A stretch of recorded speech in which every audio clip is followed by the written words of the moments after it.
All right, and we're live, although I can't see it right now. How's it going, chat? Chat.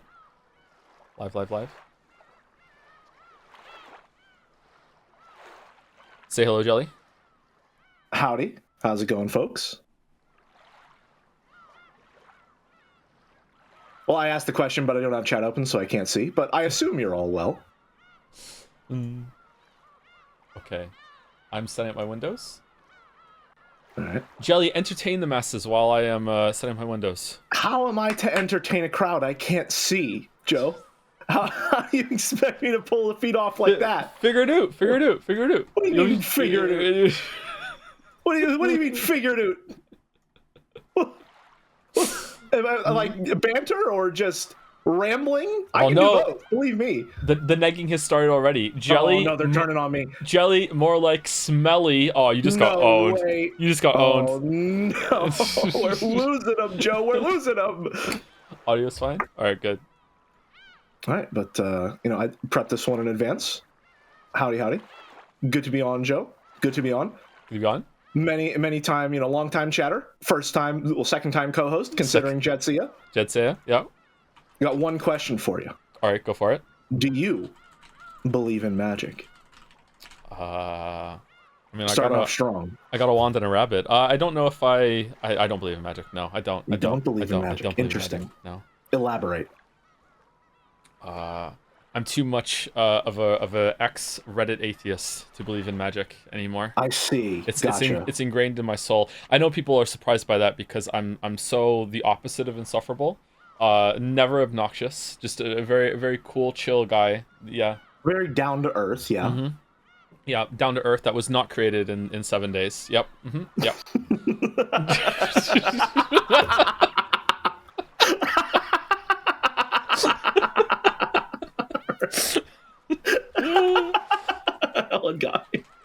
That one got me. Right. Anniversary stream. Oh, it's gonna be a good one. It's gonna be a good one. So I gotta ask, how close to flooring it do you want my bullshit pedal to be, in terms of me being on my theorizing bullshit? How English major do we want to saturate this? Definitely theorize. I think that might be fun. I think there's gonna be I don't know, maybe 10% of the audience that might be mad that there's someone else theorizing with me because they want me to figure it out 100% all on my own. But if they really felt that strongly about it, they wouldn't be smiling in chat all the time, now would they? Fair enough. I suppose I should also establish my bona fides, as it were, right? I have not read all of Umineko. I am blind, and not just because I can't see chat. That's true. So that's true. I'm right at the same place Joe is. I've got no idea what's going on. But as far as my literary background, I was in AP English, which means, in much the same way that a bloodhound is trained to detect very specific scents, I have been trained to engage with literature purely by just looking for thematic bullshit and following that to the ends of the earth. I have been trained to take one paragraph and extrapolate entire essays from that bullshit. Exactly. Bullshit being the opportune word, right? Bullshit, absolutely, yes. Absolutely. Half of being an English major is just saying, but you can't prove I'm wrong, so... Exactly. If the text doesn't say you're wrong, then no one can say you aren't right. Exactly. As long as you have a quote that, supports it, even 10%. Exactly. So long 10%. As there's not textual basis disproving your argument, it cannot be unproven. It's thematic for Umineko, actually, if you think about it. Yeah. Exactly. Yeah. Now, on that topic... Oh, you first? Someone in chat is asking, are they both under the same blanket? Let me tell you, chatter, not yet, but here comes the blanket right now. I'm putting it over. Here we go. I am under the blanket Thank you, Joe, for joining me. Okay. I am now under the blanket, chat. I can't see you anymore, unfortunately. So, all right, Jelly, just to reaffirm for chat, we are both completely straight, right? We are both completely straight. We have a lot in common. The two of us, we're both streamers, both completely straight, both fathers of 4. And we're both under the blanket. Both under the blanket. Man, Jelly Jonah is really heating up. First episode, Jelly Jonah. Okay, if I say 10, if I count down from 10, will you do all the other numbers for me? You want to alternate? Yeah, alternate. You ready? All right, ready? Okay. 10, 9, 8, 7, 6, 5, 4, 3, 2. 1. Take us home. They're all waiting. Bring it home, Joe. Bring it home. Bring it home. I took the blanket off. Okay. All right. Oh, wow, it really is getting steamy. It is. Okay. Do people want the blanket back? Well, it is going to be a pure blanket stream on my side. So, oh shit, I forgot to send out my own little stream announcement so that all 20 of the people who also watch you, so know there's a stream anyway, can see that it's happening.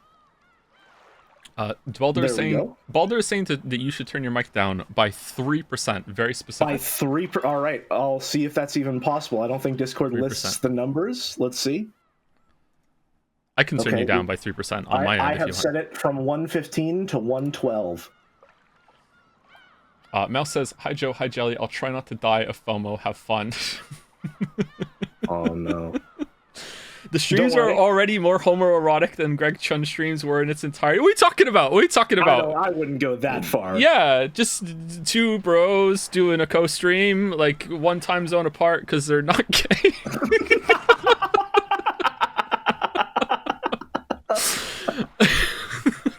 Listen, you can't prove anything's happening under that blanket. Yeah, exactly. It's just wholesome voice acting. Are we gonna read the fucking thing today, or is this just? I did want to ask. I mean, we can't start reading, but do we want to lay out some theories beforehand, or do we want to just let that come up diegetically? So, someone is asking me to do something, and you're not gonna be able to hear it, unfortunately. But I need to do it. No. All right, 1 second. No. 1 second. I will do it for you afterwards if you want. Oh man, my own private show. I am 100% straight. Okay, there you go. Do you want to do it again, Jelly? Do you want to say it too, with the red truth? I am 100% straight. Oh! I messed it up. No. I messed it up. Please, my sexuality. I'm sorry.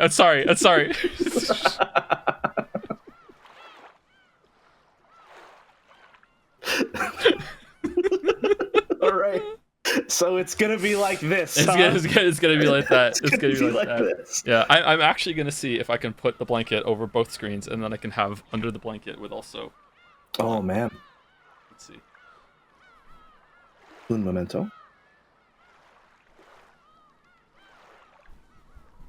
Sitting up straight, so now it's real streaming hours.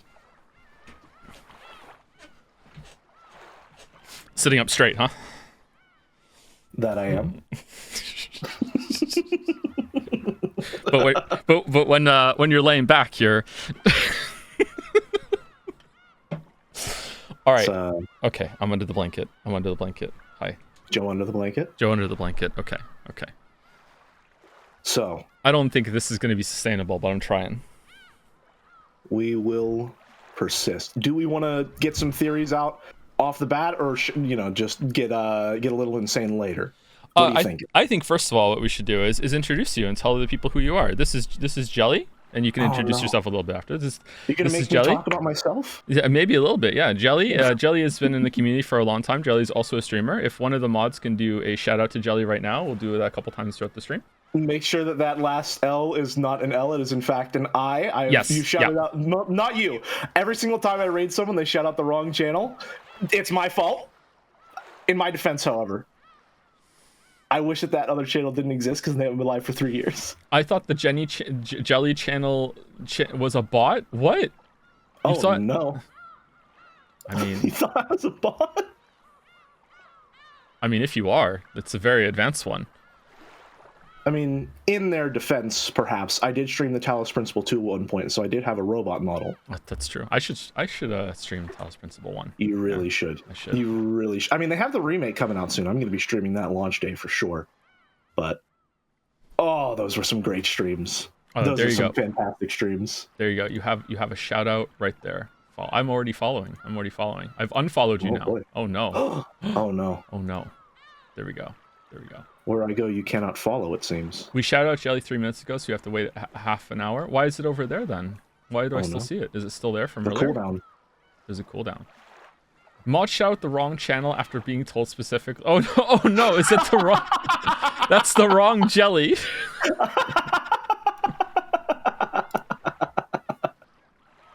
Oh man! See, I warned you and everything. Oh man, It's gonna happen. That's the wrong jelly. I mean, Okay, that's my fault for literally using the wrong letter to make it appear. The deception worked, except the deception is bad for me. okay, all right. So last stream, I was very annoyed by the not a game because of all of the magic bullshit that was going on, and I was very in line with Battler's reaction to that. Which was a really cool stream moment. However, I must admit, and I will use the red truth if I have to, although someone said it was really loud, that I was hamming it up a little bit because I feel like the Umineko Chads on Jads have had it too good for too long. Would you agree, Jelly? I think they've had too many wins. I think they need to have. They just can't stop winning. Mm-hmm. They can't stop winning. Yep. They've had a lot of emotes, have a lot of good streams. Right? We've gotten through a lot of cliffs. I feel like they feel like they're untouchable, and they needed to be taken down maybe a couple pegs. Would you agree? Just a couple. Just a couple. I mean, they're Umineko fans, so they might enjoy a little pegging, but,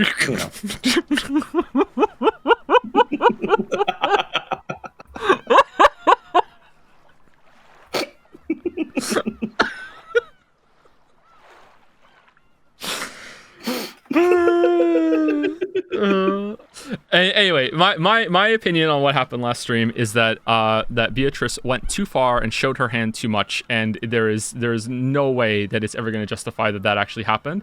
And I don't know if she's doing that because she went too hard in episode 2. I don't know what the plan is there, or if she's just kind of flaunting and thinks that she can get Battler in a bad place, or it's just like playing on his anime tendencies that, look, the magic can be real if you believe it, and look what kind of anime fun that we can have at the same time. I don't know. What do you think? What do you think about last stream? I have a couple opinions. I'm of the same mind in that I think she has overplayed her hand. I don't think there's any way that it could be real in the way that it was depicted. I'm going to get some fucking lawyer language in here. I don't think as it is depicted is how it actually occurred. I think that rather than her just getting full of herself, I think maybe that is a retaliation to Battler sort of gaming his way around the red truth in an earlier scene, where he forced her to not be able to say something with the red truth and sort of put her in a bind due to something that Renove did. So maybe that's her way of getting back at him for that. Okay. But either way, I think we are in agreement that as depicted, it did not happen. I have some theories. Absolutely. I have a theory as to what may have happened there, but I do not have any textual evidence. Well, some textual evidence, perhaps, of what that may be. Okay, final question before I read some bits and subs. Would you chanify the Twin Towers? See, I'm very selective about my chanification process, you see. It's partially to do with my lack of confidence in my character design, but it also has to do with the fact that I consider every one of them to be my sacred beloved daughters. And I don't know if I could live with myself if one of my daughters was the Twin Towers. What a sentence. What a sentence. Anyway, Baldur is saying to check mod chat for some audio tweaks while I go through and say oh boy. Under the blanket thank yous to the following people. Do we want the blanket to stay, chat? Does it sound different, or do some people don't even know that we're under the blanket right now, and maybe it's maybe they won't know until it goes away? PHP trash watch along. Oh, is PHP trash here, or is something else going? I'm not sure. It's not that different. Are you sure? Thank you to I am the Twitch ghost for the new sub. I'm the ghost right now because I have a blanket over my head.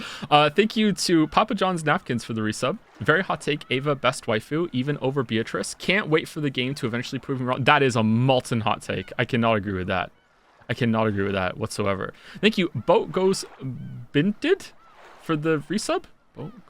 I think that's it. Saffropo for resub. A Pepsi Addict for gifting us sub to Rogue Mod. Oh, Rouge of Mod. Rodney for resubscribing. 4 months of this shit. It's been a lot more than 4 months for you, Rodney. You're hiding your power level with tier 2. Thank you very much, Rodney. Thank you, Biasum for the resub. Stream start bet. What was that one? Thank you, Cyberfire for the resub. Garbanzos and Dad's Toes for the resub. Dalmek gives you some bits to say. Being real for a moment. I'm really glad chat gets to experience streamer jelly. I'm fully expecting the stream to be cream. I will be raving about jelly until the cows come home. We may not talk often, but the brief conversations I have with jelly and the streams I've seen have bred a deep, deep respect down to my very core. I may be gushing, but I have so many more compliments inside me that I'm holding back, begging to be released. So I will restrain myself from continuing. I'm so grateful that I'm under the blanket for reading that message from Dalmek to you, Jelly. Yeah. Thank you, Dalmek. Thank you very much. There's no subtext in that message whatsoever, right? No subtext whatsoever. And I'm an English major. Yeah, exactly. Yeah, you can detect that stuff. None whatsoever. Yeah.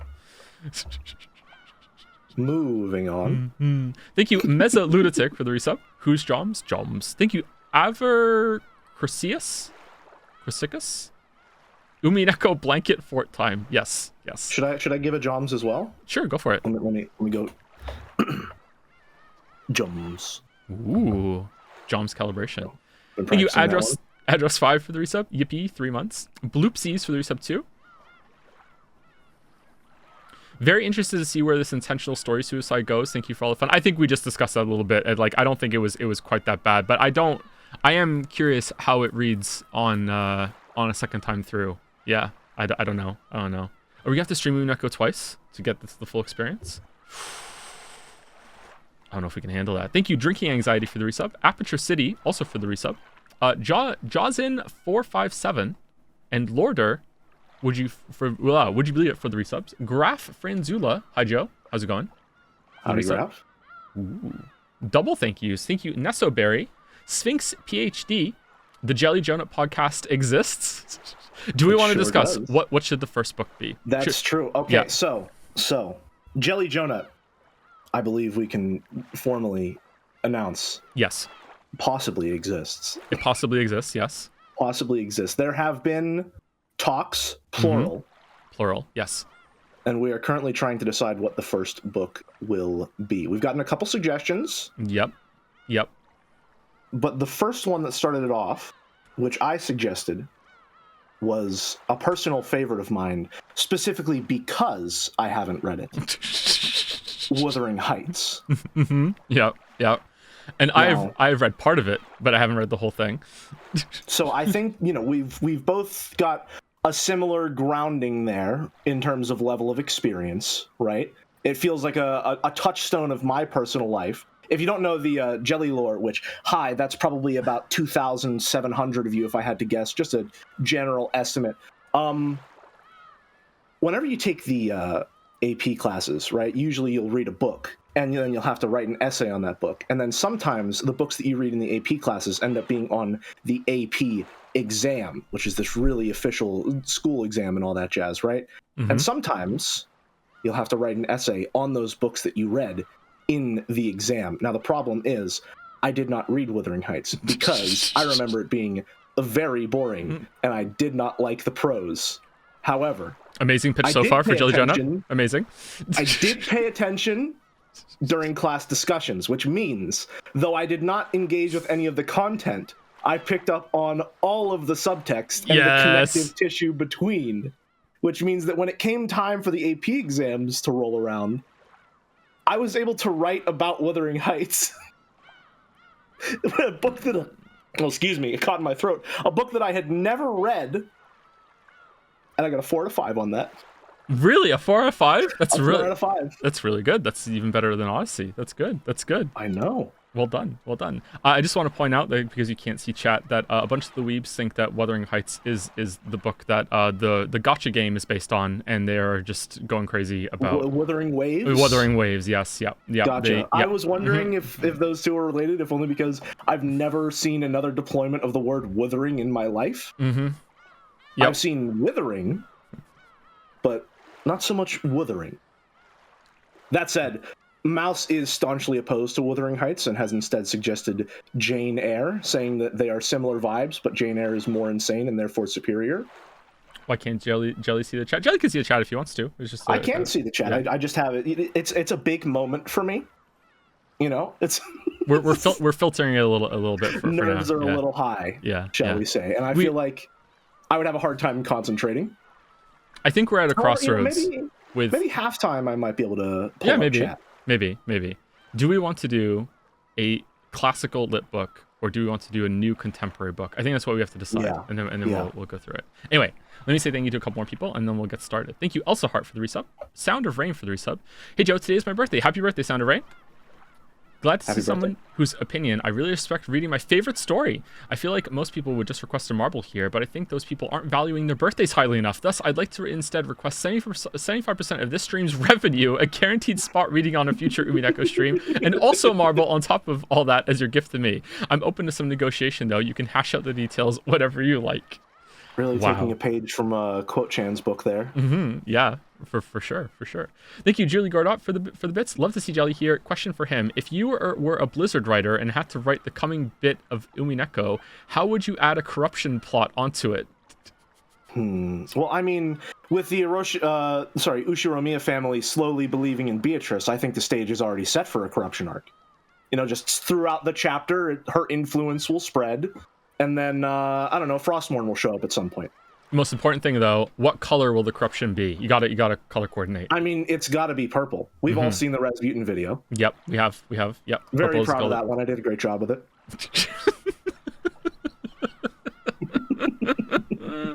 That is an old draw there. That's an old draw. Oh my god. Thank you to Dalmek for making a sub to Flora Candy. Thank you to Piplup15 for the new sub. Welcome. Zeph. If you don't know, by the way, sorry to interrupt. Flora is my resident fan artist. She just appeared one day and has been dropping bangers ever since. Good to see you here, Flora. That's sweet. Thank you, Zephyr Morality for the resub. Happy Umipiko Day. We might actually read it at some point today. Thank you to Terraflop for the 5 gift subs. Thank you very much, Terraflop. Zeltruck for the resub. Longtime VOD watcher, and this stream was the last thing I ever expected. I had issues with the game when I read half a decade ago, but it's cool to see someone experiencing for the first time live. It's been a pretty good experience so far, yes. Yeah, for sure. Lots of fun. So far. Cliff's approaching. Cliff sign. Thank you, Jukebox Weirdo, for the resub. Solid Sora for the resub as well. Wishing you and Jelly a lot of fun. Oh, I'm already having fun. You having fun, Jelly? It's going to be great. Yeah, it's going to be great. Thank you, Uriology, for the resub. Hi, Joe. Your streams and videos, really cheer me up, and they help me get through the days at work. Thank you so much, and I hope you're doing good. Thank you, Uriology. Thank you, Mirot, as well, for the resub. You say Umineko is in a game, yet you lost utterly to the Golden Witch last week. Curious. I did lose. That's true. Ironwrath just gifted you a sub, Jelly. Oh, me? Yeah. Little old me? Little old you. Thank you very much, Ironwrath. And the last stretch on my list are Puka Boy with a resub. A comfort streamer. I'm your comfort streamer. Oh, thank you. And hype for a Jelly Joe stream. Thank you to Krootler for gifting out 5 gift subs as well. Clover Chanwa for the resub. Inlib for the resub. Hey Joe, can you tell us the 69th word of the Witcher 3 video? Not off the top of my head, but if you go back to the stream from 1 year ago, you can figure that out yourself if you just count them. Interesting. Yeah, I think there was more than 69 words in the first minute that I showed. Didn't count? Didn't count. Shame. I know. I'm sorry. Thank you, Krusty Bagel, for the new sub. Welcome, Krusty Bagel. Thank you, Babo Yout, for the resub. We have a community of degenerates in 2024 apparently, and they were missed. Thank you, Hazy for the resub. Rooting for Bitchy Witchy Bitorichi. Nice I'll title. do what I can. Nice title. Thank you, Sounds Mad, for the resub. Captain Minette for the resub as well. My friend Rain feels terrible for being so selfish in the request, starting to ask so much for their own gain just because it's their birthday. They would like to instead have me gain the stream revenue, Umineko reading spot and marble, or maybe just give them a marble. I wouldn't be watching you stream again if it weren't for them. Jelly, would you like to have a marble to give out to someone at your leisure throughout the stream today? Would that be a fun dynamic? Marble for me? Mm-hmm. To give out to someone? Yeah. You know, it'll take some time to deliberate, but I think I can make a choice. Okay. All right. Okay. We shall see. Okay. We shall see. Right. Thank you, I'll hold on to that one. Okay. A surprise treat for later.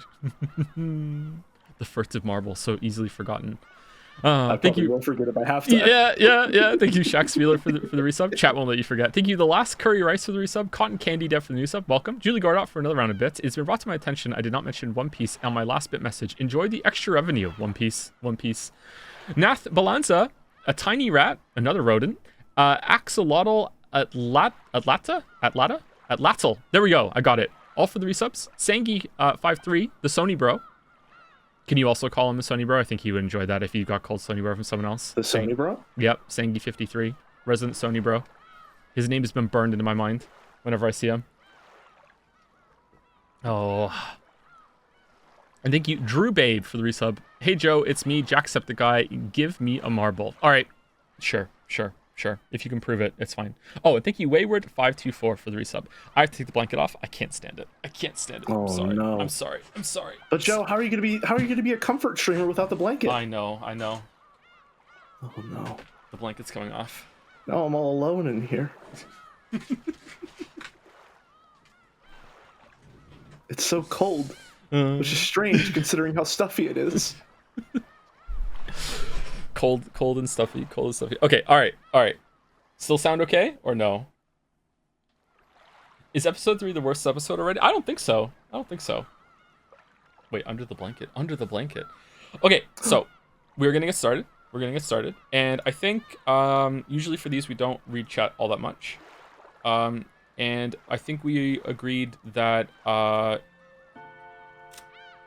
Jelly was going to read most of the women, but specifically from request by popular demand, you are going to read the character Ronove. That is correct. Yes. I don't know why it's been requested so fervently, but I am nothing if not acquiescent to the demands of the people. Acquiescent. Is that a word? That sounds too good to be a word. I mean, it's almost a word. Good enough for me. It's maybe this it's is maybe almost a word. A game. It's maybe a word. It's possibly. Did you do connections today? It was a motherfucker. I didn't get a single line. I did not. I used to do connections back when I was doing student teaching, and then I suppose there was a disconnect. Okay.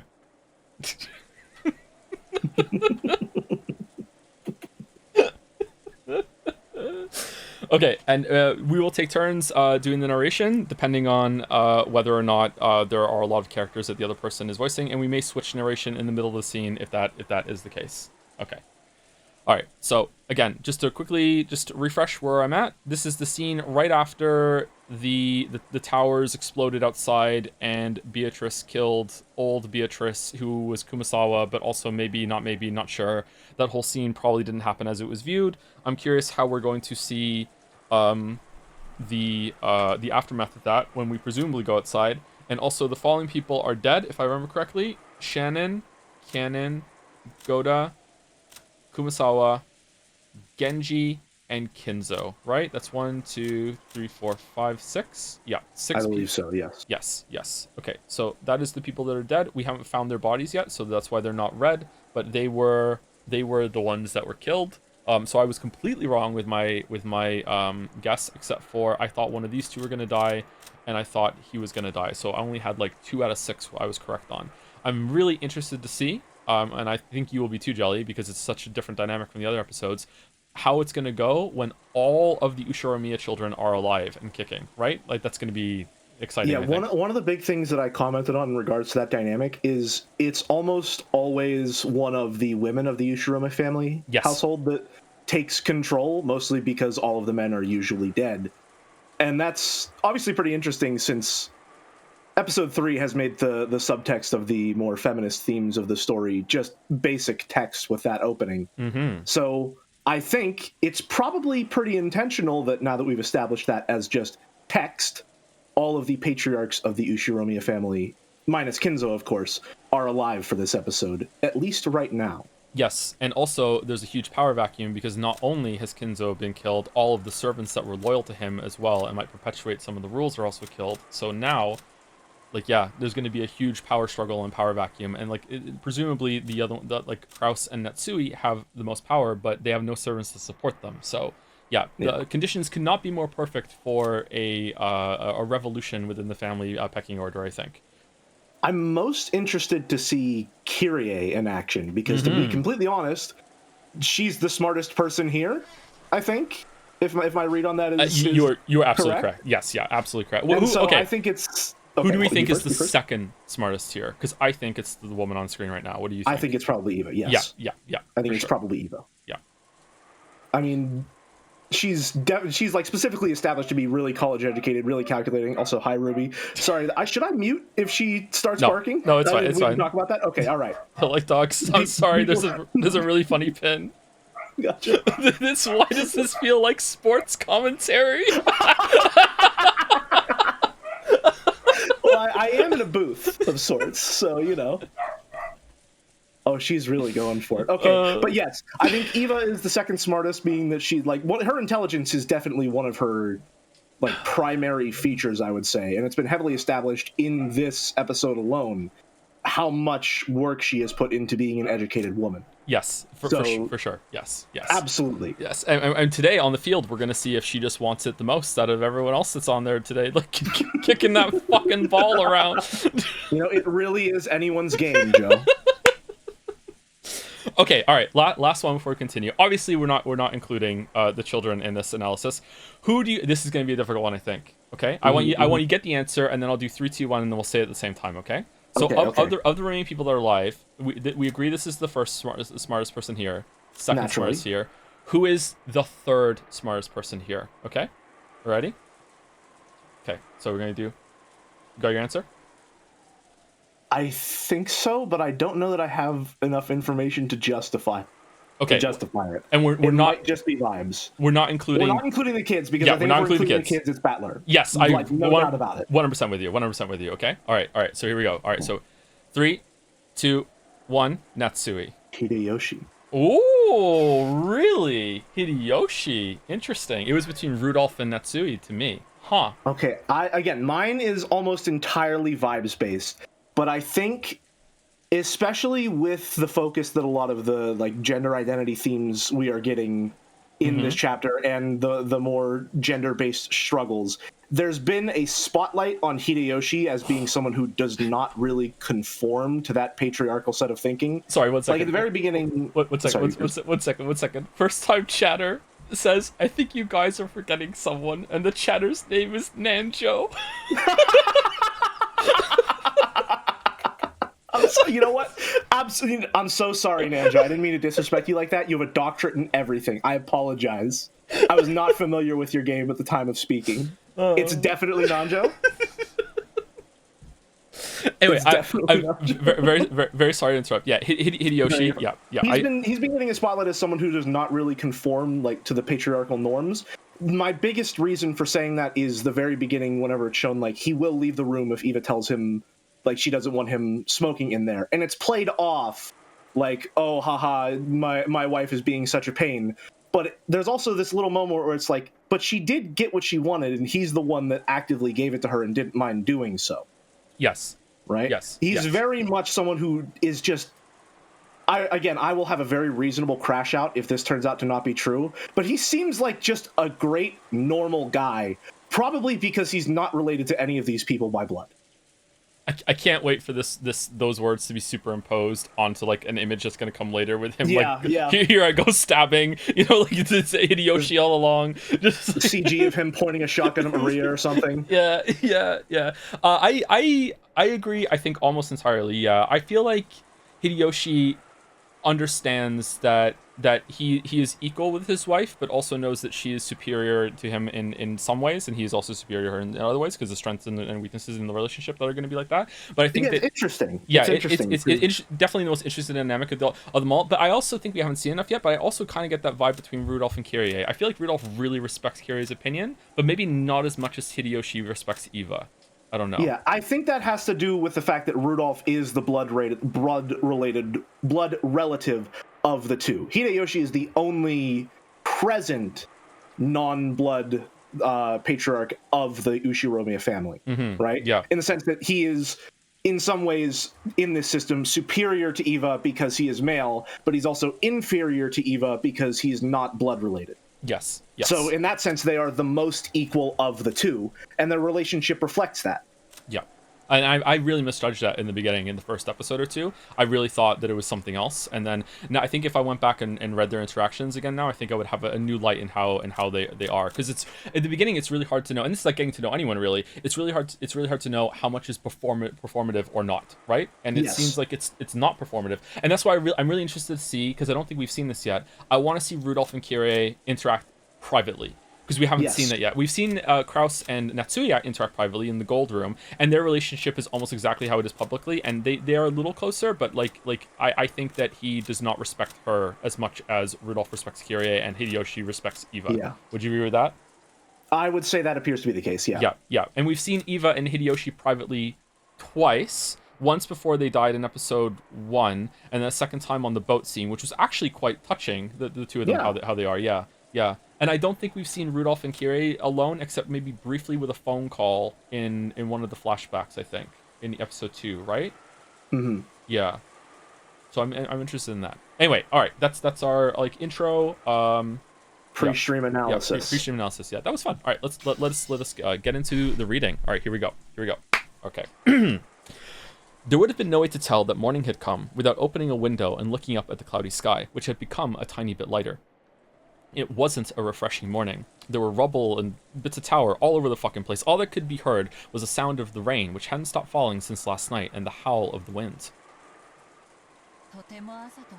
It's hard to imagine that it's morning.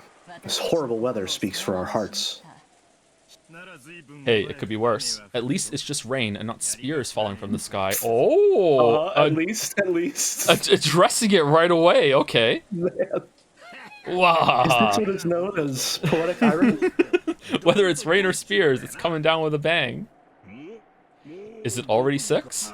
Wow. Isn't this enough? After this, we've got no measures we can take till the mystery 19th person, Beatrice, makes her move. True. However, I believe we had anticipated every trick they might use against us. That's right. As long as a traitor doesn't appear among the siblings, we should be able to deal with most situations. Haven't we talked about this enough? We stayed up all night. I'm tired. You're right. How about taking a little rest after eating breakfast? Okay, they seem like they're getting along in this scene, and also they've been up all night trying to solve the epitaph, maybe? Or just discussing the situation they're in. So they were awake when that fight was going on outside, and I guess Didn't it was just... hear any of the battle, Yeah. So, Beatrice is going to probably blame the typhoon, but yeah, okay. That's my guess, yeah. Do you... I hate to interrupt again with more theorizing. No, it's fine, go for it. Do you have any idea as to what might have actually happened there? Because I have a pretty solid one that's tying into an overarching metaphor of the text. I think it might... To me right now, all I can think of is it was simply whoever the killer is just went into the courtyard, found Kumasawa, and just ambushed her and killed her outside. That's what I think happened. Okay. Would you like to hear what I think? I would love to hear what you think, yes. I think that was a chess match. Okay. I think that was a dramatized chess match, and my reason for thinking so, one, is there is very clearly an overarching chess metaphor throughout the entire text, right? You've got flipping the chessboard, there's that connection, again, we've got all these gender themes going on, and there's the queen being the most valuable piece, or the most powerful mobile piece, but the king is the most valuable, but also the least useful. And unironically, the Twin Towers tie into this. If you look at the CG art for them, they're very similar in design to a rook.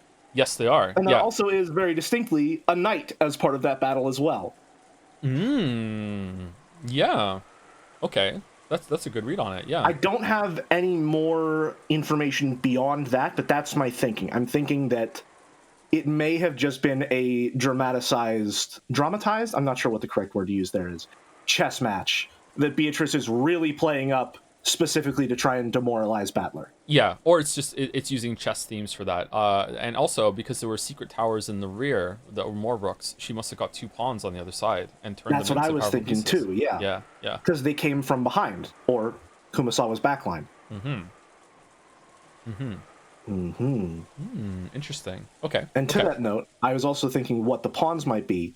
I'm wondering if the butterflies might be the pawns, in the sense that the butterflies can essentially turn into anything, it seems. Much like if a pawn reaches the back line, it's able to turn into any other piece. Yeah, I think reading it through the lens of chess and the rules of the game and the rules of chess having so many similarities is definitely going to be something you could pull through the text, yeah, and paint the text with that. Yes, absolutely. Alrighty. Okay.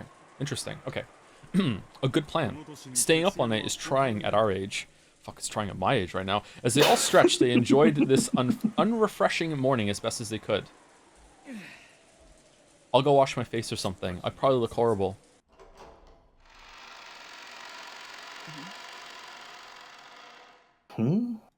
What is that awful stench? As soon as they exited... Oh, sorry, you forgot. No. Well, there we go. You know what? You take narration this time, yeah. Okay, gotcha. Yeah. I was thinking scene change, so we'll go for it. All right. As soon as they exited into the corridor, Kyrie openly made a disgusted expression.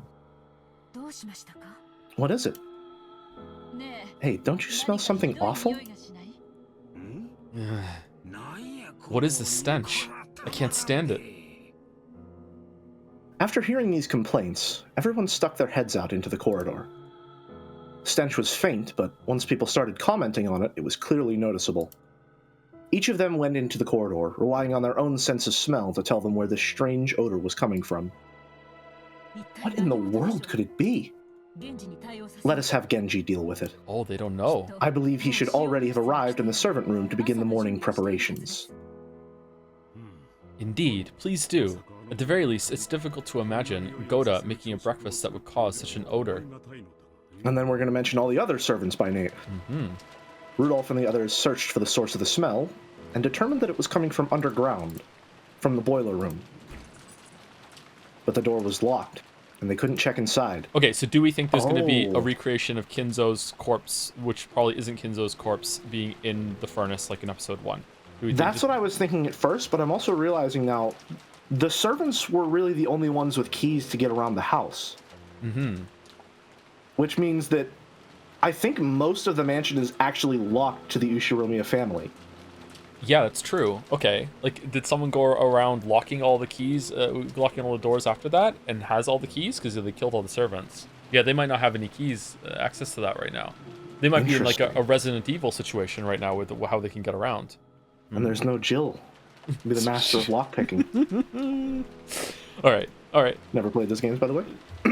At the same time, when Natsuhi's group was on its way to search for someone in the servant room, they noticed something strange near the parlor. What is this? What a horrible prank. Who would do something like this? On the door to the parlor, drawn in a paint that looked like blood, was a strange thing that looked like a magic circle. There's no one in the kitchen yet. What is that? Eva's group, who thought the smell might be coming from the kitchen, had returned after confirming no one was there and that preparations for breakfast had not yet begun. Then, they noticed the change to the parlor. It's useless. The boiler room's locked. Wouldn't that be bad if something went wrong with the boiler? Has anyone spotted a servant? Is one of those vulgar scribbles here too? There was another one on the door to the boiler room. What's that? This creepy scribble isn't just here, but it's in other places too? Haha, you don't think this is the Witch of the Forest Beatrice's declaration of war, do ya?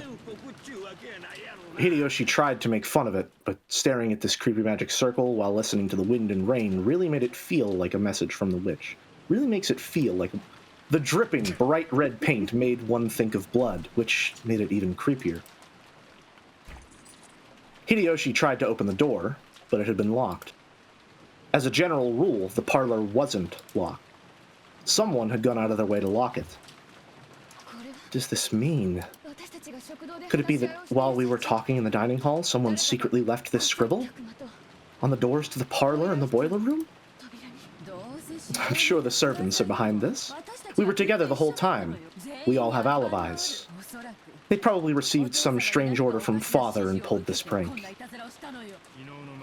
And there's also the case yesterday with Maria-chan's letter. It's really easy to suspect that the servants are acting on Dad's orders and planning something. Oh. Anyway, where is everyone? They can't be playing hide and seek. Let's look for them. Well, I guess they're playing chess, maybe. Before that, I'm worried about the children. They are safe, right? I'll go and check. And while I'm there, I'll see if there aren't any servants there. Once again, Rosa going off alone for the kids. Then let's split up. Chad is very concerned about Nanjo. Where's Nanjo? While you go to the guest room to see how the brats are doing, we'll investigate inside the mansion. I don't want to think about it, but maybe these creepy magic circles aren't just in the places we found them already. We might be wrapped up in some bizarre game of fathers. I will go to him and hear the situation. Though, I doubt he'll obediently listen to me. I doubt so, too. Do we want to call that a scene split, or...? Yeah, sure. The adults split up. As a result, they confirmed that the 4 children were safe in the so-called cousin's room on the 2nd floor of the guest house. They had apparently stayed up late last night playing. All of them were snoring loudly, so Rosa decided not to wake them. Furthermore, Nanjo, who had returned early the previous night to rest, was also safe. Oh, thank God. It seemed he believed in the phrase "early to bed, early to rise," and had awoken refreshed, just having a great day. Oh, During that time, Kirie and Hideyoshi searched for the servants, but they didn't find them. The servant room in the guest house was also empty. The children are safe. They all stayed up too late last night. The servant room is empty. I looked at the shift chart, and the morning shift begins at 6. They should have started working by now. The nap room is also empty. There were signs that a futon had been slept in, but it wasn't warm. Hey, isn't everyone's reasoning right on this? This is probably a game Father set up. He must have left those creepy scribbles and hid himself somewhere, trying to make us do something. Once again, Kirie being the smartest person in the room by being like, there was a futon, but I checked and there wasn't even warm. A lot of deductive reasoning and everything she's doing. She's great. Are you saying he's trying to see who's fit to succeed his wealth in the headship? Isn't that a bit... No. It might not be strange if Father was behind something like that. After all, Father loves doing things on a big scale. This might have been a finely tuned plan starting as far back as when the epitaph was hung in the hall. Okay, Shimano. In that case, I wonder if they'll give us an announcement of the game or some explanation of it. It certainly would be nice if an envelope with a crest, like the one handed to Maria-chan, were to appear. That's right. Maybe Nissan and the rest have found something like that in the mansion. Bing, 2 best boys on screen? Yeah, here they go, here they go. Dr. Nanjo, have you heard anything about this? My apologies, I have no idea what is going on. And yet, yes, certainly, I could easily imagine Kinzo-san planning something on a big scale. Shouldn't we go back to the mansion for now? Maybe they found something over there. If I won't be in the way, I shall go too. I'll stay here. The children are sleeping upstairs. We don't know what's happening. We cannot leave them alone. That's right. I'll stay with Rosa-san and watch over the place. Would you tell that to my husband? One second, I have to make sure the chandelier wasn't still on the screen. Gotcha. I forgot. Rosa and Kirie remained in the guest house. Hideyoshi went with Nanjo and returned again to the mansion. God, I wish that were me.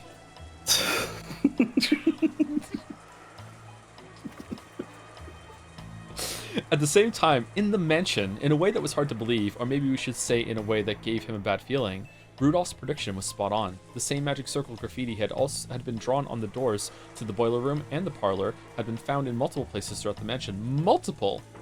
And Nikki, how's Dad? He's fucking dead. It was no use. I received no response. I tried putting my ear against the door, but I couldn't sense anyone. There's no sign of any of the servants. Where in the world did they disappear to? This isn't funny. Father and the servants are hiding, and there are strange magic circles all over the mansion. What in the world is happening? There weren't only magic circles on the door to the boiler room and the door to the parlor. There were 2 on the 2nd floor, and 1 on the 3rd floor, for a total of 5. They were all the same magic circle, and all of the doors had been locked, so they couldn't check inside the rooms. Do we know which magic circle that is? Have we've seen that one before? I think how many magic circles have there been total? Because now there's 5 magic circles. I don't think there's ever been 5 in the previous episodes, right? Maybe I don't think so, no. But they were all repeating the same different in one? the previous episode. I Yeah. think they were all that same circle, so do we know what that one symbolizes? I think that's the one that is always first, right? That's the one that was on the shed. I think it's I think that so, one. yeah. Yeah. But last episode it was the same one, but also had Happy Halloween written on it. It's possible that some of the symbols were different and they just didn't call attention to that, or they did and I just don't remember. Yeah, I'm not I think sure. they just said that it was they were all the same magic circle in the previous line. But like, are the symbols different in episode 1 and 2? I mean, like, between episodes. Yeah. I don't know. Because she only read the Latin in the first episode, right? She didn't read it in the second episode. It didn't call attention to that. Maria was in that. What the tips for episode 1 say? They might. So if we have tips for this one, we might be able to go back and see. Was it Hebrew? I'm sorry. Chad is correcting me. Okay. Gotcha. Once the bodies show up, I also want to go through and see if we can piece together if there's any similarities to the people left alive from episode 1, 2, and 3. Like who are the people that consistently survive the first Twilight right? Well, here's a question. If the bodies show up, because what if they're all locked behind these doors? Yeah. Oh, what if they're just locked for a long time? Yeah, how are we gonna get? Maybe the difficulty of this story is going to be finding the key to even get into the door. Would they just break the door down though? I feel like they would just kick a door down at some point. Yeah, for sure. Yeah, I don't think they can kick down the door into Kinzo's room. I think that's probably reinforced. Like it's not going to withstand an axe, and they can go to the shed maybe. But like, what if that's locked too? Right? Like how deep does the locked doors go? I don't think anyone here is above it. Well, no one here is above it. I was going to say Rosa, and then I remembered the end of episode 2. Yeah. Assuming that's real. Yeah. Okay. Anyway, let's do something about the boiler room first. It'd be bad if something broke down and caught fire or exploded, so we need the key. It should be in the key box in the servant room. Time to see if the key's there. They fished through that key box. Because each of the servants had carried their master keys around, those weren't kept there. Okay, quick question while it's on screen. Sure. Am I the only one getting the vibe that this safe in the CG might be important in this background? Maybe that's just like Ace Attorney Interact vibes taking hold of me, but it just looks important somehow. I'm not sure. We could find out, but it might be spoilers to find out. We could go back and see the photograph of what they did before they did the CG in the original art, right? Yeah. I don't know. It does draw the eye every single time you see the screen. Yes, I agree. I mean, it is front and center, literally. Yes. But shall see. Let's see. However, all of the individual keys should have been there. I can't believe they managed to fit so many keys in there. It isn't here. No matter how much we look, the key to the boiler room isn't here. Look, Aneki. Only the keys to the rooms with those magic circles drawn on them are totally missing. Oh, I think you're right, Jelly. I think you're right. I think it's going to be difficult for them to get into these rooms. It's as though someone didn't want us to go into the rooms with the magic circles. No. They went to all the trouble of making those magic circles obvious, so maybe they wanted us to enter. I think it's the latter. This isn't a movie, so breaking down the door is probably impossible. What? Smashing a window might do the trick, though. For a while, Kraus pondered over whether the situation really called for smashing a window. Back to the mountain range, these two peaks. Twin peaks, if you will. Sorry, go ahead. At that time, Hideyoshi and Nanjo returned, and everyone cheered. There was nothing strange in the guest house, and the children were safe. They told the others that Rosa and Kyrie had stayed to watch over the place. Good morning. Would you like to join me under this blanket? I heard that something strange has happened. Good morning, Dr. Nanjo. I apologize for waking you so early in the morning. What is it? Did you find a letter or something? I was sure you'd have found something like that by now. You're right. I also believe this to be a massive joke or game of fathers. But if that's the case, there should be some letter telling us about it. Like the letter that was given to Maria-chan. What if Maria-chan's letter actually was the announcement telling us that the game was on? The rules of the game, try solving the riddle of the epitaph, have already been made clear. Then what might the 5 magic circles we found in the mansion represent? And the missing servants? Natsuhine-san. How many servants were there today in total? Huh? Genji, Goda... 5 of them, but why? So, there are 5 servants. There are also 5 magic circles. It's probably a coincidence, but I don't like it. Okay, so is he going to conclude that the servants have locked themselves in the room on some game of fathers, or are they going to like make the jump to maybe there's more foul play going on, someone's dead? And if they are going to make that jump, do you think it's going to be from him, or do you think Kyrie is going to clock it? If there is a jump that's going to be made, it's Kyrie who's making it, because I feel like it is not a coincidence that she is still here for this kind of group deductive thinking. Well, no, she's not here right now because she's away with Rosa. Yeah. Interesting. But she might come back and make the deduction when she shows up, right? She might, yeah. Something like that. Either way, I think it's interesting. Umineko seems to consistently do this, where we had a discussion not 3 minutes before it's happening in the story. Yeah. Like, the characters are pretty consistently smart enough to just immediately pinpoint on the things that you, the reader, can pick up on as well. And I love Very that, and satisfying. that is what is missing in so much of the shit that we stream. Oh my god, yeah. It's like poetic irony, but in reverse. Yeah, it's just, yeah, goddamn. Okay, all right. It's probably coincidence, but I don't like it. Nissan, let's break a window. We should check and see what's inside. We have no choice. Do it neatly. Kraus made his decision and gave permission to smash a window. And he decided that the first room they would break into should be the parlor on the first floor, where the windows would be easiest to reach. Again, just immediately fucking going for it. I love these people. I think it's a scene change, so all you... They had hoped to peek in through the window, but the curtains were down, so they couldn't see inside. Rudolph wandered around the garden, trying to find something that would be good for smashing the window. Eventually, he found a rock bigger than a fist and came back. You don't have to smash the whole thing, just open it enough so you can reach the lock. Don't get your hopes up, okay? Rudolph raised the rock and hit the glass with it several times. The sound effect! Finally being used for its natural purpose. Eventually, he succeeded in opening a hole big enough that he could unlock it from the outside. Covering his hand with a handkerchief, he stuck his hand through that hole and cautiously unlocked it. We should probably cover it with packing tape later. The rain will get blown in. When he suddenly opened the window, the wind and the rain made the curtains dance around violently. That curtain was blown to the side. They could see into the parlor they knew well. They were a little relieved. They thought there might be another bizarre magic circle inside the room, or possibly the traces of some creepy ceremony. In any event, they didn't want to hang around out in the rain. So the six of them, Kraus, Natsui, all of them are there. Kraus, Natsui, Eva, Hideyoshi, Rudolph, and Nanjo entered the parlor as a group. Okay, well, let me flip the chessboard here real quick. Sure. Rather than locking them out, was this perhaps an attempt to lock them in, and they just fell for it? Maybe. But now that they've said they can break windows, how are they going to keep them in like that?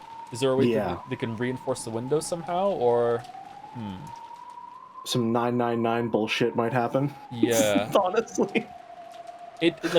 All of them suddenly committed to go into the room together is a suspicious setup. I agree with you there. Yeah. I also think, again, I was going into this with the mindset of they're locked out, but again, they immediately got in, so why would it be established then that the doors are locked? Yeah. If it's just going to be surmounted immediately. I mean, this is just a bold play from the Nanjo group. You just don't see this kind of thing on the other side of the field with the Kyrie group. They really got to pull themselves together if they're going to win this game today. We'll have to see how it plays out. Yep. It seems that nothing in particular has changed.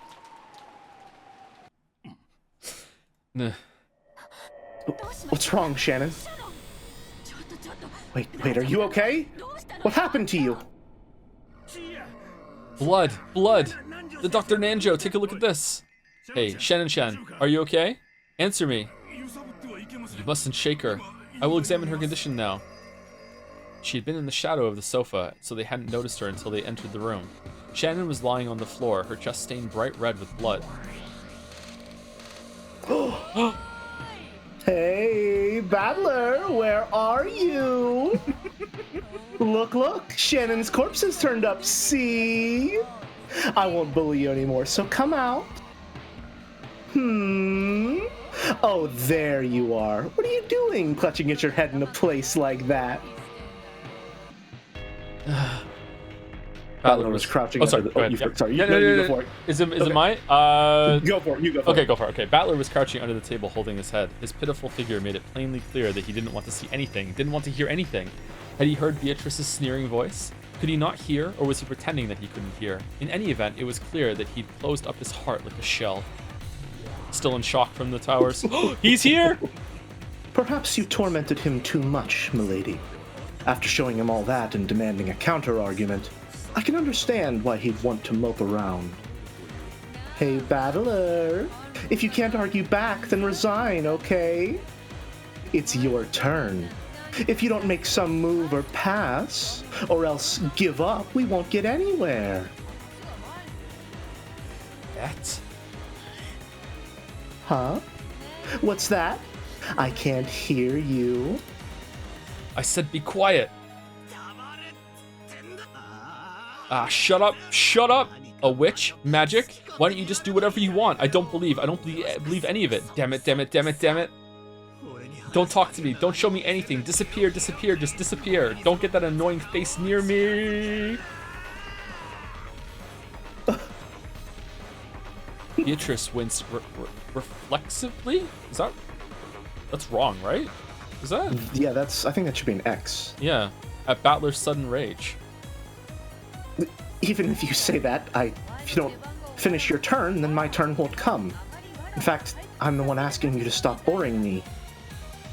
She's being different this episode. She's being more personable, more like I thought we were having fun having a game. Like, I don't know, maybe she's realized she's pushed too hard. Maybe in a way the tower scene was her trying to make amends with him in a way, do you think? Like, without she being son dear about teasing him? Maybe? I could see that. I definitely do get the impression that she's like, okay, all right, I pushed it a little too far. Let's tone it back. I know I've killed your family twice, but like, you know, this time it's just the servants. Maybe we can game. Maybe we can talk shop here for a bit. Come on. We're having fun here. We're having fun. I think that they just really need a safe word. I think they need to have the discussion. I think the time the relationship has come to that. I think they need to do it. Who cares? Be quiet. Shut up. Who cares about your game? I won't go along with it. If your turn won't come until mine's finished, then just wait for all eternity. I don't know. I don't get it. I won't accept witches or magic. I won't accept something that's screwed up. Whoa, I said don't talk to me.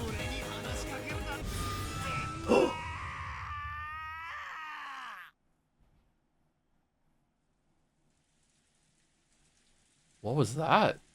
Oh. I don't know what's what anymore. Oh, hold on, no, this Battler narration, okay. I think. I don't know what's what anymore. After being shown something that screwed up, how could I resist? Has he gone to an even deeper velvet room inside the other velvet room where he's alone?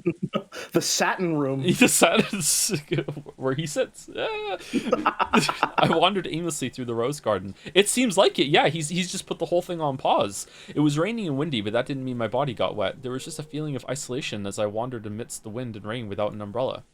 Assuming this is Battler. Okay, yeah. Maybe. I lost in that person's game a long time ago. Actually, didn't we already have a clear winner and loser in the last game? After all, I surrendered for a time. That's why the world was tinted with witches and magic. Right now, Akinjima is a different world where witches stride around openly and fire off strange spells. I have thought about that. Have you thought about that too? That episode 1 isn't actually episode 1? That he's already been in the loop for a while? That's what I was thinking. Yeah. If you want me to just get absolutely insane for a moment, sure. I believe right now I don't have any concrete evidence that any of the episodes have happened at all. Oh. I don't think, because this is metafiction. Do we agree on that? Oh, it's metafiction. It's definitely metafiction. Yeah. I think that there is reasonable doubt that any of the events that we see inside, like outside of the tea parties and this like velvet room dimension, are even happening at all in reality. Okay. Do you think it's more like we've planted a seed and this is all the different ways it could grow and they're just exploring all the different ones and that's what we're seeing? That sort of thing? Well, if we want to come back to my chess metaphor, every chess match uses the same pieces but always plays out in a different way. Yeah. Okay. So I'm thinking, again, with that framing of chess and the framing of these episodes as a game between Battler and Beatrice, who knows what level of abstraction we're operating on.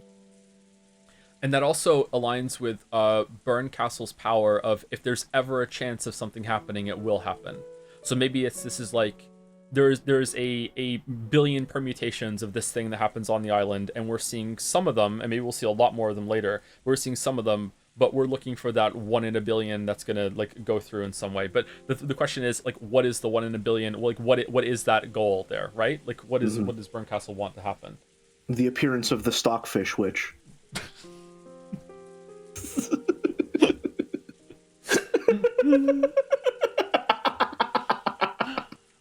Okay. All right. Rakujima is a different world where witches stride over openly and fire off strange spells. It isn't a matter of accepting it or denying it. Maybe I mistakenly assumed that I was playing a game on an even footing with Beato. Maybe I was already defeated in the last game, and this is just the signing ceremony of my surrender. A minute ago, a terrible battle unfolded in this rose garden. I saw it with my own eyes. I kicked the ground. Obviously, the ground was hard, and water from a puddle splashed. Several towers that split this ground, sprouting like high-rise buildings. There are definitely rooks up there, right? See, again, those are very clearly rooks, right? Yeah. Big-time rook vibes, yep. The more I kicked this ground, the more it felt like that couldn't possibly have happened. But for that very reason, I couldn't explain it with anything other than magic anymore.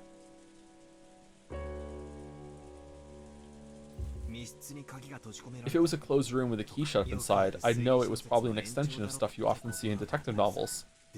But that big flashy thing, damn it. Okay, if I can get even more insane for a moment. Sure, go for it. I think the only thing that has been established about Beatrice's powers in red is that she can create or destroy a closed room at will. The chat will have to correct me if I'm wrong, but it's something along those lines, right? Someone who shall remain nameless actually provided me with a list of all the red truths. Oh, interesting. Interesting. Because as far as any macro explanation of what is going on and what magic, air quotes, might be, I'm wondering if Beatrice's magic is just the ability to control the story that she is telling. Because if you are writing a story, you can create and destroy a closed room at will. No? You can. That also goes along with the idea of belief, that if you believe in the story, then it can become real. Exactly. That's what stories are. Would you like me to read out the red truths that are here? Go for it. Good. It might be good for chat to be a reminder too. Okay, so everything I say currently is a red truth that has been said in the exact words I'm about to say it. So episode 2, red truths, starting with chapter 11. When I speak the truth, I will use red. Everything I speak in red is the truth. Actually, you know what? Let me just put it on screen. I think that would be good. Window capture. Red truths as far as stream. There we go. Oh, it's stretched and weird. You know what? I kind of like it. When I speak the truth, I will use red. Everything I speak in red is the truth. Regardless of whether they were living or dead, the 6 definitely entered through the door. That's regarding to the chapel. Only one key to the chapel exists. It is impossible to unlock the door to the chapel with anything but the chapel's key. When the door to the chapel is locked, it prevents any and all methods of entry or exit. The 6 definitely entered through this front door. This morning, Rosa definitely took an envelope out of Maria's handbag, and from that obtained the genuine key to the chapel. The key to the chapel truly was the object inside the envelope I gave Maria. The envelope that I handed over to Maria and the one Rosa opened are the same thing. Now, what's interesting here is that the lines that where she would not commit to a red truth are not listed here, which would be like, I don't know, like another color, I guess. And Battler and me at the same time actually were able to see the gap in these red truths that that doesn't mean that the envelopes weren't switched or a key was taken out beforehand and it was resealed or anything like that. So I'm curious if like are you like you in your time as an English lit, you must have dabbled in a little of the old philosophy. Am I correct in that assumption? Just a tad. Just a tad. It's everyone is a little curious in their late teens, early 20s.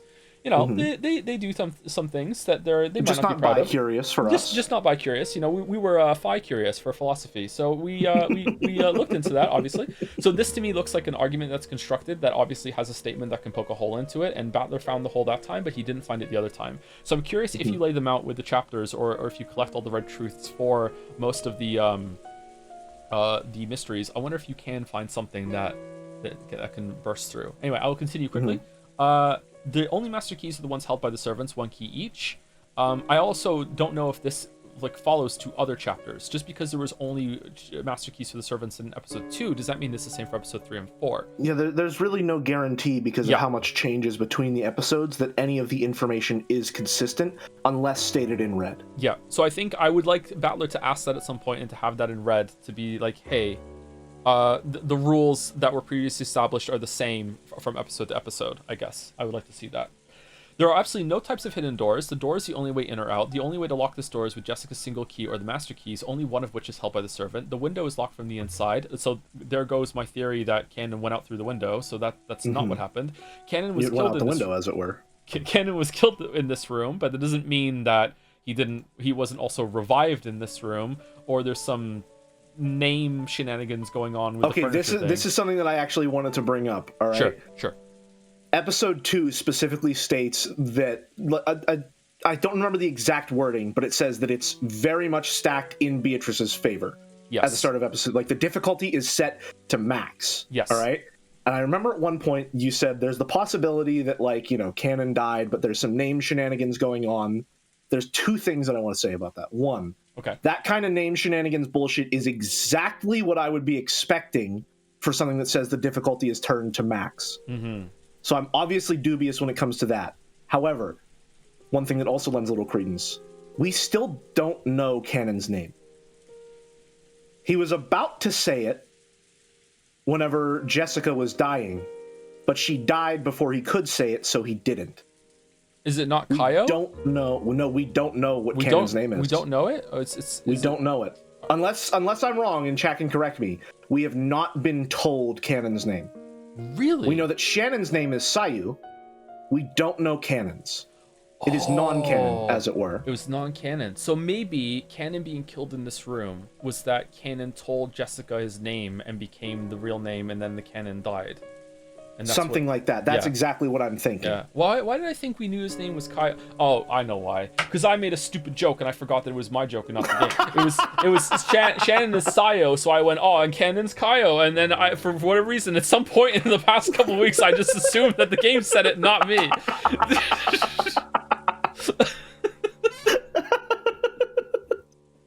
Worked a little magic of your own. Yeah, huh? I did. I believed it. Yeah. One locked entry is not possible by any means. No trick could have the effect of locking the door from the outside without using a key. Cannon was killed in this room. Again, it was repeated. Refers to a statement made regarding Jessica's room. There are no hidden doors in this room. There is no way to get in or out other than the door and the windows. There are no hidden doors. This is Jessica's room still. Okay. Chapter 14, Devil's Proof. Regarding the servant room and the keys, those are kept in the key box in the center of the servant room. There are several keys to the servant room, but all of those are inside the key box. Entry or exit is impossible except for the single door and the single window, and those were both locked. The door and the window do not permit any kind of entry or exit when they are locked. And obviously, it is impossible to unlock the door without a servant room key or the master key. No one exists in this room except your group. Your group refers to Battler, George, Maria, Rosa, Genji, Goda, and Shannon. When Jessica's corpse was discovered, only Battler, George, Maria, Rosa, Genji, Goda, Shannon, Kumasawa, and Nanjo were in Jessica's room. Whoops, the corpse of Jessica is also included. That's a weird thing to say. Jessica is also included, therefore both in the case involving Jessica's room and the one involving the servant room, no humans exist that you were not aware of. No one is hiding regarding Jessica's room. Okay, again, humans I am annoyed that furniture might not count as human to her, but we did the counting about that last stream, right? Yeah. I don't know. Again, Battler needs to be asking questions about what constitutes a human to Beatrice, yeah. Okay, so we don't have any information about that yet. There might be like a red truth that happens later that kind of blows that open. No method exists by which the door can be locked from the outside without using a key. Regarding the window, no method exists by which it could somehow be locked from the outside. You are incompetent.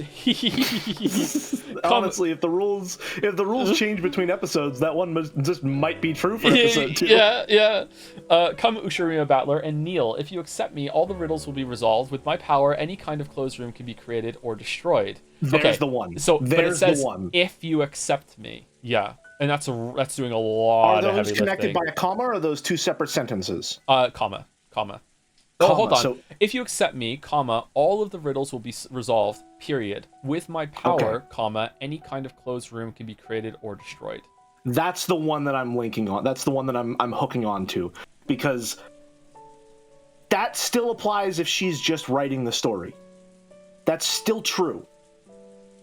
Yeah. So she didn't say that her power is to make these things reality. She didn't say that her power is to like have this physically manifest. She just said that with her power, any kind of closed room can be created or destroyed. Yeah, if she's not doing story writing, she is effectively doing some amount of creation and destruction as like a very powerful entity in the story that is effectively doing that. Yeah, because she can restart the story, let it go again, and she is able to change variables, and everything reacts to that. It is effectively some type of writing power in the terms of metafiction. Is Battler just her editor? It just brings in a new draft. It's like, I don't fucking understand what you're doing. There are new characters every time you bring this to me. What are you doing? At the end, it's revealed that this is just a couple writing and editing a story that they disagree on and they feel very strongly about. Okay, I'll make you my favorite furniture. I'll love you so much and make you my toy until you turn to ashes. Cackle, cackle, cackle, red cackles. There are only 5 master keys. There are only 5 master keys. I'll tell Rosa that there are only 5 master keys. Okay, and then the last couple are, I keep my promises. Okay, is that from Beatrice? Yeah, it must be. So Beatrice is the only one that can do that at this point. Like, Renove can do it, but not yet. He wasn't in there yet. So I keep my promises. Okay. I believe her, actually. Yeah, I believe her. Yeah, I don't think she wants there to be rules. It wants to be fair. And there's also that line about sometimes she said, like, sometimes the methods and the goals become the same thing to her. I think that Beatrice has big ADHD vibes and she can just get lost in her own bullshit, which is based. Yeah. Gotcha. Based. Not projecting at all. Yeah. Okay, and last couple, Natsui's room was exactly the same, just like usual. The door and the windows were locked from the inside. There were no fraud or tricks, no means of secret passages, or no places in which to hide. Natsui's own key was in George's pocket, and the inside of the room was sealed off. Only the 5 master keys were left, and Rosa was holding all of them. And let me say this, the parlor is the same. The key to the parlor itself is sealed away in the servant room, so unlocking it without a master key is impossible. The definition of a closed room remains the same as always. Episode 3, of all the doors that exist on Rikijima, none has a crack through which a key can slip. That was from one of the stakes. I have the power to speak the truth in red. Used by Beatrice again. Rosa and the Witch of the Forest. A hidden mansion called Kua Dorian does exist in the forest of Rikijima. In the past... was that Renove? Yeah, that was Renove saying that. Yes. You know what, though? It would be evil, but... Evil? Beatrice has said everything I speak in red is the truth, and that has not happened for anyone else. That's true. He just said that he had the power to speak in red, not that his red was the same as Beatrice. Yes. So I am going to tentatively think that it's fine, but I am gonna like just have it on the back of our minds. Yeah. Yes, that are connected via stream. That might not be the same as Beatrice. Yeah. He said his red was the same, but did he say it with red? And and we only trust Beatrice to give that power. Maybe Beatrice did say that. I don't know. That's another thing. Like that is my scorched earth theory for whenever anything happens that I can't explain. Is if it wasn't said in red, I don't have to believe it. Which I think personally is like that's my bullshit get out of jail free card until it's taken away from me. But. You know, that's like last resort, break the glass, you're lying because you didn't say it in red. Yeah, and also if Battler isn't seeing it and he's not in the Velvet Room, then it also probably didn't happen either, which is why it was so harrowing that Battler was in like the fucking like interstellar fucking pounding on the wall during the Velvet Room of the last scene when the Twin Towers are coming up and holy shit, like just bam, bam, bam. No, like yeah, that was that's another thing that I did also want to bring up. All right, I'm also of the same mind that if Battler doesn't see it, it's less reliable. Yes. In that I don't think it's like, oh, this didn't happen at all, but it's definitely more suspect than scenes that he is present for. One big thing that I keep coming back to when I'm thinking about it is that at the end of episode 2, he does see Beatrice. He does see the butterflies. He does see the goats. He sees everything. But he's drunk. And he gave up, right? So for a little bit, he was believing, or at least he was... I think he actually was. I think he was so just fucked that he was believing in that moment, and that gives her power. Yeah, it's the story keeps twisting this knife of it is really obvious that Beatrice does actually exist, but it is also equally obvious that she's not using magic to commit the murders. Like she really isn't. So it's like how do you fit those two together? Like it's Yeah, the real mystery is not how does magic exist, or rather how it's not does magic exist, it's how the fuck doesn't magic exist. Yes. Yeah. Basically. And I gotta say, me personally, I don't believe in magic, but after some of the shit that has happened in episode 3, God, I wish it were real. Because there are, like, everything to do between Kinzo and Beatrice that was described earlier in this episode is gut-wrenchingly disgusting. Yes. If you think about it. It is absolutely insane. And I so desperately wish that magic was real, because then that could all be fine, but that is the horror of the situation, is that I have to believe it's not, which means unless that's all a lie, I have to believe that it happened. Honest to God, I think that is going to be a big plot point later, because I think that Battler not wanting to accuse anyone in his family of being responsible for the murders, he is going to have an even stronger reaction and commitment to, I don't want to know that I live in a world that exists, that my grandfather like kidnapped a baby and like indoctrinated her into this cult-like entity figure because he missed his mistress or whatever. Like that is like we're talking like a whole other level of fucked up. Like his mistress, that, by the way, was not his mistress by choice, and who was locked on the island until she killed herself. Yeah, and he did it twice, it looks like. If there's another one that happened, he was like, okay, let's do it again, because the first one fell off a cliff and died. Like, it's...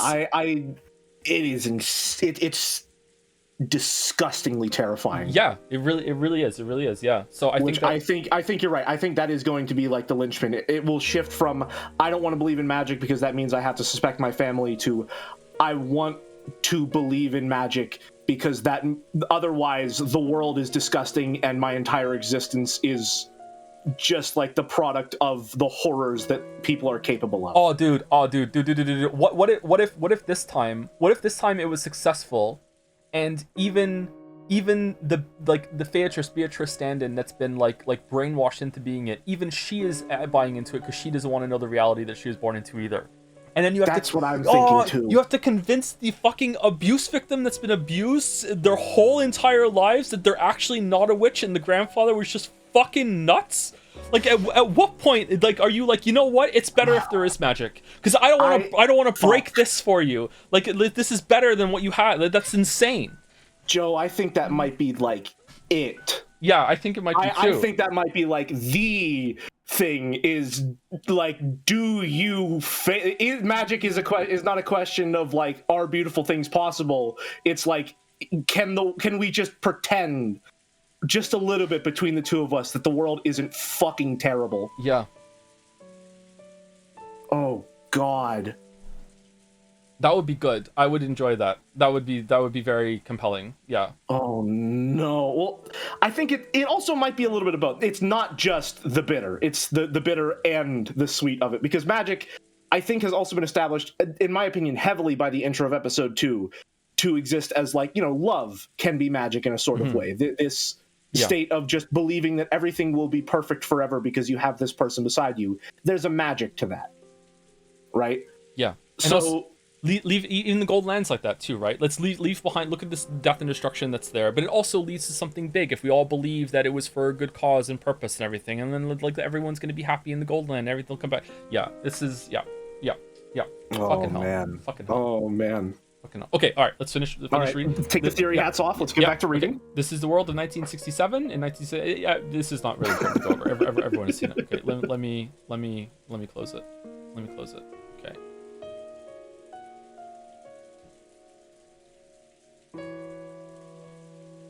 Okay. It seems my disciple has caused you much trouble. Huh? Oh, that was your line. Sorry. Huh? It's you. Someone suddenly spoke to me, so I turned around, and in the rose garden arbor was the predecessor Beatrice, whom Beatrice had supposedly defeated a short while ago. I was about to try and shorten that name, and I won't say it out loud.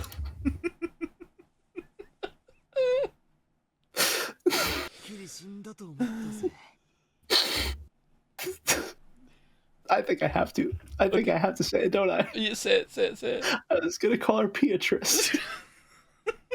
Because its predecessor, Beatrice. Right, that's her name now. Congratulations. No. She's Beatrice. Oh, no. Fish-chan returns. Pitorici! Oh, Beatrice.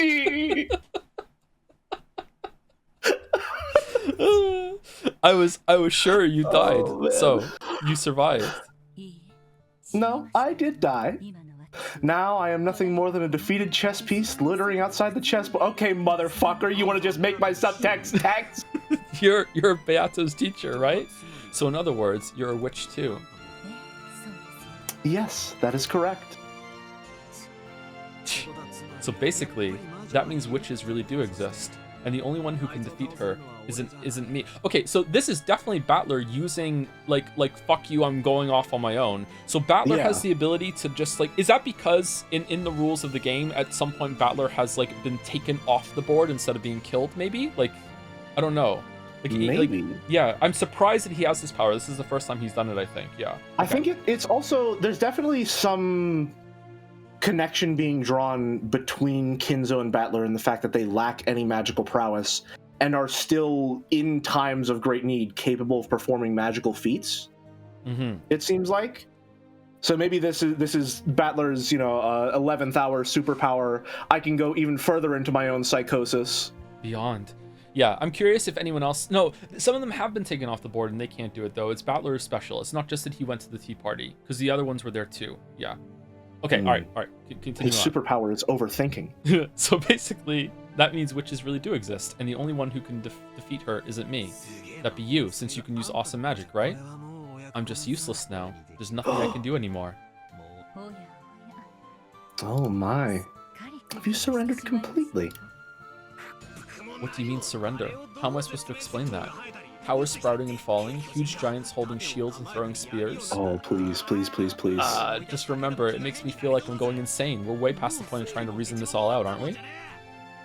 She's just gonna say, then don't, Lamayo. We've left the level of tricks and things that can be explained with human culprits. Damn it, damn it, damn it, damn it. Calm yourself. I am nothing more than a piece on that child's game board. After being removed from that board, I am no longer a being capable of doing anything. But you are that child's opponent. As long as you do not give up on your own, you will always have the power to strike back. Among Us ghosts? Shut up. Weren't you also reciting strange spells and summoning towers and spears? What do you mean strike back? Are you saying you'll teach me magic too, and make me take part in that massive magic battle? Okay, he's cooked, man. He's cooked. He's cooked. He's so cooked. If you wish, I could teach you a bit about magic. Oh, just what I wanted. I'm waiting for it to drop with you fucking moron. He's done it. He's so mad. Please give me some awesome magic to smash through her chest in one blow. Don't screw with me. He's so mad. I hear that in Japanese magic, there is a ceremony used to pray for rain. Do you know of it? Battler, have you heard the story of what the fuck is it? The fucking glycerin one. Shit, my moment truth that I failed it. Oh no, the Ice 9? Crystallization, yeah, crystallization, I'm not sure, glycerin or whatever, yeah. A rain ceremony, that thing where you throw stuff into a fire and dance as an offering, that's not magic. They say that the fire causes an updraft, which makes rain clouds gather. That's supposed to be an accepted scientific phenomenon. Is this the moment where she's like, but is that not magic? Oh, I believed it to be a form of Eastern magic, but is that not the case?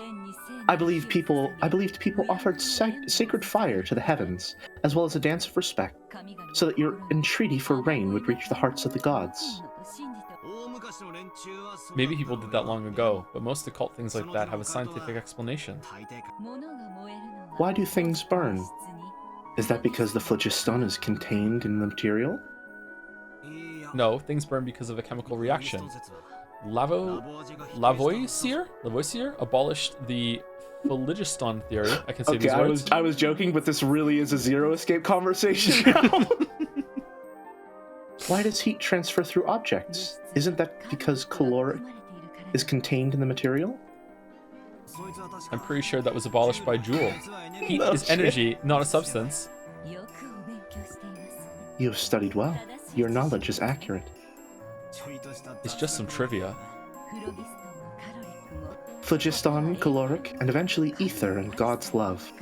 All are powerless before a scientific explanation. In the past, I was told that an apple falling from a tree was thanks to God's love, so that humans would be given food. So even gravity is a love of God. Well, that's probably the remnants of the period when religion rather than science was used to explain everything. That is correct. In the past, humans called the limits of their knowledge, no, ignorance itself, magic. Like the rain ceremony we were just talking about. Did the people of ancient times realize that there was a scientific explanation? That fire gave rise to heat to cause updrafts that summoned clouds? Even without understanding these things, they at least knew the result. That probably happened a lot. That's stuff called knowledge of the ancestors. Even without understanding the reason, through long experience, they knew that they'd achieve results. Phenomena whose principles they didn't understand were probably the same as magic to them. Like this person just said, ancient people who didn't understand those principles probably believed that, through the rain ceremony, their wishes would reach the heavens and make rainfall. To them, that was certainly magic, as long as they didn't understand updrafts. Okay, so we're addressing head-on the idea that the stuff that's complicated enough, like complicated enough science, seems like magic to those who don't understand it. Yes, yes. Interesting. If you push an electrical switch, a light turns on. Chandeliers arrived. Children do not know the scientific principles behind why a light bulb lights up. They only know the results when they push the switch. If they obtain such a result without knowing the principles, doesn't that make it magic to them? That's pretty interesting. Well, logically, that's true. For example, I don't have a clue why the brawn tubes in a TV show picture. No. Still, I think it's totally normal to see things shown on TV. Even if I don't understand the principles behind brawn tubes, I at least know that if I push the switch, I can watch TV. It's exactly the same as having a rain ceremony without understanding updrafts. In other words, can we start a counter of how many times "in other words" is said in the story, by the way? If I don't know the principles, even TV is the same as magic. Or even magic itself, I guess. This is a cool idea to think about. Like, I feel like there's a lot in our society that people just have no idea how it works and they just take it for granted. Then, yeah, that's just how it is. Say, it's surprising that Battler can be so smart and also never once come to this conclusion yet. Yeah. Because this seems like...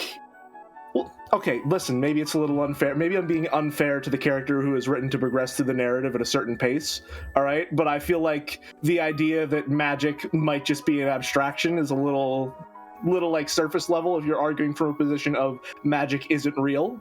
He's also been going through a lot of trauma. He has been going through. Yeah, he has seen his entire family murdered twice. He's having a bad infinity. Yep, for sure. A bad infinity, Nikki. Oh, or even magic itself, I guess. Do you know the structure of brawn tubes? Have you ever taken one apart and looked inside? Nope. I think I read about it in a book or something once, but it was complicated and I didn't have a clue. I think that when electrons hit a fluorescent material, it creates luminescence or something like that. Oh, you just think that, did you? Yeah. Just a thought that came to him. Yeah. That book lied. Actually, there are small people called gremlins shut up inside the brawn tubes, and they do their work with magic. Huh? Don't be stupid, there's no way that's true. And also, if you look up at the ceiling, it says gullible. How can you deny it if you have never looked inside a brawn tube? Devil's proof. You can't prove that it doesn't say gullible on the ceiling. I've never looked inside, but I can say for sure that small people like that definitely don't exist. Since there are no brawn tubes here, that is impossible to prove. Yeah, it's impossible to prove right now, but later I can take apart a TV somewhere and show you and instantly win the argument. This is online debate 101. Like, you fucking hell. If I reply to your post at a later date, perhaps I will win. So, put another way, My magical theory that gremlins are shut up inside the brawn tubes and display the picture with magic is impossible to disprove until we can verify the contents of a brawn tube, correct? Urk, what the hell? Is this one of those? Are you trying to say it's a devil's proof? That's a favorite trick of you witches. A devil's proof is a bit of sophistry, one that takes advantage of the fact that negative facts are impossible to prove. However, it's different from my brawn tubes metaphor. That could be resolved simply by taking apart a single television. You're right. It isn't really a devil's proof. You have proposed a scientific theory, and I have proposed a magical one. One of those is the truth. And which one it is can be ascertained the moment you look inside a brawn tube. However, until the instant that happens, we cannot deny each other's theories. So, even though only one truth exists, until you look into the brawn tube, you can have two conflicting truths existing at the same time. You have a realm in which two truths can exist simultaneously, even though there must be only one truth in existence. Are we Schrodinger's catting this shit right now? Is that what's happening? Yeah, it really is Zero Escape. We're setting up the unreliable. Okay, Fucking, alright. okay, all right. Well, jelly morbs. Oh fuck! Not again. How's it feel? Again. How's it feeling? I didn't want to do this again. I already did it with 999. It's not again. Is the cat in the box alive or dead? If you open the no. box, you will learn the answer. You will learn the truth. However, until you open the box, you can claim that the cat is alive, and you can also claim that it is dead. Both claims are the correct truth according to the people making them. And even though the two sides are in conflict, neither can win the argument as long as the box remained unopened. In other words, two truths can exist at the same time. Yeah, this is definitely setting up that there's different versions of the scene. Yep. Yeah. Even though there can only be one cat in the box, it is packed with a living cat and a dead cat, forming a strange, separate world.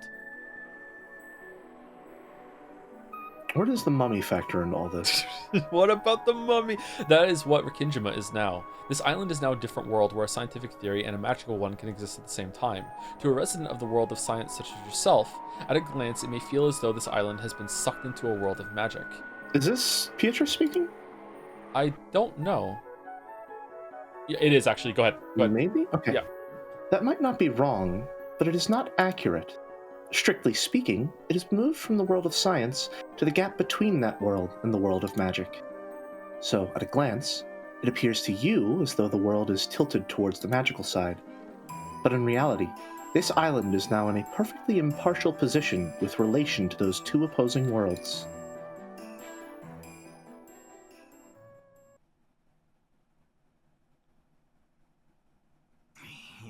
I don't really get it. The gap between reality and magic? A perfectly impartial world? Beatrice, what are you saying? How's that? Hasn't pretty much everything that's happened been totally not in my favor?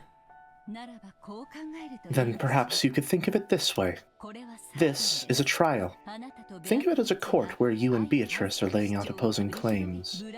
Call it a brawn tube trial. Your opponent claims that there are tiny people inside the brawn tubes, explaining one thing after another, talking about the lives of these tiny people, what they look like, what type of magical power they have. And what do you do? Well, I study in a library and argue back by explaining how brawn tubes are constructed. Works out of the library. Good to know. At this moment, both your claim and that child's claim exist in the court at the same time. If you find your opponent's claim convincing, it might sound like the truth to you. It might look like the truth to you. That is exactly what you saw.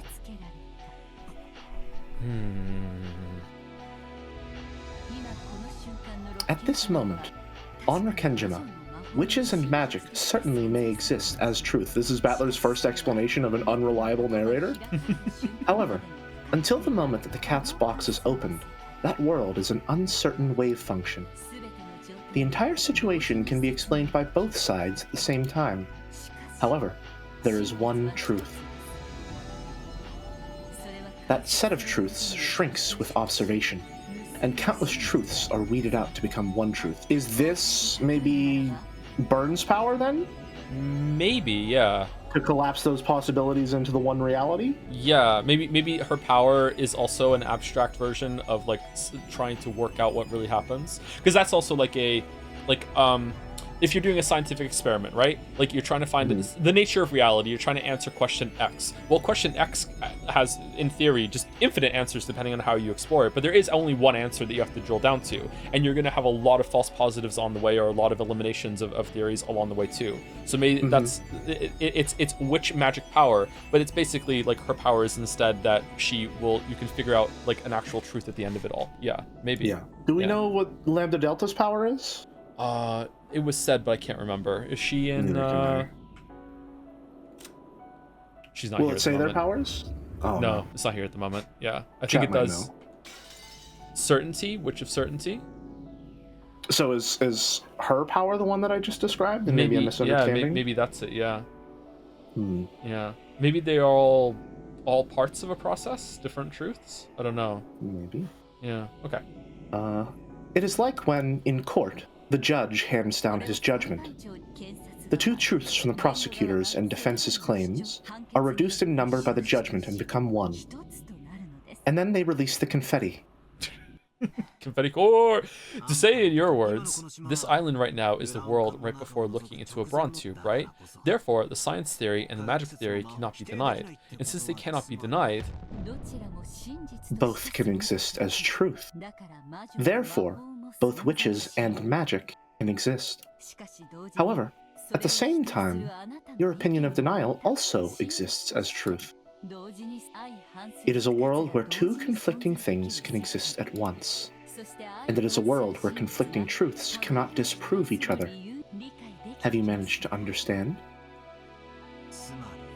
In other words, no matter how much awesome magic Beato shows me, it's only a claim of a magical theory and it doesn't disprove my position. So no matter what kind of magic Beato shows me in this world, it cannot become proof that magic exists.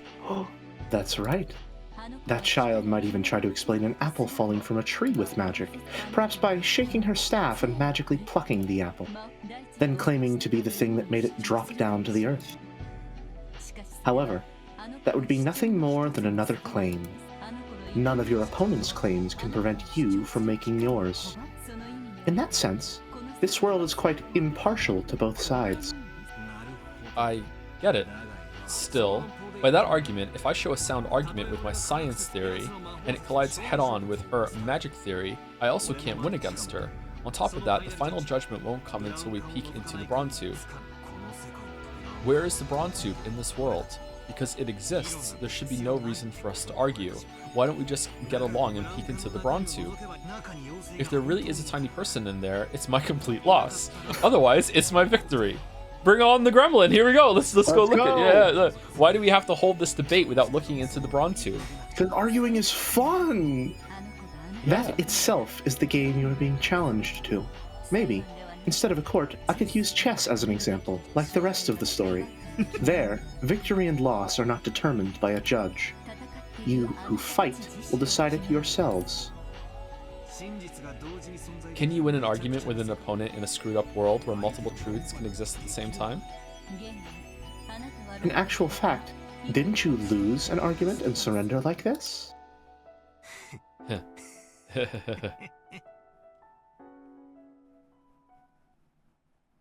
Ooh. What's going on? I'm more in than I ever have been before. Oh, great. I'm fucking into it. This is all the advice I can give you now. If you wish, I can occasionally offer you counsel. Do you feel owned that you're so in because it's anime? No, I have no shame. I have no shame. I have always been in. It's just pulling me further. Caught in a riptide, and I don't mind drowning. Yeah, well, you did make the pegging joke earlier, so yeah, no shame. That's true. That's true. Sure. Thanks. That really helps. I'll avenge you. Thank you. I look forward to it. What's your name? It's Beatrice. Beatrice used to be my name, but now that I have surrendered it, I do not have a name. So I shall take a temporary name. Virgilius. Virgilius? Oh, no. How about Virgilia?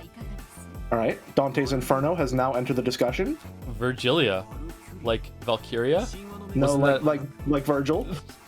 Wasn't that a name for goddesses that show up in myths? No.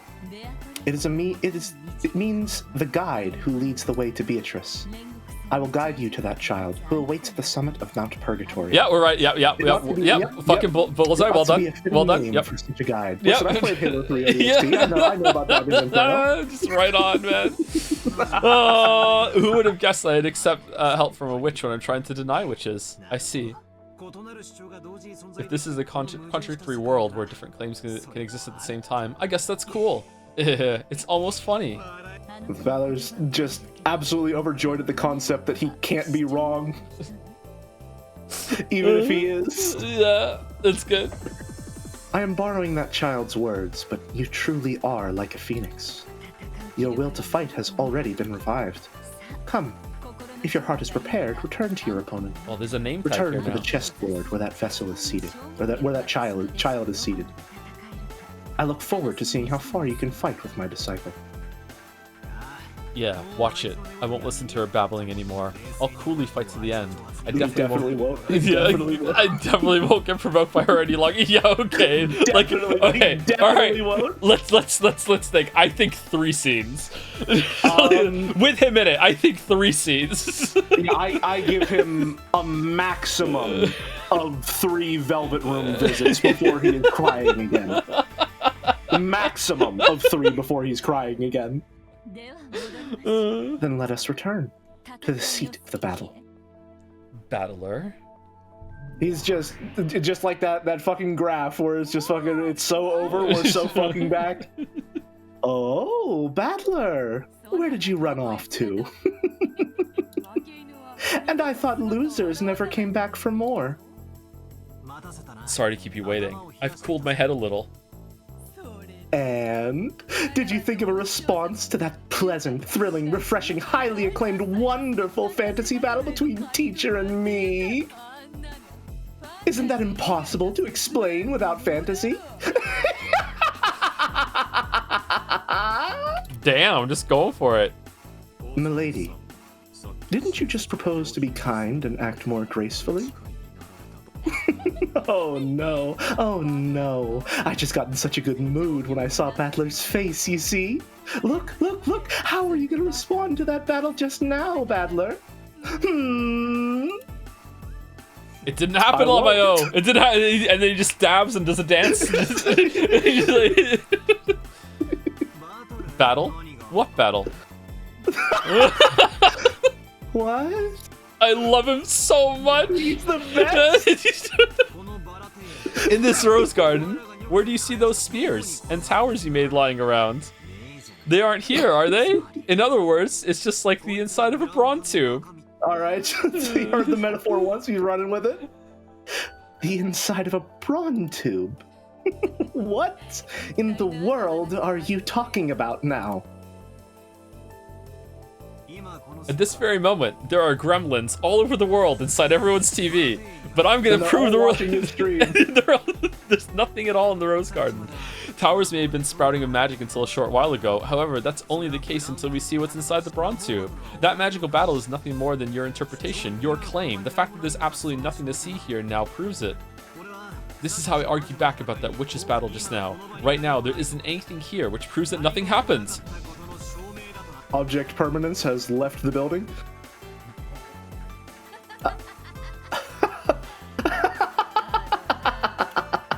Come now, of course I can't make a huge mess when it's only the first twilight, and I am rather fond of that rose garden, you see. To prevent any damage, I had the fight occur inside a barrier, so it's only natural that it wouldn't have any influence on reality. That's your claim? Well, I guess that works.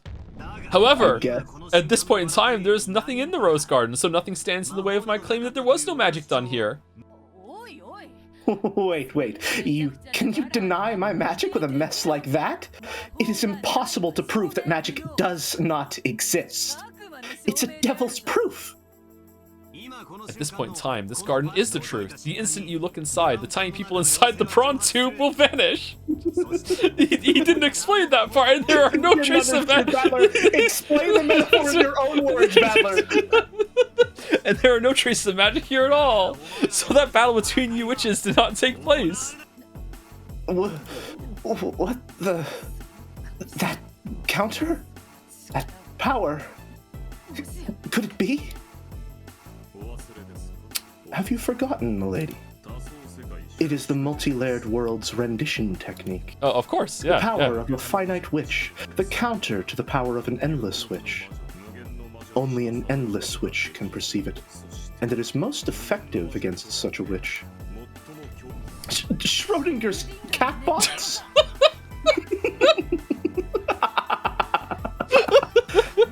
That old hag of a witch! What an uncalled for hint! It's like a way of like censoring swearing, like Scooby-Doo or whatever. Schrodinger's cat box. What are we gonna do? We've lost time, including the 5 servants and grandfather. There are 6 corpses. Let me check the scene. I've been trudging along, wasting time. From now on, I'll speed things up. Okay?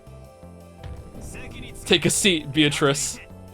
It's finally the first twilight, isn't it? Let's start the real thing. Show me what you've got.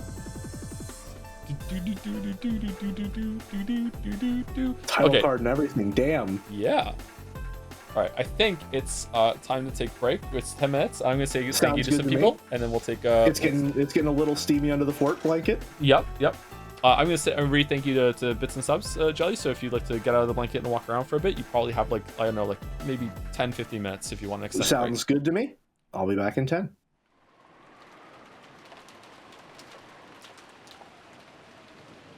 Let me just wait for it to get to the next line.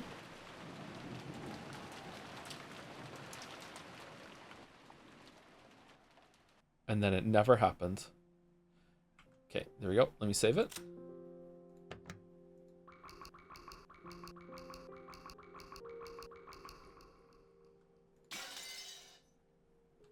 Is anyone dead? No, Shannon's not there yet. Okay, all right. So same goes for you, chat. If you want to take a little extended break, I'm going to say thank you to some people, and then we are going to go away for 5 minutes when I'm done, and then we'll come back and we'll continue. Who's the last person I said thank you to? Sony Bro, Drew Babe, Wayward. Thank you, Wayward2524 for the resub. Tell69 for the resub as well.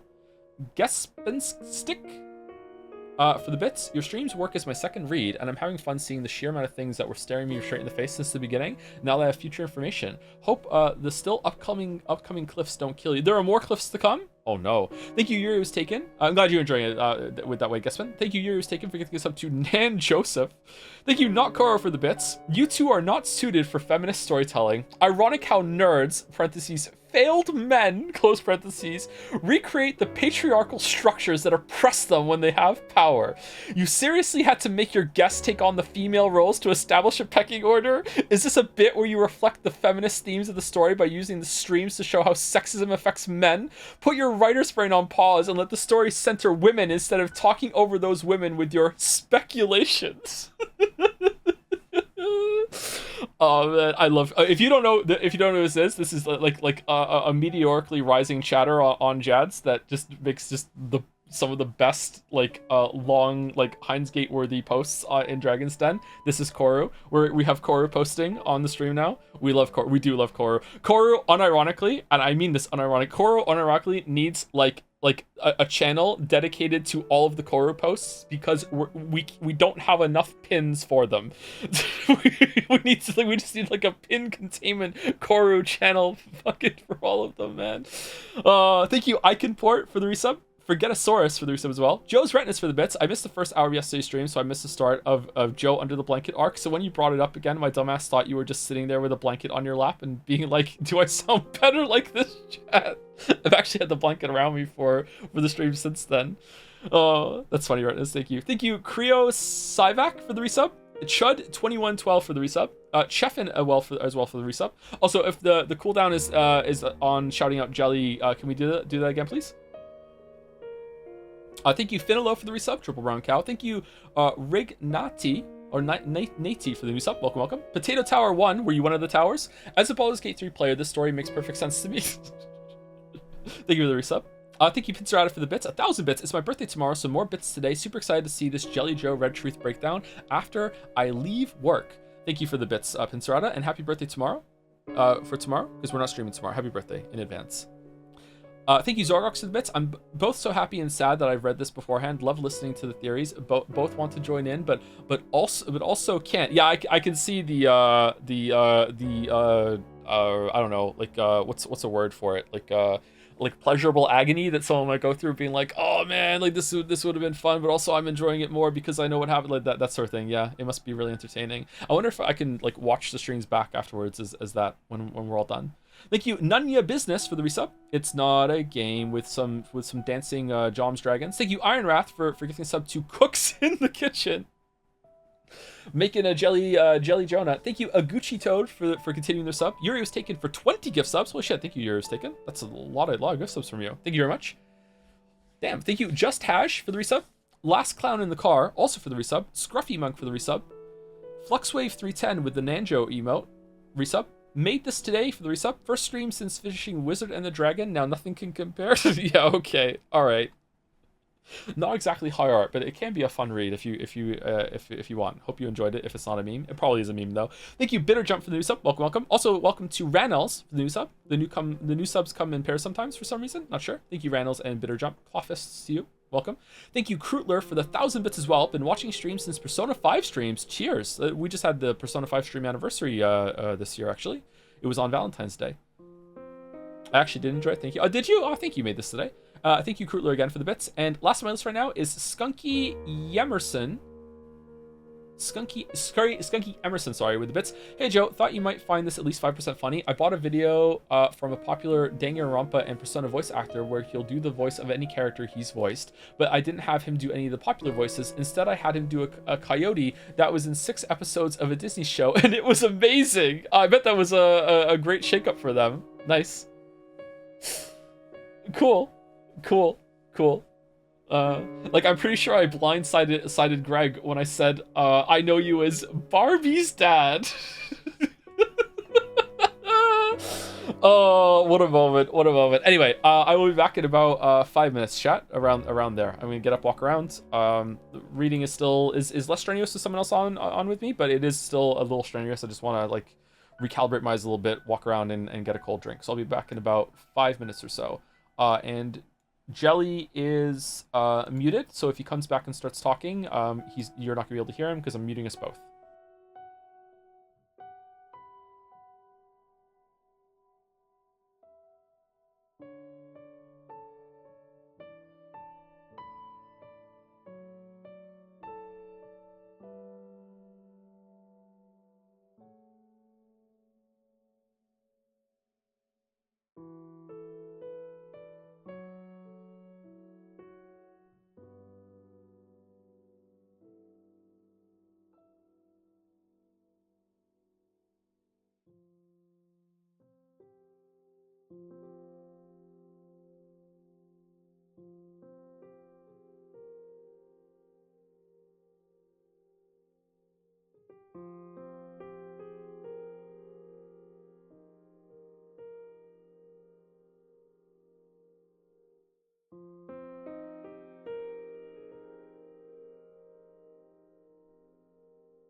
Hello, hello. Check 1, 2. Can you hear me, chat?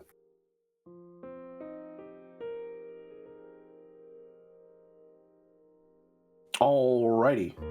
Joe's going to be a little bit longer. How's everyone doing? Having a good time?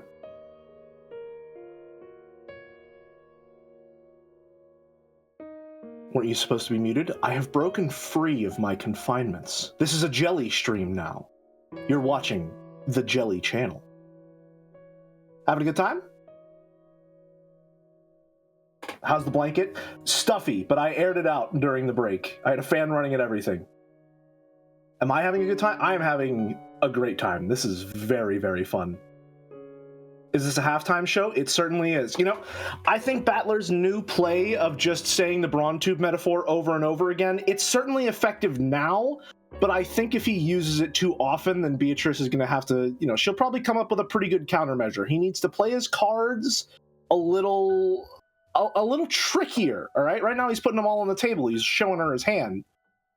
And I don't think it's really going to work out. He seems to get very overconfident, perhaps even more overconfident than Beatrice does at times. But we'll have to see how it plays out before we can make any further conclusions. Since you've discussed who's the smartest character, who do you think the dumbest characters are? Okay, well, not discounting some of the child characters, although to be completely honest, I don't think any of the kids of the Ushiromiya family are on the dumber side.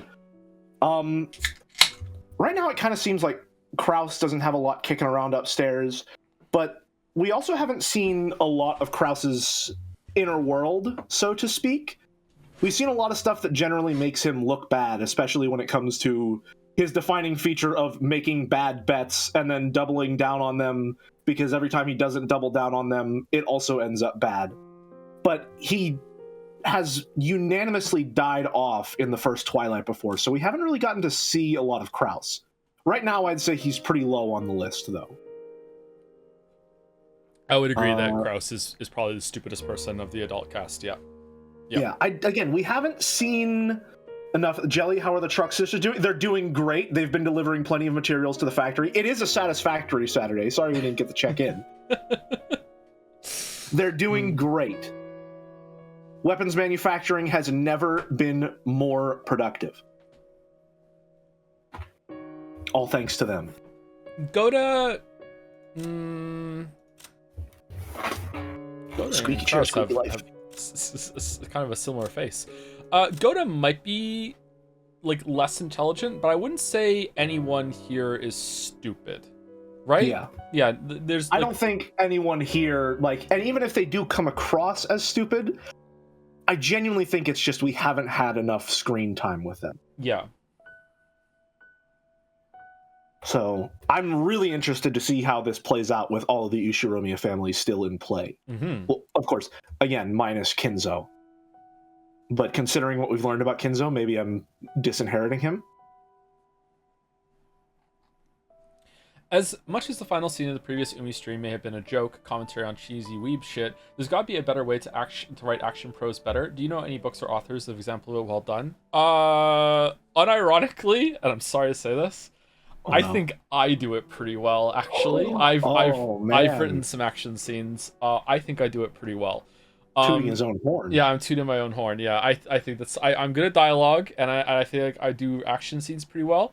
But yeah, my weakness is probably in similar to Ryukushi, like some of the prose that I do is more serviceable, that sort of thing.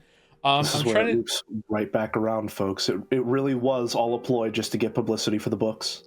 It was. It was. Apparently, someone in the chat is saying Brandon Sanderson. I haven't said any. I haven't read any Brandon Sanderson. I will say one that I did read that had action that I thought was god awful was whoever the hell wrote the Drizzt Do'Urden books. Do'Urden, yeah. Yeah, those there are sword fights in that are sometimes just literally like one line, one paragraph. Parry, riposte, parry, strike, parry. It's like, what the fuck are you doing? Yeah. So like I read one of those. So yeah.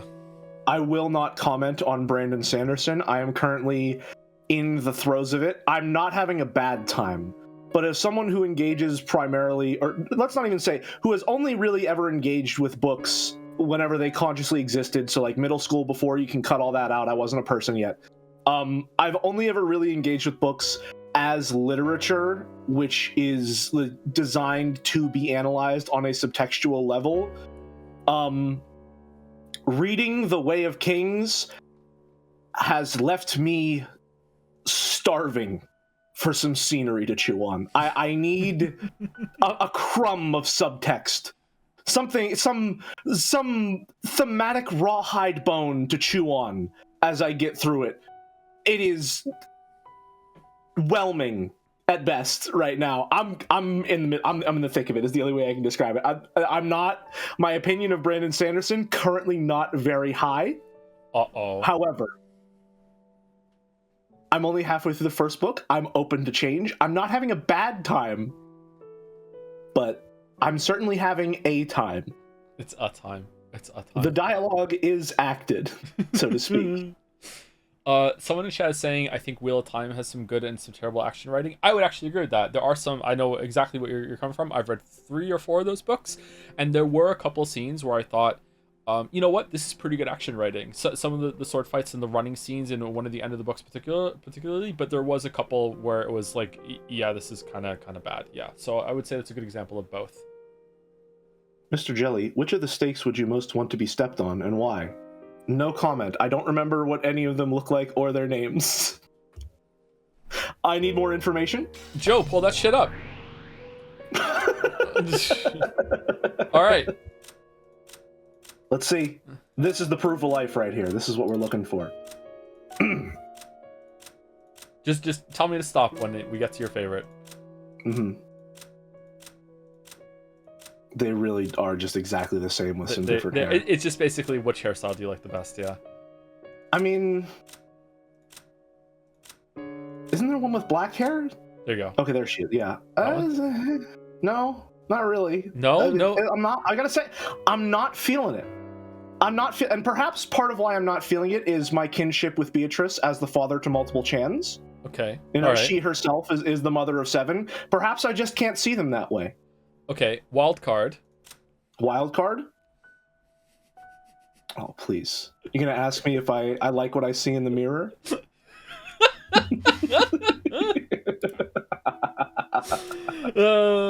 Oh, we have to read this. She looks like a cake here. Oh, right, doesn't she? That's new. Yeah, Virgilia. Do you want to read this? A now retired endless witch and Beatrice's teacher just... She was on she had tenure for a while and then just stepped away. She used the endless magic properly and devoted her life to the smiles and happiness of many people.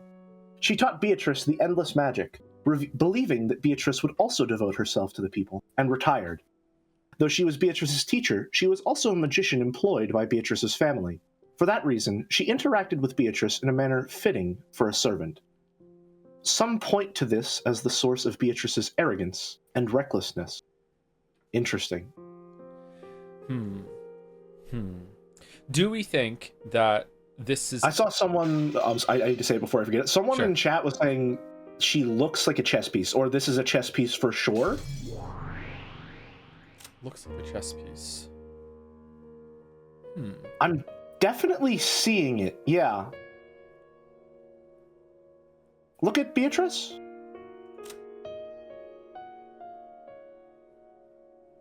Okay, I mean, I might be going insane. But the wide rounded someone in chat is saying pawn, bishop. Yeah, it's a bishop if anything. Yes. It's yeah. This is the bishop kind of thing. Yeah. Interesting. Yeah. Interesting. These have the goat head is also a very like knight head kind of thing. The horse, like yeah, it's in that area. Originally, I was thinking that the goats might be pawns, given how they're usually used, but I think the butterflies being the pawns makes more sense logistically. If these were meant to be pawns, there should be 8 of them, not 7. So maybe at one point there's going to be, oh no, the 8th sister of Purgatory lurking somewhere. Watch out for her. Or maybe he's the pawn. Is he meant to be a pawn as well? These are the 8 pawns. Are they equal? I don't think so, actually. I don't think it's going to be a one-to-one like this character is a pawn, because I was trying to map that out earlier, looking at like all the pieces on the board, including like the humans, the Ushiromiya family and stuff like that. Yeah. I'm wondering if we are going to end up with a clean 32 characters to match, one-to-one to all the pieces that would be on a chessboard. Or maybe it would be 34, including the players. Yeah. But we're not quite there. That is a good point. Yeah, we could go up to 34. I wonder if the other witches are just they specifically said they were spectators, so they wouldn't count. So yeah. Rewrite the Umi action scenes with a self-insert. Call it the witch and the dragon. Nice, Shadow. Right. Nice. I'm curious about her awakening into being Virgilia. I wonder if we are thinking that there was another version of like the Beatrice kind of like experiment of trying to create someone and brainwash them. I wonder if that scene that we saw with the young Beatrice was that the one that we saw die, or was it another one? Was she put up to like instilling the idea of magic into like a girl at a young age in some way? That's what I'm thinking might be the... Hold on, let's see. Hold on. Another woman who's a part-timer, though she has quit her job several times along the way. Is that out of like guilt? That's something that's really striking to me. Yeah, like I can't keep myself, like I can't keep on with this job of like brainwashing this girl. I can't stand it. I can't take it anymore. Just leaves, and then she comes back out of like, but I also want to protect her in some way. Like I don't know. Like, maybe she was a Beatrice at some point, and she got too old, and Kinzo discarded her or something. Kumasawa? Possibly. I would be surprised at that. Yeah, that's me spitballing. That's not like what I'm going to stick with for sure. But that's... I just think it's interesting that she was... Well, assuming that Kumasawa and Virgilia are the same person, she was Beatrice, and the title was passed down where it's coming to from. The current Beatrice. Yeah, for sure. That's where the problem... That's where the idea is coming from. Yeah, for sure. So, assuming that Beatrice is a role that Kinzo essentially molds someone into playing, I'm wondering if that is a more literal passing down of the title because she was no longer fit to serve as Beatrice, according to Kinzo. Yeah, he's like Leonardo DiCaprio, and the Beatrice hit some age limit, and he was like, okay, time for a new Beatrice. Yeah. Something like that, yeah. Something like that, yeah. And okay. I mean, that's making me wonder, like, how deep does this go as far as people being groomed to serve the Ushiromiya family? Like, it's been mentioned multiple times that Shannon and Cannon came from an orphanage, right? That is apparently like where the Ushiromiya family employs most of their servants. Yes, is that correct? Which it's a weird thing to have mentioned a couple times now. Yeah, and they also refer to themselves all as furniture. So it's again that like they are convinced of a role that they are forced to spend their lives serving. Yes. Yeah. Which now we're getting into more like overarching metaphors regarding like theater and the stage and performance that aren't fully developed in my mind, but they're certainly there to some degree.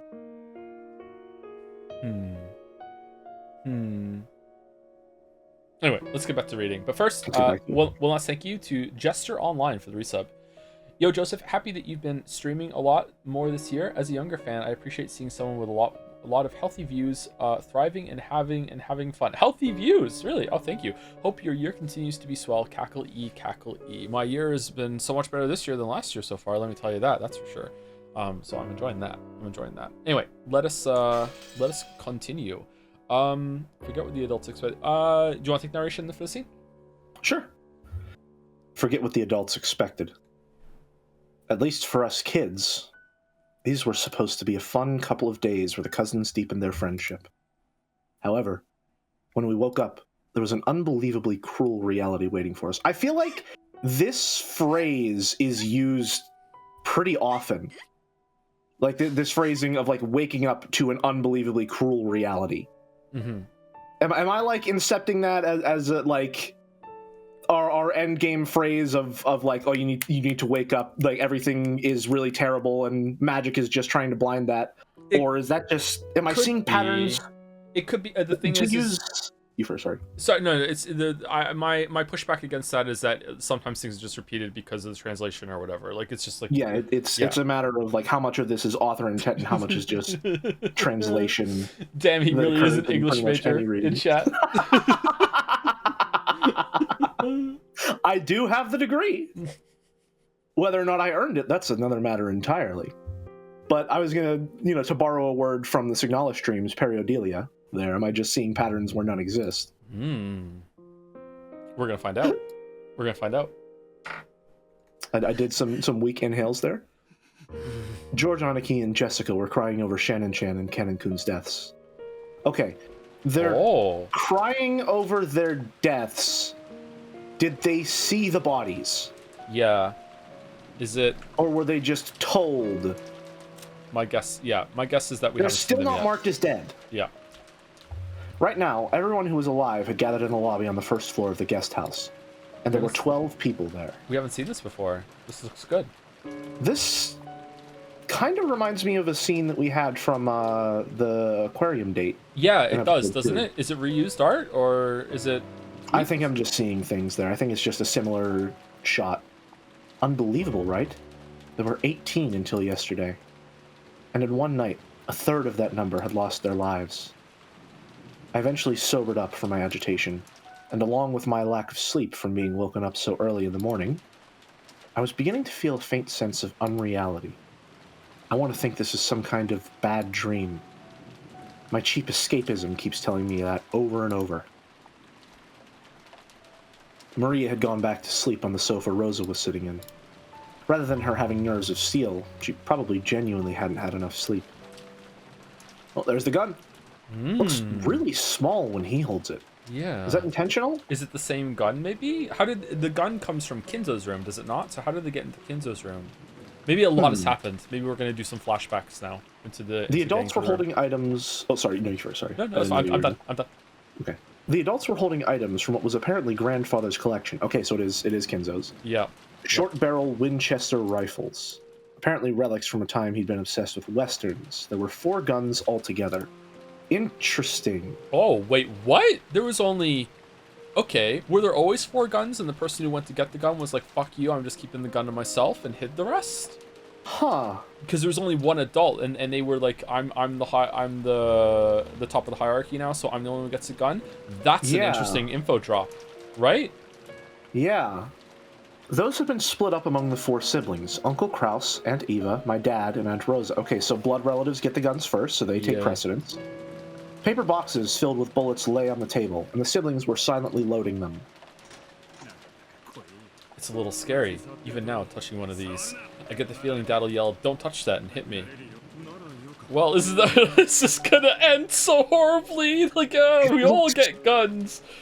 Oh, it just looks so small when they're holding them. Yeah, it does. It looks like kind of like a toy gun. I can't tell if that's like intentional, as if to like emphasize the difference between whenever one of the female members of the family is holding it, and it seems like this massive thing, this massive amount of power for them to hold. I don't know. And then now a male member is holding it and it just looks really small, or if that's just me running fucking haywire and the art just looks a little weird. Or it's just under the blanket Yagwai hands. Like, yeah. That's true. That's true. Well, isn't this great? You got a gun. No matter how much you touch them, you won't be hit again. Well, he's having a great day. Yeah, look, it's noticeably bigger in her hands. Yeah. Think that father would meet this kind of end. Well, I never did expect Kinzo-san to die normally in his bed, but even so, it is too horrible. Slipping into the judge voice a little bit there. Hey, I wonder if that really was father. Okay, I love you, you're great. I think it might be a different person's corpse used as a substitute to trick us. You're insane, continue?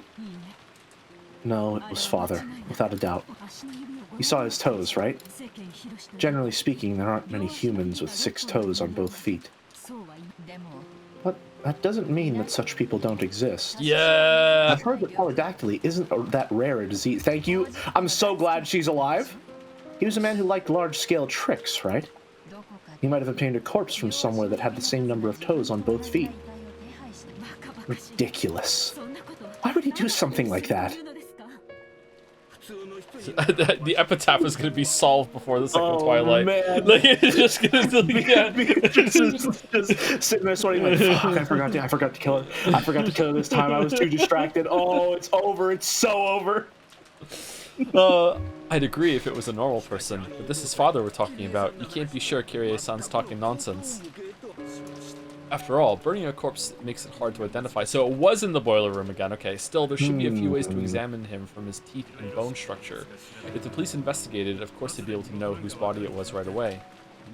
The problem is that we need a telephone engineer more than the police right now. The boats probably won't come in this typhoon. So, will they arrive tomorrow? A new chandelier! Oh, yes. Interesting. Viv is going to have to get on a new one.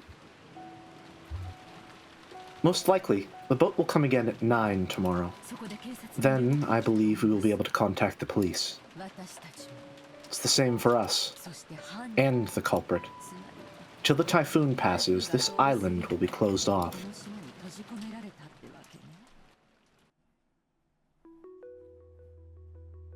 Just from our parents' conversation, you could probably figure out the general gist, but let's explain the situation anyway. From early that morning, this is the writer literally just going like, you might be able to get it, but just in case, let's explain. Let's exposit for a moment, just so we're all on the same page. In other words, the subtext. Sumari. In various places throughout the mansion, a total of 6 corpses, including grandfather and all the servants, had been found one after. So 6 corpses, which means okay. May I see them? First, grandfather had been in the boiler room, completely burnt. The servants had died, each shut up in the rooms throughout the mansion that had magic circles drawn on them. Okay, I thought that was going to be second, like we found this one. The cause of death for the servants was uncertain, but according to Dr. Nanjo's diagnosis, there was a high likelihood that they had been stabbed with something like a spear, or possibly shot with a gun. Whoa. Okay. That was why the adults had started arming themselves with Winchesters. And what made the situation even more chaotic was the fact that the telephones had become unstable. It was unknown if lightning had caused them to break down or if the culprit had broken them. At any rate, since contact with the outside had been cut off, we couldn't reach the police. So, until the typhoon passes and the boat comes tomorrow morning, we'll have to protect ourselves. After all, Rikenjima is now isolated by the typhoon. And just as we're stuck on the island, so is the culprit. It seemed that the adults stayed up all night, holding the family conference in the mansion's dining hall the whole time. And yet, the crime had occurred in the mansion. So right when the adults had been in an uproar over money, the murderer had been killing under the same roof. They say Aunt Natsui has been strict about locking the doors and windows at night, and yet some suspicious person had entered and left the mansion. The adults had decided that the inside of the mansion was too large to be safe, so they'd pulled the guns and moved to the guest house where we had been. Which brings us to the present. George Aniki had begged to see Shannon-chan's corpse, but the adults had refused, saying that he mustn't do so until the police arrived. Interesting. Okay, so first of all, them going to the guest house is super smart. It's a much more easily defendable location than the whole entire mansion. They don't have the keys for the mansion either. And this is a really big difference, is that because the adults are like alive. Oh, here they are. They're dead. Because they're like alive and united, they're protecting the children because they're stable, right? And it's like, yeah, you can't see them all. That's really different vibes. Yeah. I do think this is going to go way worse than the other two, though, because I think what's going to happen is there's immediately going to be, not immediately, but there's going to be tensions between blood relatives and non-blood relatives. Like, oh, hey, maybe you're trying to make a bid. Maybe you only join this family because you want like the Ushiromiya wealth, stuff like that. There's going to be some obvious tension between Eva and Kraus because she has always wanted to be head of the Ushiromiya family, and now with Kinzo dead and this whole situation going down, Kraus might think, oh, she's trying to take advantage of that. Like, theoretically, it's more stable. I think that because of all the underlying conditions, though, it's actually more unstable than it could possibly be. Definitely. It's gonna be like Battler's worst nightmare is that it's gonna be like, well, like a witch could have done it, and they're gonna be like, no, one of us killed them. So if one of us killed them, I can't trust any of you, and we all have guns. There's gonna be like little mini factions almost of these two together, like these two together, these two together, her with her. Who are you joining? You come with us. No, fuck you, mom and dad. Like it's gonna get real ugly real fucking fast.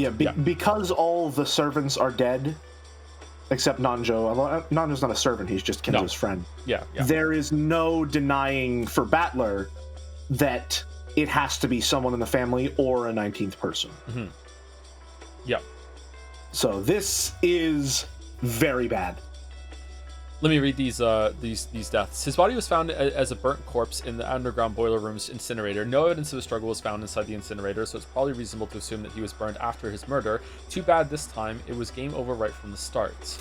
Servant Genji, his body was found in the VIP room on the second floor. Okay, there was 5 doors, so I'm guessing that there's going to be a combo of corpses somewhere.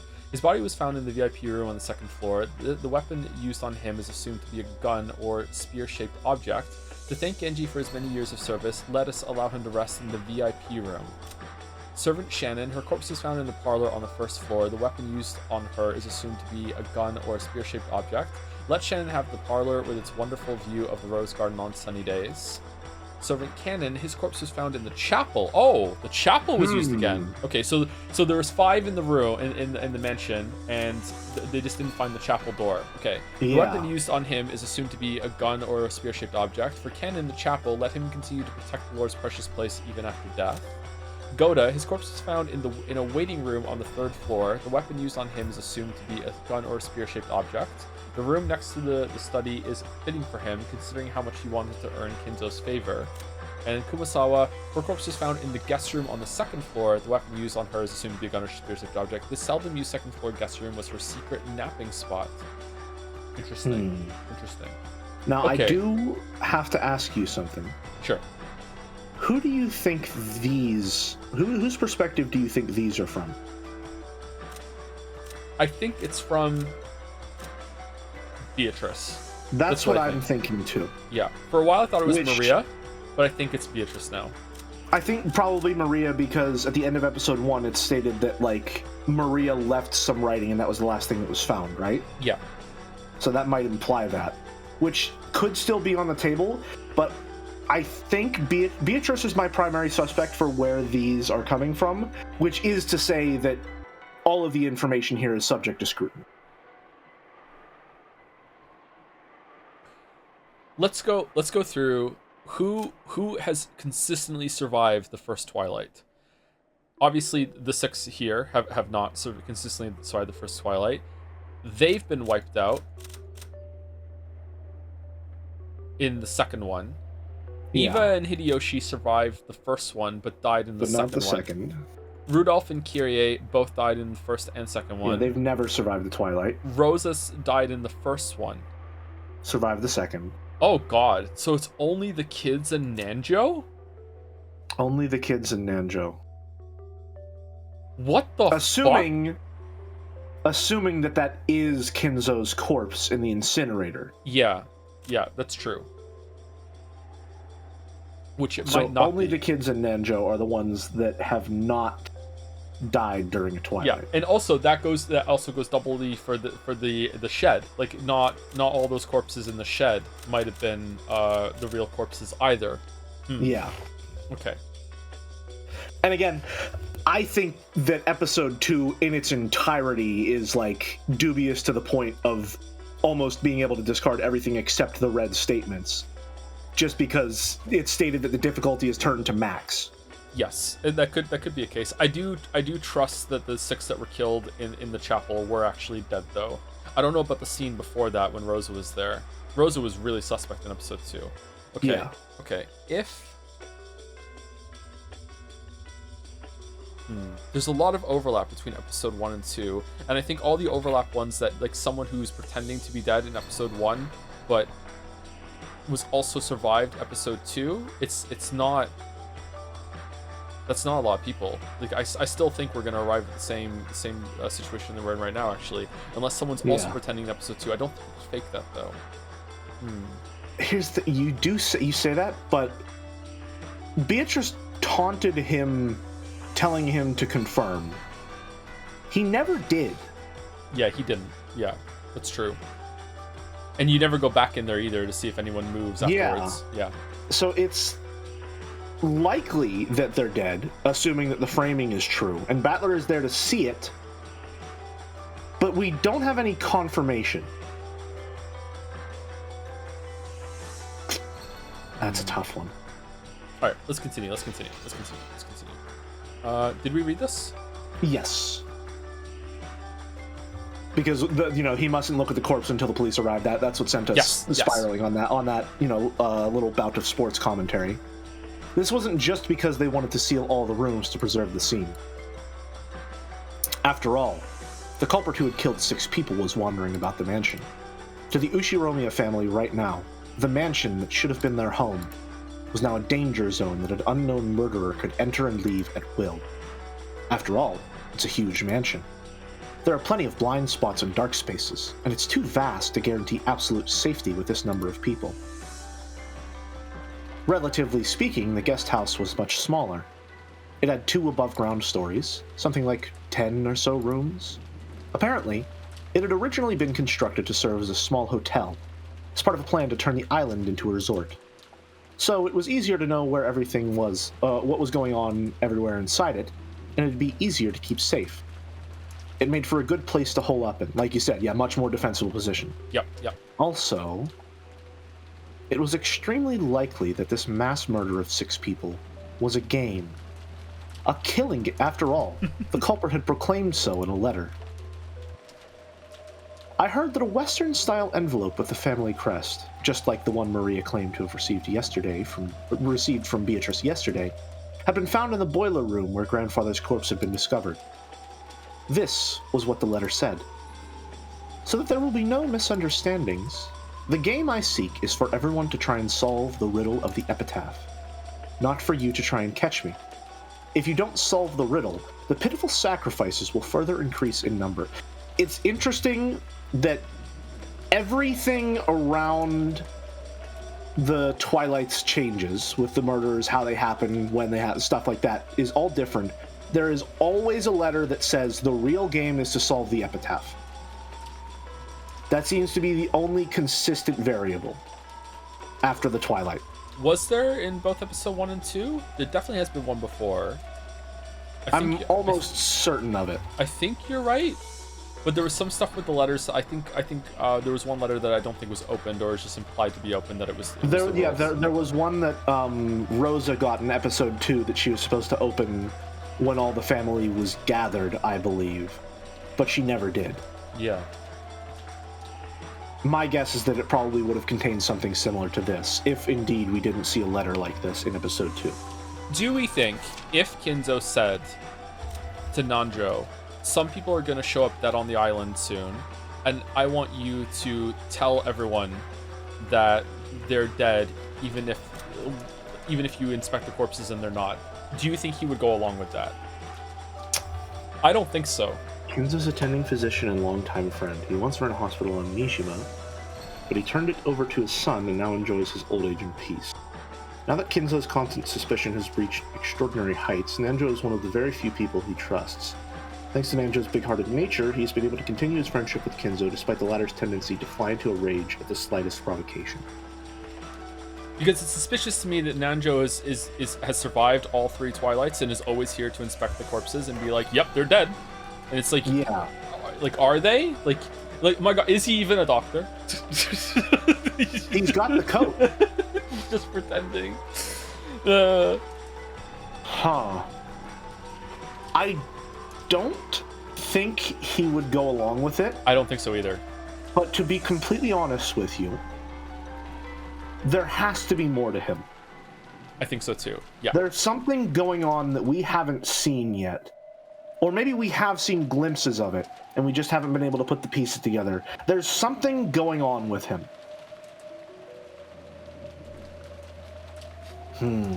Yeah, it's sticking in my brain that he is the only one that I can, apart from the kids, obviously, that I can consistently be like, yeah, he survived every Twilight.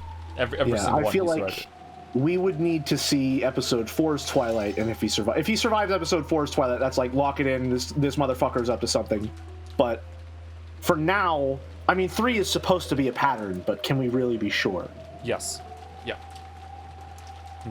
It would be wiser to spend your time. If no one can sew, I'm going to move on. Did we read that one? I think so. It would be wiser to spend your... Sorry. Not for sure. It would be wiser to spend your time solving the epitaph instead of searching for me. If no one can solve the riddle, no one will survive. If a person appears who can miraculously solve it, I will give them all the gold of the Golden Land, the Ushiromiya family headship, and all of my power. I was the one who succeeded the Ushiromiya family headship after Kinzo-sama. I look forward to seeing who will succeed to that headship after me. Okay, so this letter is like the Golden Witch Beatrice. This is like the seed that shall sow all the discord to come. Mm-hmm. Yeah, this is throwing like a raw steak in a room with like 4 wolves in it. Yeah. Mm-hmm. This exists in every single episode to be like, and any piece you thought might exist is gone. Or at least that's how it functions, because everyone always gets caught up in the second part, which is if you solve it, you'll get this, and not the only way to win is to solve it. Yes. They instead get caught up with, well, obviously this is a power play, because whoever, is already going to solve it, they want us to accept that if they solve it, they'll win, so who's up to some bullshit? I'm hoping Kyrie might clue in on that. She will. I think so for sure. Yeah, I have faith. This riddle of the epitaph was that thing. That strange epitaph written by the portrait of the witch on display in the hall of the mansion. That was a lot of the grandfather was the one who had written it. I'm surprised I got through without stumbling. And the person who solved it would supposedly be given the inheritance or the hidden gold or something like that. Ever since it was first put on display there several years ago, the relatives had secretly tried to solve that riddle, despite saying on the surface that the whole idea was silly. Here's just a little fun jelly fact. For the longest time, I thought that several meant 7. Me too. I didn't know that it meant like a vague number that is multiple.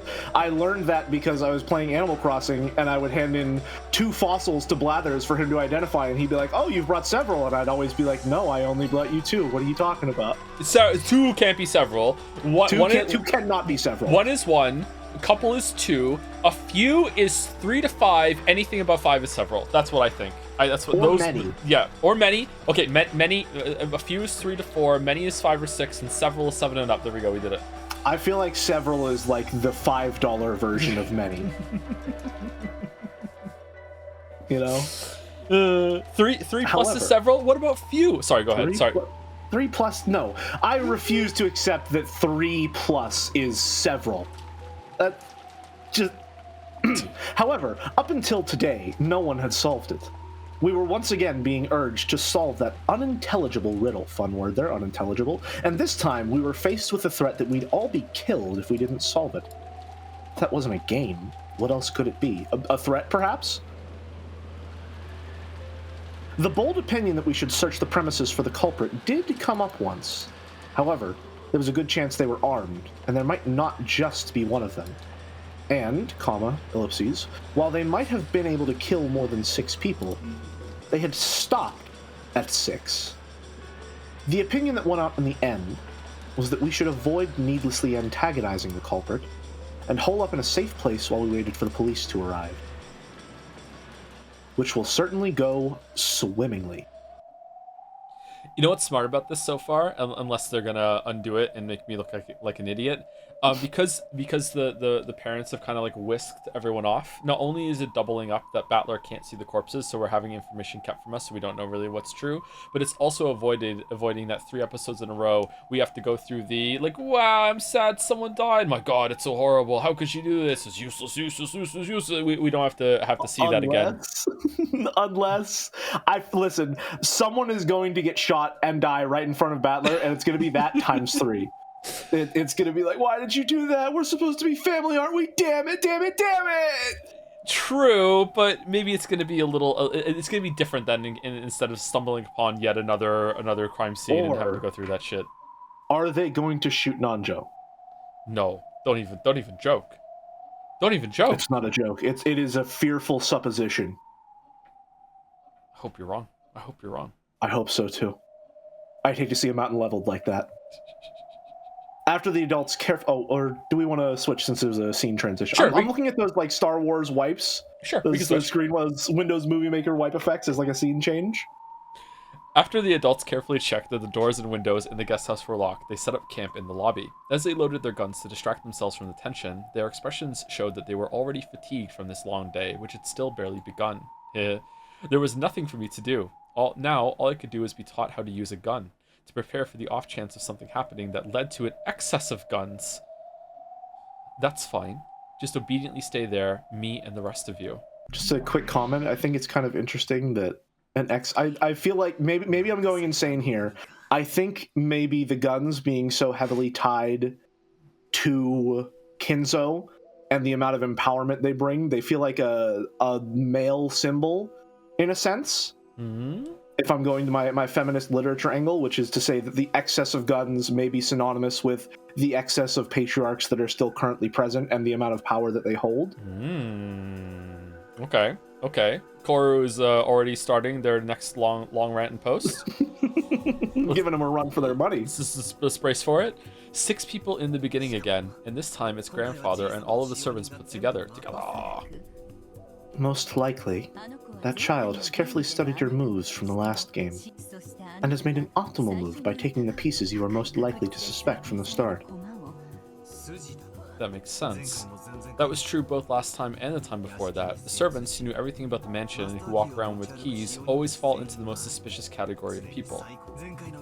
A good example in the last game would be Jessica's closed room. If only I'd accepted that a servant was the culprit, that wouldn't even have been a closed room.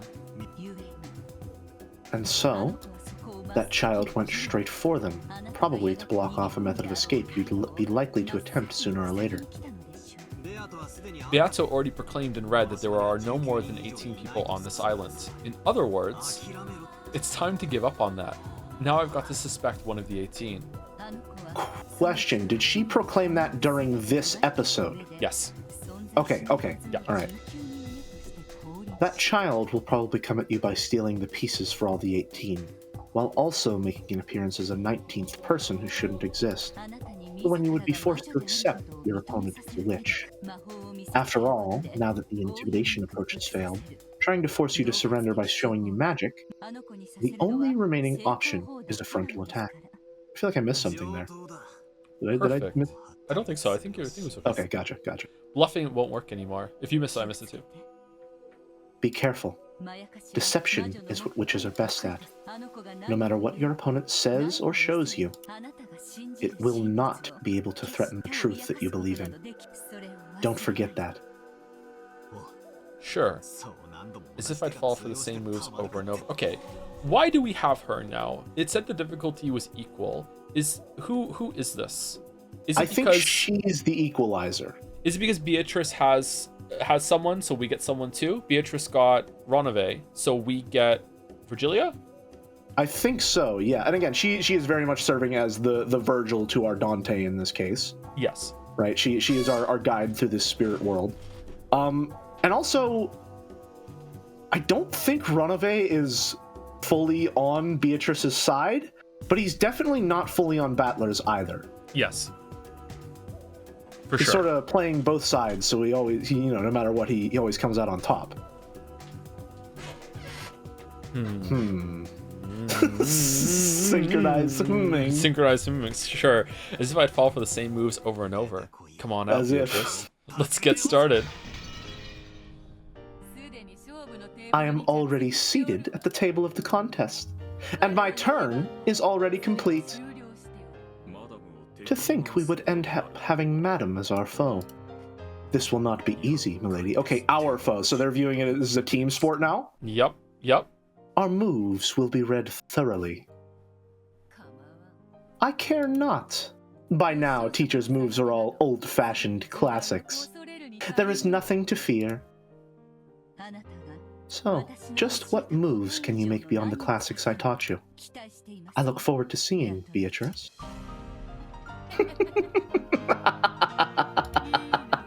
You okay with this, battler? Can someone who denies witches really accept a witch as a strategist? Your stupid provocation is pointless. This is my advisor. No, my second. That doesn't change one bit, that this is a fistfight between you and me. I understand. One as wobbly as yourself probably needs a training wheels on his bicycle. Do as you like. Come, let us begin. It's your turn. Ooh. Let's begin with the reconstruction of the crime scene. Virgilia, quickly, please. The first corpse discovered was Shannon's. She was found in the parlor on the first floor of the mansion. The door and windows were locked, and the closed room was established. Beato, I need some details. Let's reconfirm the definition of a closed room. Indeed. The term closed room refers to a room where the inside and the outside are completely cut off from each other. Naturally, it will be impossible to even affect things across that boundary line, much less enter or escape across it. This includes an all-inclusive denial of the existence of hidden doors, as well as all possibility of intervention from the outside. Henceforth, this shall be referred to as Beatrice's closed room definition. Let's focus in a bit. How do you define all possibility of intervention from the outside? Oh, we're really getting into the fucking I'm in. I refer to all types of direct intervention from the outside, such as using a fishing line or a long, thin rod. In conclusion, there are no gaps in the doors and windows through which such tricks will work. Not said in red. Interesting. I wonder about that. Even if there wasn't a gap, as you should be able to interfere with radio waves, like with a remote control, right? Oh my god! Very well. I'll add this to this definition that interference due to radio waves and related methods of remote control shall be impossible. There's also an extension telephone in the parlor. A device connected to that wouldn't count as remote control, right? The phones are already unusable, are they not? Whatever. I'll include that too. All direct and indirect methods of interfering with the inside of the closed room from the outside of the room are impossible. What about a voice or a knock? Those should be able to interfere from the outside without someone entering the room, right? Even though it's a closed room, it probably isn't impossible for someone to knock or call out. The closed room definition does not cover whether transmission or intent across the boundary is possible or not. I feel like she's fucking grinding her teeth at that one. Sorry, she's like, oh, you fucking... What's up? Transmission of intent across the boundary is possible or not. Transmission of intent. Closed room definition does not cover whether transmission of intent across the boundary is possible or not. So...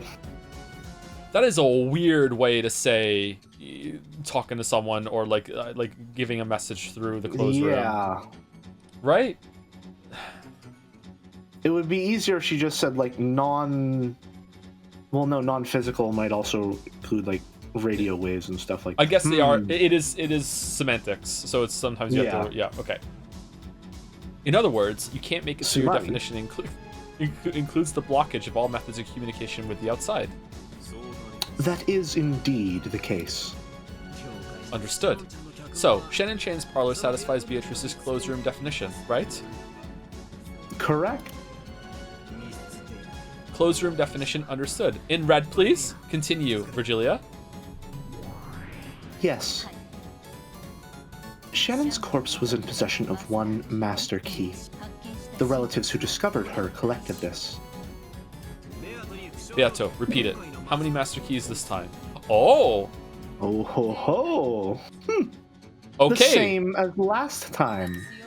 There are 5, one for each servant. Okay, so he's establishing that things might be different between the games. That's and she's big. saying specifically it's the same as last time, not that everything is the same across all of them, but this time it's the same. Yes, so it could be different, like retroactively. If you ever want to talk about the keys in episode 1, it might be different. Yeah. Okay. Interesting. All right. So like interesting. Very interesting. That was a big information get there. Yeah.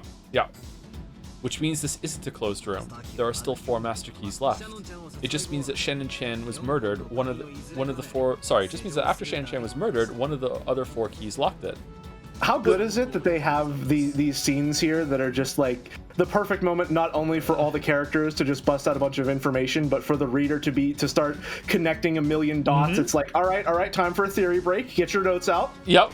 It's really good. It's really so good. Okay, so right now, like my brain is building a like a domino murder. It's like someone was killed, then they used the key. Someone else was killed, they used the key, and they ran out of keys as they were moving all the corpses around. So really, it's not 6 locked rooms. It's 1. It's like what was the last room that was killed, like locked? Because apart from that, there was always a string of keys in order to do it. I think so. Yeah. Interesting. Correct. And it wasn't only a master key that was found. Yes. Alongside the corpse, there was a Western envelope with the family crest. Instead of a letter, the key to the guest room on the 2nd floor was inside it. Key to the second floor? The key to the second floor guest room. The only key other than the master key that can open the door to that 2nd floor guest room. Is that definition correct? And that's where Kumasawa was done. All right, so we have 6 keys, six rooms. So again, it's just 1. Yeah. It's also interesting that they're holding up in the guest room and they were given a key, presumably by the culprit, to gain further access into it. That feels like bait to me. Okay, but the key to where Kumasawa was murdered was found locked in Shannon's room. So Shannon's room had to be locked after Kumasawa's. So we're building like a timeline now. Yeah, I think you're right. We've got a string of murders that are all occurring in sequence, and the keys imply a sequence. Yes. They don't confirm it, they imply a sequence, which I think is going to be the conclusion that someone here is going to reach, and they're going to combat that conclusion. Yes. Yeah. It's going, and it doesn't necessarily mean they were killed in that order, but they were staged in that order or moved to in that order, and the rooms were locked. Yes. Okay. To make you believe that would be the case. And then there's probably going to be some chessboard thinking where it's like, why would they want us to think that it was established in a certain order? Is it maybe they want us to think it wasn't established in a certain order when it really was, like, a bunch of back and forth? Yes. The key to a 2nd floor guest room, the only key other than a master key that can open the door to the 2nd floor guest room. Is that definition correct? Indeed, there is no problem. And, unlike the master keys, only one of those exists. In other words, apart from the 5 master keys, there will be only one key that can unlock certain rooms. In other words... Man, 2 Sumari in a row? This is a message telling them This is a message telling them to go to the 2nd floor guest room then. So the adults moved to the 2nd floor guest room, right?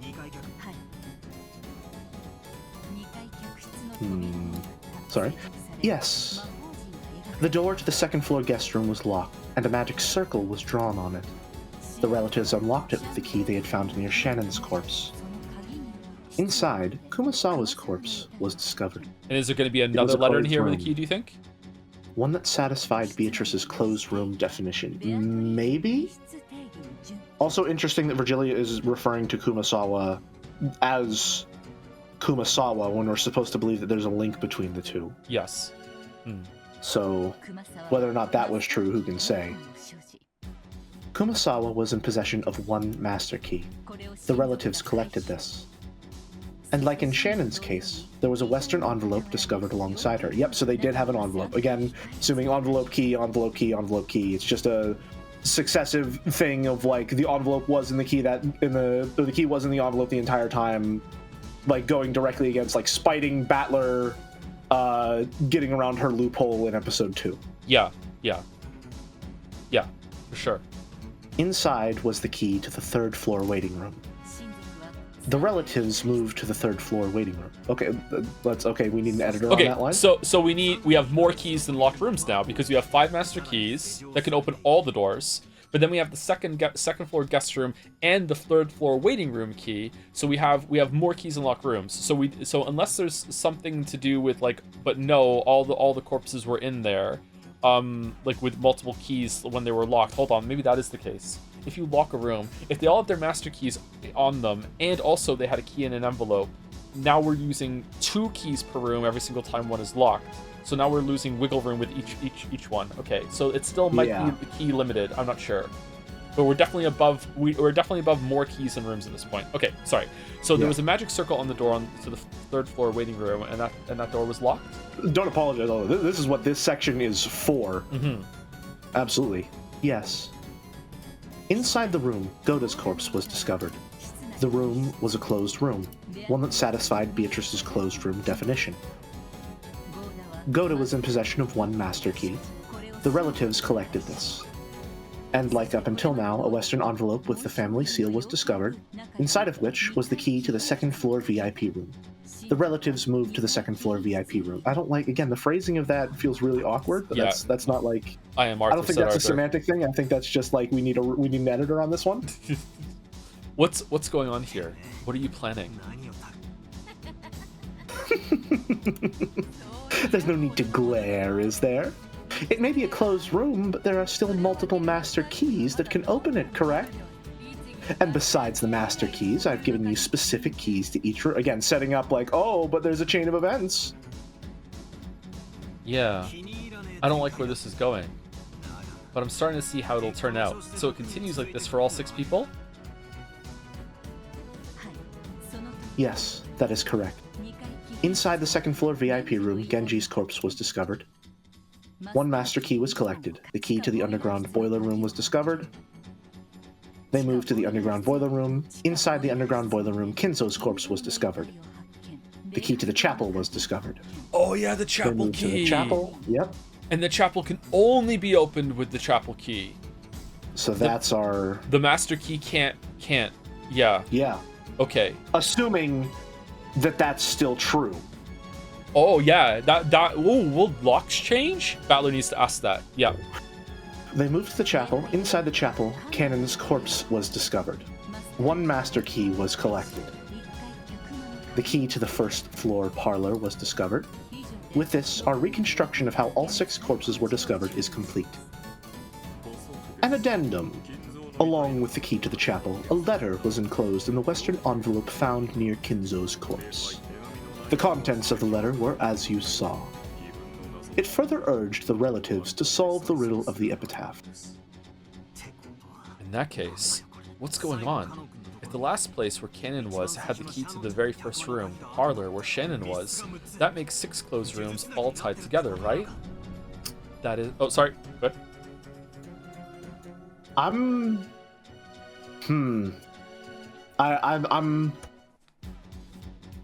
picking up on something weird, maybe. What's that? This chain of events is really time-consuming, right? Yeah. And it's set up in such a way as to imply that they happened in a sequence, and then that sequence is done, and then they're going through the rooms in that reverse sequence, right?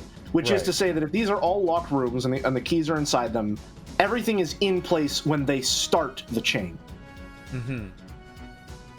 Oh, I see what you mean. Are you saying that when they get onto the chain and they're going from room to room, the killer, presumably that could have like taken a key from a corpse they already discovered, could have went and set up the last round of rooms while they're busy going through the first ones to get to the sequence? That's exactly what I'm thinking. Because they know because they don't know.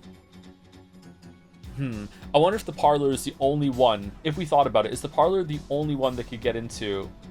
No, because they could break the window to the chapel, because we did that in the last episode. But the rest of them, like, so Canon and Shannon were already set up, but the other ones weren't, or some of the other ones weren't, and they could do that. I feel like that might be because it's establishing this chain that they'll naturally want to follow. Yes. Or rather, a chain that they essentially have to follow, which is designed to be time-consuming. It's taking them not like this room, then the room next, then the room next. It's like here, there, everywhere across the entire island. It's creating a lot of time where anything could be happening because all of the involved parties who are actively investigating are going to the same location together. It's established multiple times with each room that everyone moved to that room. Yeah. Right? Yeah.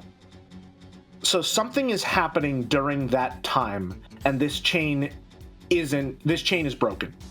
I think it's either that or there is some way of configuring the keys that are given that you can, if you really think about it, there is a way to be like, no, there is actually an extra key. Something like that. Or there's a key, there's enough keys here that there is room for one of them to be an illegitimate locked room if you really map it out, I think. Yeah. It's gonna be one of those two. Something is definitely happening, though. Yeah. This is, I mean, obviously it's a mystery, but Yeah. we shall see. Okay. That is correct. The 6 closed rooms are all tied together. The keys to unlock each one are all shut up inside the next room. Sumari, the 6 closed rooms form one massive closed room. And all of the master keys as well as the individual room keys are shut up inside it. Furthermore, all of the doors and windows on the 6 rooms are normal. No device exists which can lock them without a key, such as an auto lock. What do you think? It's beautiful, isn't it?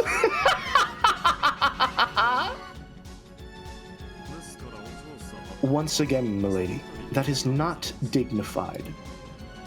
When Renove rebuked her, Beato stuck her tongue at him without showing any signs of shame. I forget who was doing the narration. Were you doing it or I doing it? I can't remember. I got really lost in that cackle, I'm not gonna lie. I think you did actually. I think there are more characters here that you're voicing, so I'll do the narration. When Renove rebuked her, Beato stuck her tongue at him without showing any signs of shame.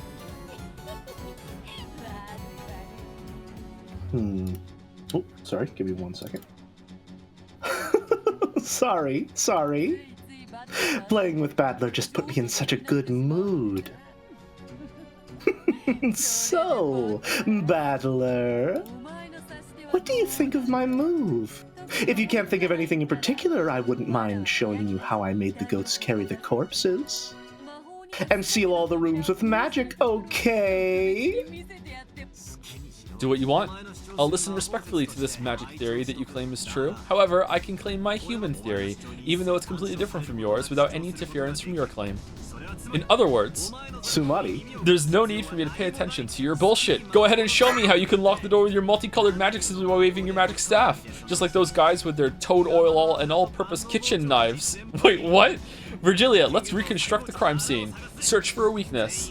Were they all definitely dead? If one of them is just plain dead, this isn't a closed room at all.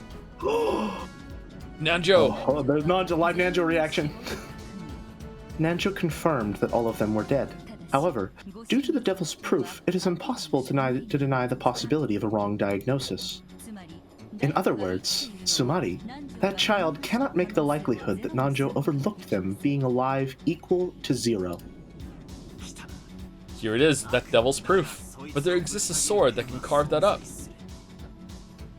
What's up with them? Looks like they're having a good time leaving me out of the discussion. I'm his opponent, am I not? Doesn't he have any time to spare for me? Oh, getting all tsundere. Aww. Fundamentally speaking, communication with one's opponent is not necessary to the act of competing in chess. One moment. Every time you've communicated with him outside of making your moves, you've used that opportunity to confuse him. Perhaps this is the result of him not wanting to be led astray. For some reason, I don't like it. That's a new expression. I don't think we've ever seen that one before on her. She seems kind of sad. She's not having fun. She wants to play. Someone took her favorite toy. I feel bad for her. Oh no. The poor Golden Witch Beatrice. Several times over has she murdered dozens, but we still feel bad for her. Oh, yep. How pitiable. You are challenging him to a chess match, are you not? That's true, but... Beatrice puffed out her cheeks, as though to say, I don't know why, but I don't like it. Think I stole that line from you? It's okay, don't worry about it. Just like Pieto is stealing Battler from Beato? Because the police have not yet arrived at the crime scene, the human side's ability to inspect the scene is limited. For a strict confirmation of death, I recommend that you have that child repeated in red. Okay, that's where I'll strike. Repeat it. The 6 victims are all dead. Milady, he has told you to repeat something in red, has he not? Hey, enough lazing around. Do you refuse to repeat it? This is where our battle starts. Just be like, nah, I don't wanna. What? Ow, ow, ow, ow, ow. Sorry, that's fine. I'll answer. These 6 are all dead. Kinzo, Genji, Shannon, Kanon, Goda, and Kumasawa. Why are you so out of it? Okay, so I've already got one out of you. We'll start by denying that classic trick where the victims are playing dead.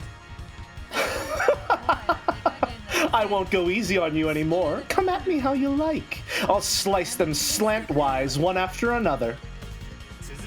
Then repeat this. No one is hiding in any of the 6 rooms. Let's see you deny the existence of people we aren't aware of. I'll answer. There is no one hiding in the 6 rooms. Doesn't exclude furniture, potentially?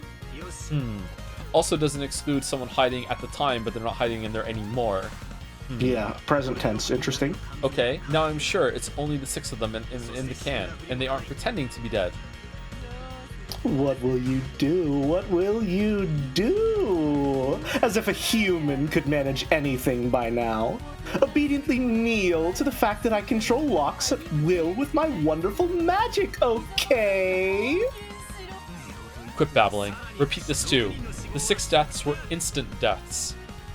Ooh, instant deaths. Oh, what do you mean by that? It means there's a possibility that a single victim on the verge of death managed to escape into the room, and after locking it from the inside to create a closed room, they passed away. A classic closed room murder trick. One requiring that the victim receive a fatal wound and then die later. It is possible for a closed room to be constructed unexpectedly if the victim holes up inside the room to escape the murderer, and then dies after locking the door.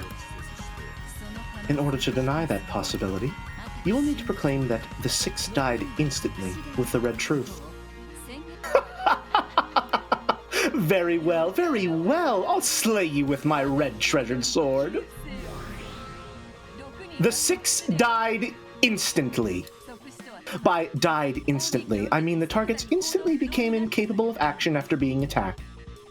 Well, it might still have taken them several seconds or minutes to die in a complete sense of the word, but regardless, it was completely impossible for them to take any action of their own will. In that sense, I can confirm that they suffered instant deaths.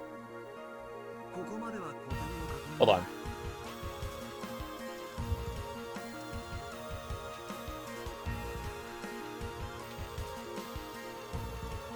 Okay, that satisfies me, I think. I'm not going to question that. Yeah, okay.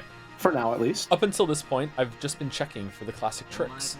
Now's when our showdown over the closed room really starts, okay? If the culprit isn't on the inside, they're on the outside, looking in, so they somehow killed from outside the rooms. Have you lost your mind? After all, a closed room means murder is impossible from the outside, right? That's why only a magical murder could be possible. No, that's wrong. The right approach. He said the line. The right approach is murder really happened equals it isn't a closed room. No matter how much you try to trick me, this definitely isn't a closed room. It's a sham that only looks like one. However, Battler-sama, only the victims are inside the rooms, and no other people exist inside the rooms. And by Milady's closed room definition, remote murders from the room have been clearly, from outside the room, have been clearly denied, have they not? Wait, the definition of remote murders is pretty broad, right? It's not just about pulling a fishing line from outside the room and strangling the victim inside the room. For example, a trap would make for an excellent remote murder. A trap? And what might that be? Just as an example, let's say they were instructed to enter rooms that someone had picked up beforehand and lock the doors from the inside to create the closed room themselves. A trap was set up in those rooms that they didn't know about, and that's what killed them. How's that? That doesn't contradict anything. There are no problems. It corresponds to the existing state. There are no problems on our side either. It does not conflict with Milady's closed room definition.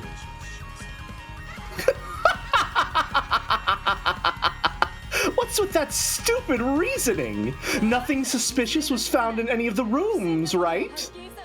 What form did that trap have? Where was it hidden and how did it operate? Explain that for all 6 of them, in the parlor, the guest room, the waiting room, the VIP room, the boiler room, and the chapel. Explain that, rather. Well, you can't, can you? I refuse to counter that. Don't ask me why. There's no need for me to explain, and failing to do so doesn't damage my claim. It's not my burden. What did you say? Beatrice, it's a devil's proof. It's a dog-eat-dog world. The fact that he cannot explain the nature of the trap does not in itself deny the existence of such a trap. Holy shit! We finally reached the level of reasoning I've been operating on since episode 1. Holy shit! He's going all in. He's going all in. Done. Sweating. Well, overbearing. A wonderful move. This guy's getting completely used to this. Check. Due to murder trap X that we couldn't find, it'd be possible to establish this closed room murder. I'll kill that check with the red truth. The 6 were not killed by traps. And the definition of a trap? That's it. Something that activates when a victim triggers it on their own. Oh, and that's not all. It also includes things activated by remote control or by a timer. Everything of that sort. She's just riffing over here, literally. Yeah. So it refers to all arrangements that could carry out a murder without the direct participation of the one who planned it out. Perhaps we might sum it up that way. Nice save, Renove? How's that? I struck back! As if I'd let a human crush this closed room. You're looking pretty frantic to win, too. What? What do you mean? You're frantically fighting to make me accept your existence. Until now, I thought I was just being toyed around with you by you one-sidedly, but that's not actually true. You're also frantically resisting my counters, fighting to show that you exist. Now, I finally really feel that it's true. This isn't torture inflicted on me over whether I'll surrender or not. This is a fight between you and me on an even footing, like the episode said.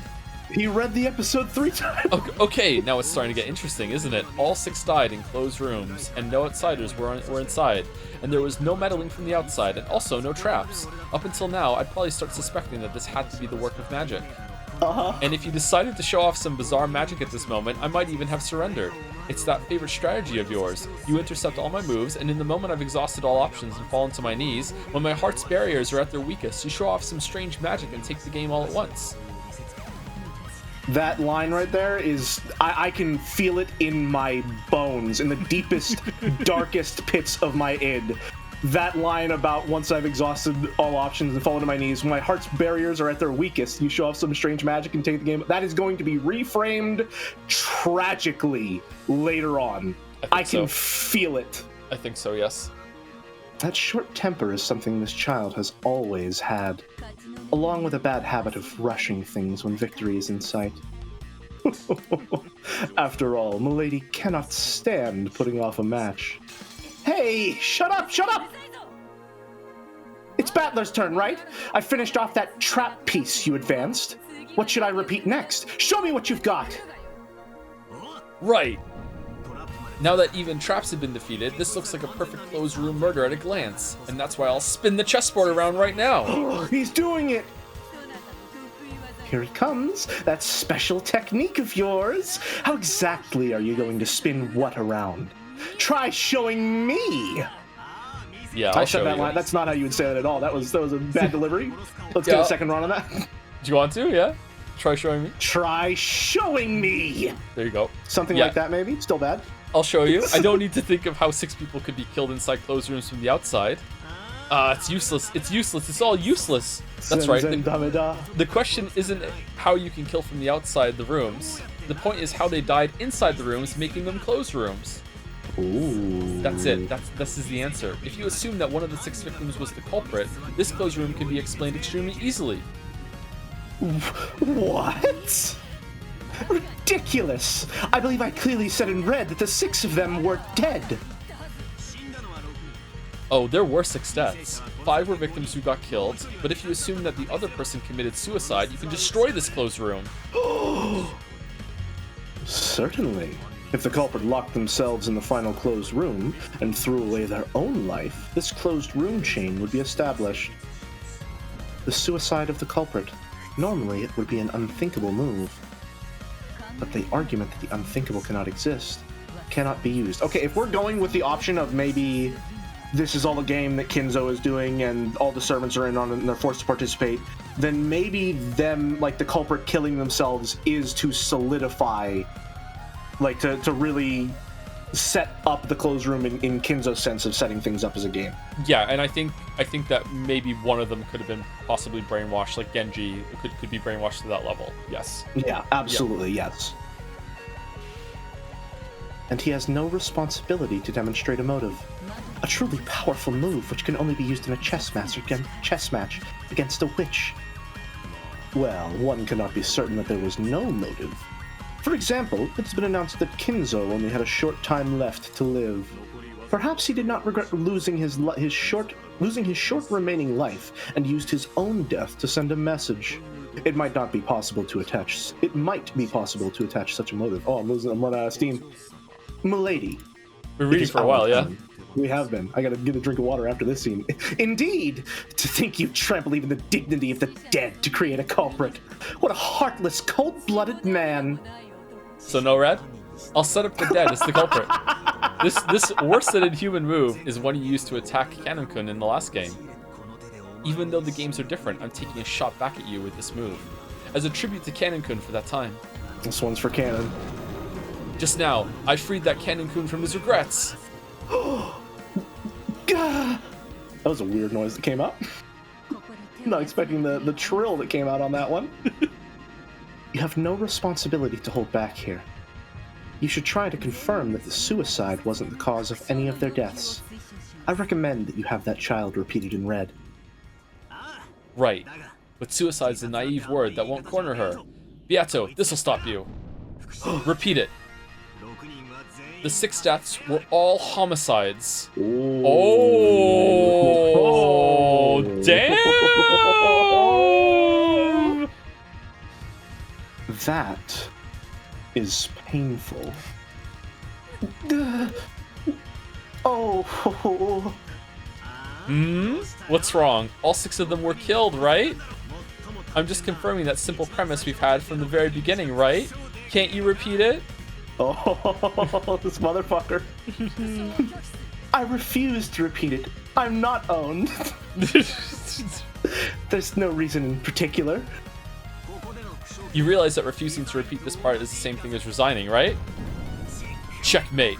One of the 6 was the culprit, and they plan to commit suicide after constructing the closed room. Battler, That's no, all. Battler, no. You're failing to see that the opposite of your argument that that she doesn't have to prove it means that she also doesn't have to disprove yours. Battler, no. Wait. No. I'll say it. I'll use the red like you want. None of the 6 committed suicide. How's that? Are you satisfied? That's not what he asked. I've struck back. What the hell? So you can say it. That's not strange. what you asked. That's not what you asked. I know. Why are you so panicky? It's your imagination. This time, even I'm feeling the pressure. That's right. I don't have any leeway. Pay it no mind.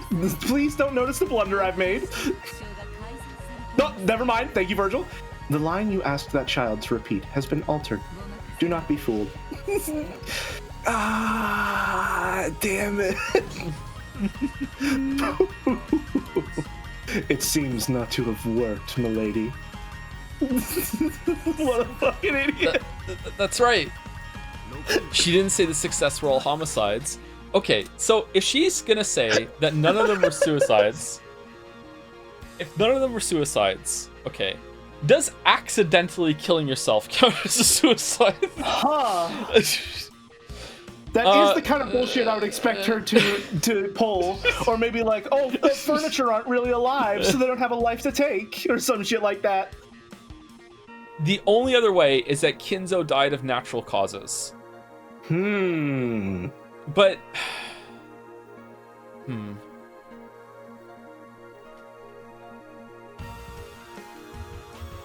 Huh. Strong sense of deja vu.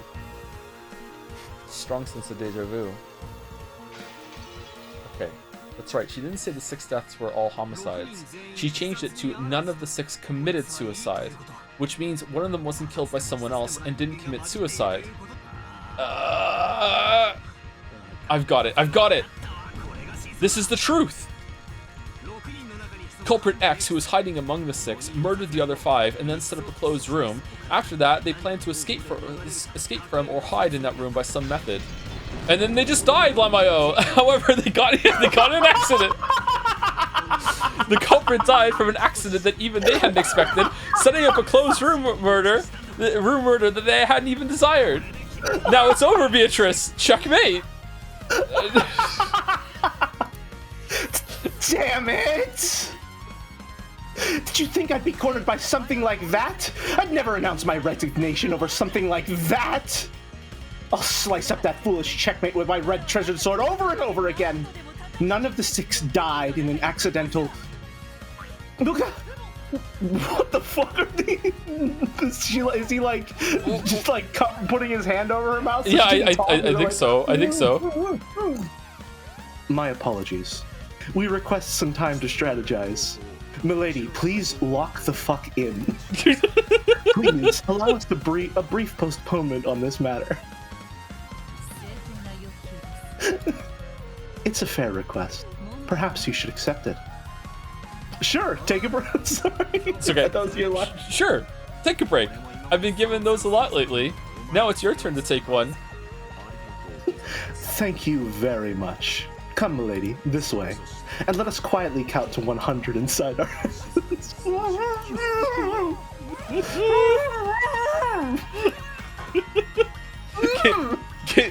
Kinzo slips on the dominoes and falls into the furnace. Oh no! For the second time, since that's also happened in episode 1 apparently. Not again! Not again! Oh shit! That is it!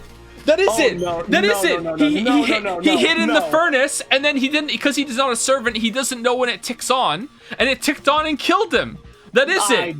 I don't think so. That is it! I That don't is think so. What else could it possibly be? What else could it possibly be? There's a lot of things it could possibly be. Why? But How? I think that's bullshit. I don't know about that one, man. I think you're quite literally cooking too hard with that. He hid in there like and then oh no, my hubris. And it just kicks on. Everyone needs their hot water in the morning for their morning showers, and he fucking died. Yeah. Do you smell something burning? Yeah.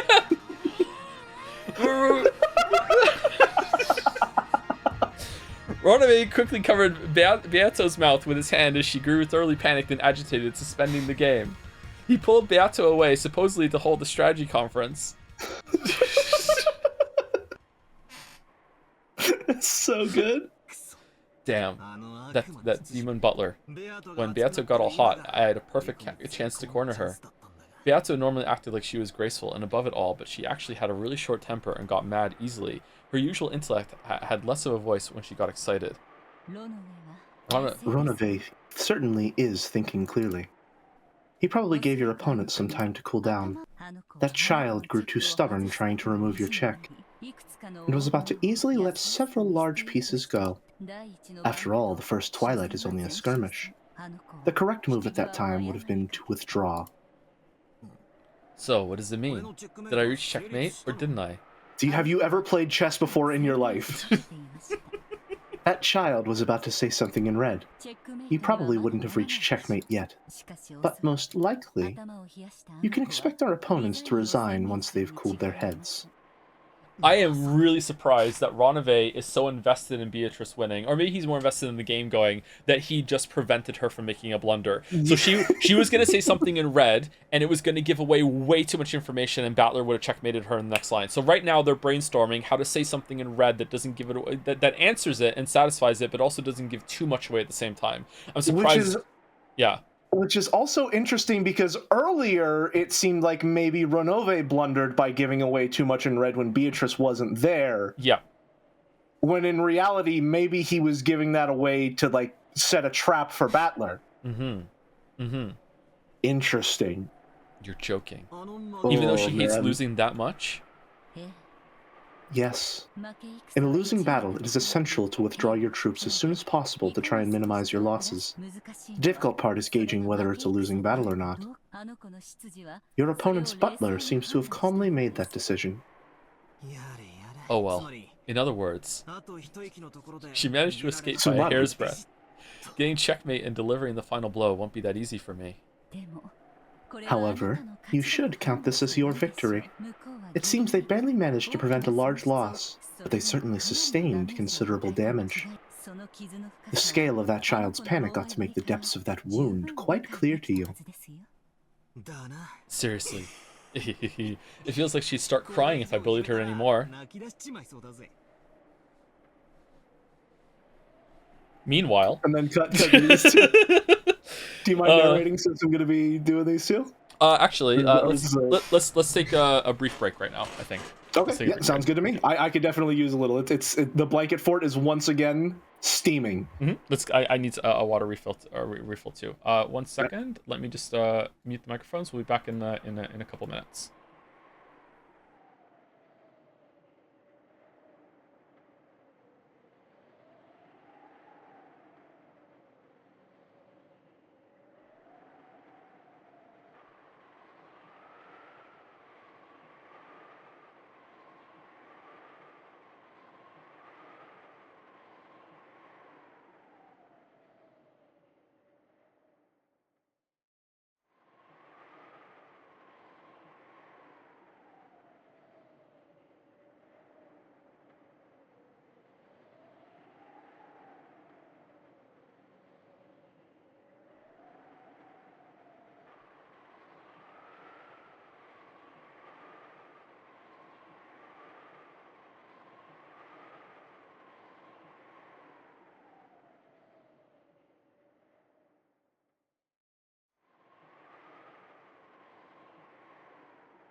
Okay, they're bullying me. They're bullying me. They're bullying me. Yeah. He can't cackle. He says that he can't cackle at least. He doesn't believe that he can cackle. Doesn't believe. Can't do it. I can't do it.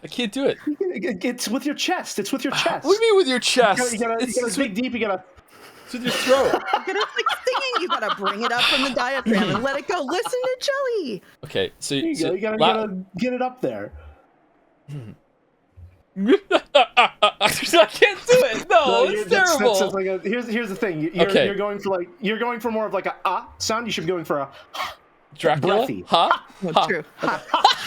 You're going for an instead of a ha. Force the air out. It's like a. You're too embarrassed. I am too embarrassed. Yeah. That's not even me cackling. That's just genuine. Yeah, I know. Yeah, I know. Of course I know. Yeah. Well, Joe, can't you give us a cackle?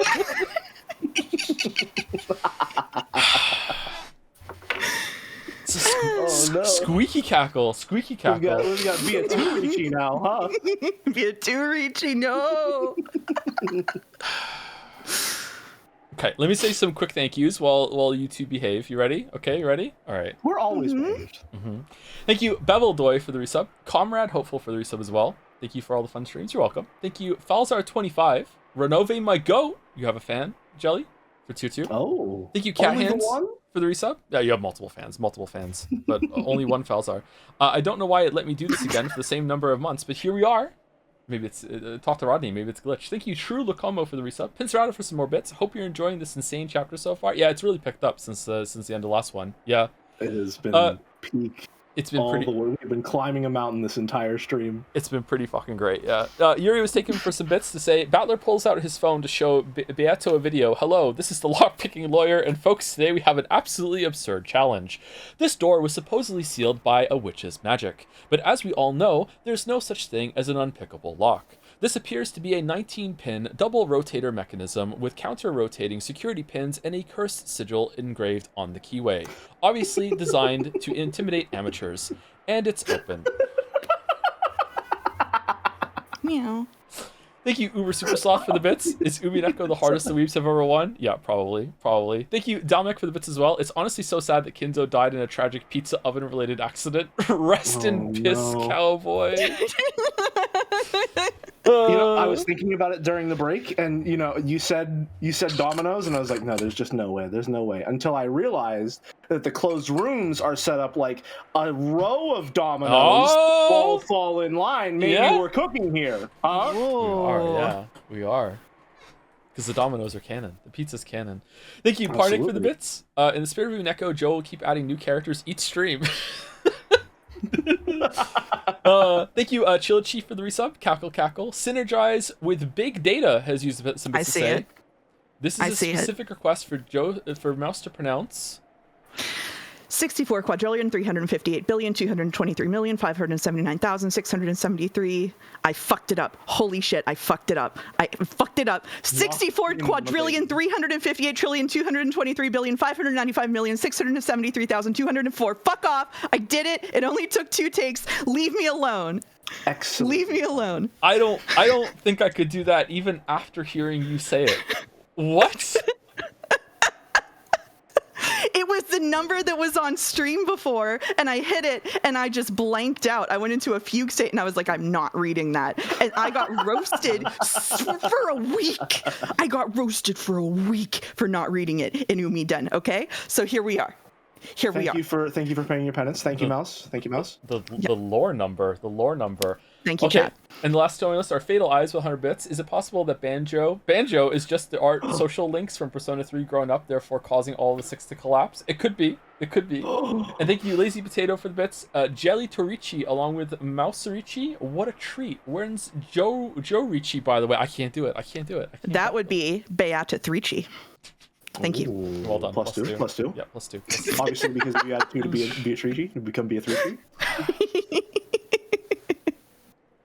Okay. Are you sure you can handle this, Joe? Hey, I've made it through 2 already. Okay, it's.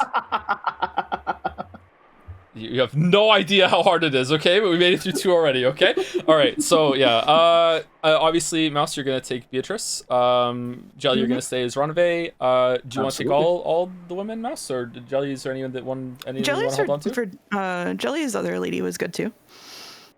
I can do Ronave. I can also do Virgilia. I feel like that's fitting. I think that's fine. Yeah, you should take 2. I think. Okay. Maybe I could do like Velvet Room. Well, no, that would include Beatrice. I was thinking like Velvet Room women. So if the stakes come up, I will die upon that stake, I suppose. Yes, please take the stakes. It shall be so. I'm the only one with a family around to hear the embarrassing lines, so it's only fair. Oh no. Okay, all right. As we talked, Ronave returned with Beato, who wore a meek expression. She didn't yet have her usual bold smile, but it looked like the blood wasn't rushing to her head anymore. Hey, it's your turn. Did you decide on your next move? I resign. Oh, damn. For now, I'll let you have your victory. Beato told me that frankly. Really? It seems she'd taken a far-sighted view, as though saying, if you want to laugh, then laugh.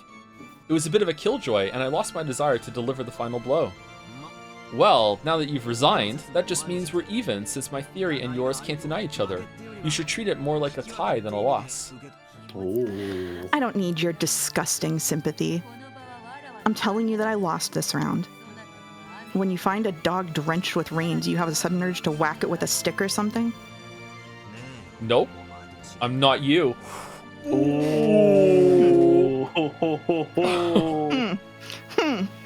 Even though she ridiculed me horribly when I showed signs of defeat, this is the best she's got when the tables are turned.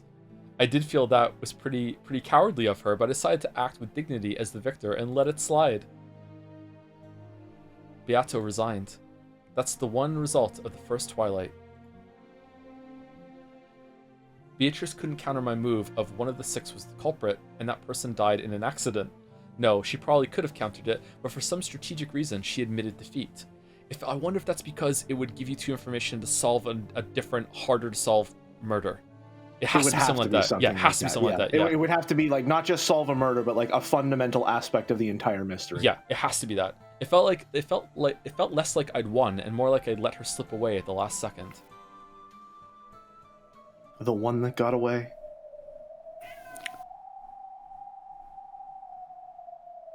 I can read this. Sure, go for it. In a chess match with a witch, battles can be fought solely with pieces known as X. Once again, we are doing accursed math, which require no detailed explanations.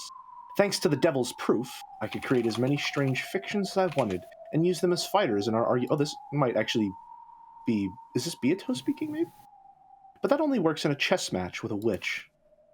In our human world, okay, maybe not, you can't use such abstract theories to explain things. The first Twilight was a chain of 6 closed rooms. It certainly may have been possible for a human. Beato wasn't able to deny all possibilities. However, I don't have a clue who committed the crime, or why, or how they actually did it. It may seem strange to hear me saying this after I won, but for some reason, I feel like I'd have been more satisfied if Beatrice had been able to say definitively that it was impossible for humans. I managed to avoid specifics by using an abstract piece called X, but I couldn't deny the sense that some eerie intent that must never be known was filling up this entire mansion. Ooh. Chad is asking if I'm safe because there's a cat. Yes, I'm safe. I'm safe. Mouse, watch out. Mouse, watch out. Sorry. So those assignments were irrelevant, and now we're back to the Cannon family. Oh, I see. Nice, nice. So what should we do then? I don't know. We will assign the roles based on vibes, perhaps? When being besieged, your true enemy isn't so much the fear of an unseen culprit, as it is keeping such fears alive for long periods of time. Okay, what if we do one person is narrator, one person is male characters, one person is female characters? Okay. Would that be an even split? Some scenes don't have that much narration, though. That's so true, It, that's it might true. This not scene be does even. not have that much narration. Do you want me to just assign us things Go for it. based on knowing what's in this scene? Sure, I go for trust it. you. Implicitly. Okay. Joe can have Rudolph. Can I make a request? Yeah. I would like to have Maria because I'm the only one here who hasn't oohed yet. There is no Maria. I'm so sorry. Damn it! So My time in the spotlight Joe is can fading. have Rudolph, Kraus, and Hideyoshi. Okay. And then we have Ava, Kyrie, Natsuhi, and Rosa to split between us. So pick 2 of those, and that's all you, Jelly. Ava, Kyrie, Natsune. Can I do Rosa and Kyrie? Yes. Okay. I will take Ava and Natsuhi. Sounds like a plan. Maria got bored and started complaining that she wanted to watch TV. Ooh. You can ooh, Jelly. You can ooh if you want to. You can leave chat behind. There was no TV in the lobby, so she decided to return to the cousin's room on the 2nd floor. The adults probably wanted to make sure Maria wasn't left on her own. They told all the children to go to the 2nd floor cousin's room. George, who was grief-stricken by the loss of his fiancée, led the cousins up to the 2nd floor without any resistance. At first, Nanjo had been reading a book in the lobby, but when he noticed the relatives looking like they wanted to discuss something sinister, he said, "It seems I am in the way," and returned to his room on the 2nd floor. My curfew approaches. Bye, Nanja. I'm starving, and if we just keep sitting around, we'll get sleepy too. 無理もないわよ It's only natural. 私たち We は didn't get any sleep last night. We will probably end up being barricaded here for a full 24 hours. It may be wiser to take naps in turn instead of overstressing ourselves. そうですね True. 私と主人が My husband and I will remain here so I ask that anyone having trouble staying awake take it easy and rest. 相手はそれを期待 Our opponent might be expecting that, right? この人数では Even if they couldn't defeat this many people, if that number shrinks enough, they may plan to use that moment to strike. ついてくるつもりここには There are 7 of us here, so we could take 3-hour shifts in pairs. Tomorrow morning's a long way off. We still have some energy now, but tonight's going to be rough. 今夜は辛そうね Sure will. Anyone sleepy? Don't overdo it and get some rest. Hideyoshi Best looked man. around at Best everyone to see who wanted to sleep first, but no one volunteered. Everyone was just as tired, but no one was bold enough to go to sleep right away. Their fear of the unknown culprit was just as strong as their sleepiness. Nobody? Well, don't overdo it, everyone. 眠くなったらその If we get tired, we'll deal with it then. 確かに眠いけど I'll admit I'm sleepy, but I'm not in the mood そ now. ういう気分じゃないの As Eva spoke sharply, she reread the second letter from Beatrice, which had been found in the boiler room. Beatrice had sent them 2 letters, which had repeatedly told them to solve the riddle of the epitaph, and she'd even provoked them by saying she'd give up her assets and the headship if they could solve it. Eva took out a notebook and opened it to a page with the epitaph copied onto it. 例の碑ですか Is this that epitaph? ええ Yes. 犯人の言いなりになる I hate doing what the culprit says, どうせ時間 but we do have time to waste. 退屈しのぎには I think it's the perfect way to stave off boredom. Not a bad way to kill time. Why don't we challenge it together as siblings? 借りてもいいかしら Can I borrow that? もう少し大きく I'll rewrite it just a little larger. Natsui-san, do you have a slightly larger piece of paper? There should be paper in the servant room. 取ってきます I'll bring some. Natsui immediately brought a blank B4 sheet of paper from the servant room.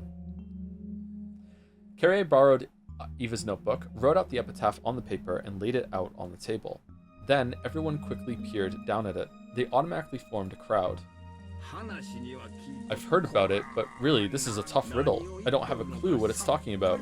私も一時 At one point, I also did my best to solve it, but I was just as clueless. If you did know, you wouldn't have come all the way out here with a plan to make money. After all, it's 10 tons of gold we're talking about. 真面目に読むのは初めてなん This で is す the よ first time I've read through it seriously, but 大雑把に roughly speaking, couldn't it be split into 3 parts? I've been thinking this since last night, but you really are a good thinker, Kirie-san. Perhaps you'll be able to easily solve this riddle that we couldn't. Yeah, Kyrie is sharp. She might find a more interesting take on it if she comes in without any confusing biases.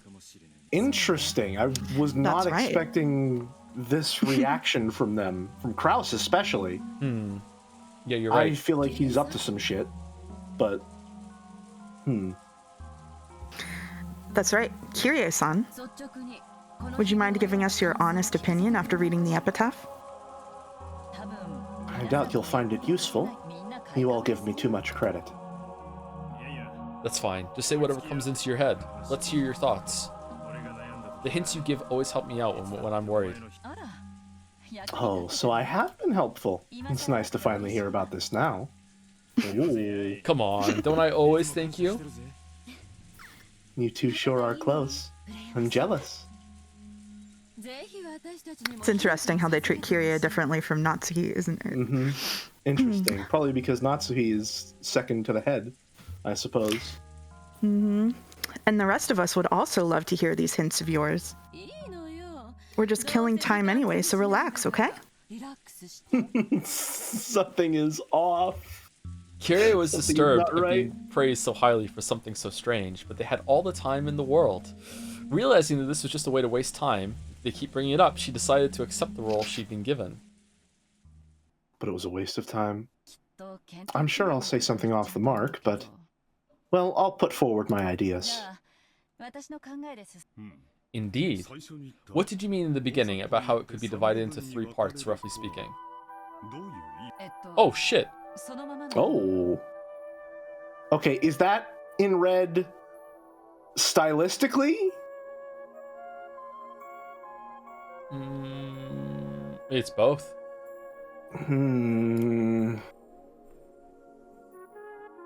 If that's not on purpose, I would be a little upset personally. I'm not gonna lie, because if there's anything you've established, it's that red text is significant. I think that would be an unbelievable blunder to do it like to use it here and not mean it like that. She just found a red pen. She just found a red pen. The curtains The are just diagrams blue are jelly. red, too. They're just blue. It's just blue. Listen, I don't care about what the curtains are. I care about what that might mean. Well, I just mean what I said. I think that overall, the epitaph can be divided into 3 sections. First, there are 5 lines up until there sleeps the key to the goal. Up until this point is the first part, which directs you to the location of the key. And then there's the part formed by the 11 lines up until the 10th twilight, which refers to the location of the Golden Land itself. And the remaining 6 lines make up the part after the Golden Land has been reached. Was that purple? Tutorial? My right click It really is a game. I see. What did it say? It said you can look at the epitaph here, yeah. Yeah. Okay. Add it to our notes. I see. It can be divided into 3 parts about the key, the Golden Land, and the Golden Land's treasure. Even we have been able to grasp that much. The 3 sections that refer to the key, the door, and the treasure. This face tells me that he was never able to grasp that much. Nissan, don't butt in any more than you have to. Let Kyrie-san speak her ideas freely. Kyrie, please continue. We see it the same way you do so far. So then?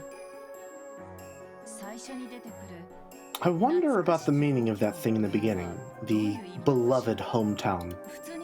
Normally, that would refer to where grandfather lived, right? Since father went to all the trouble of telling us that it's beloved, we can imagine that it's a hometown he had strong feelings for. Did father come from Odawara? Odawara is definitely where he was born, but I don't think that's the hometown he loved. I imagine all of us siblings have the same place in mind. Right. This probably isn't Odawara. From what I've heard, he had a very fun time as a youth. Being made the Ushiromiya family head was probably Dad's greatest bit of misfortune in life. Probably. Father didn't actually want to become the head. So where is this place? Is there a river near there where sweet fish swim? Maybe there was at the time. There's been a lot of development there since then, and the sweetfish might have disappeared. It would be extremely difficult to investigate whether sweetfish were there during grandfather's boyhood years. Is there like a running water in the sound effect of this right now? I think so, yeah. It sounds like it, yeah. And there probably isn't Yes. just a single river. I believe we all gave this a thorough investigation geographically. You even went to the actual place to investigate directly, right, Eva? That was only as a vacation. But the townscape had changed completely since Father's time. After all, it was caught up in that war, wasn't it? By now, even precisely locating the place Father lived is impossible. I imagine that if Father went there himself now, even he wouldn't be able to pick out the place he'd lived anymore. Well, after all, those guys have also gone through a remarkable recovery. Does the part about the Sweetfish River bring any place name clearly to mind? Well, yeah, after all, they're sweetfish, right? People say they live in rivers with clean water, so there are countless rivers that might work. Any stream dad innocently went fishing in, that was so hard to read, went sweetfish fishing in was probably buried by the development later. It'd be different if we had a map from before the war or a person who knew a lot about how that area was before the war, but... It probably isn't something like that. What do you mean? Behold the Sweetfish River running through my beloved hometown. You who seek the Golden Land, follow its path downstream in search of the key. After these two lines, there's a single blank line. Something is being presented with just these two lines. What if the next three lines continue based upon that something? Just fucking, is she an English major? What's going on here? What do you mean, something is being presented? I don't know. Yep, she's an English major. At any rate... Only an English major can recognize the power of the stanza.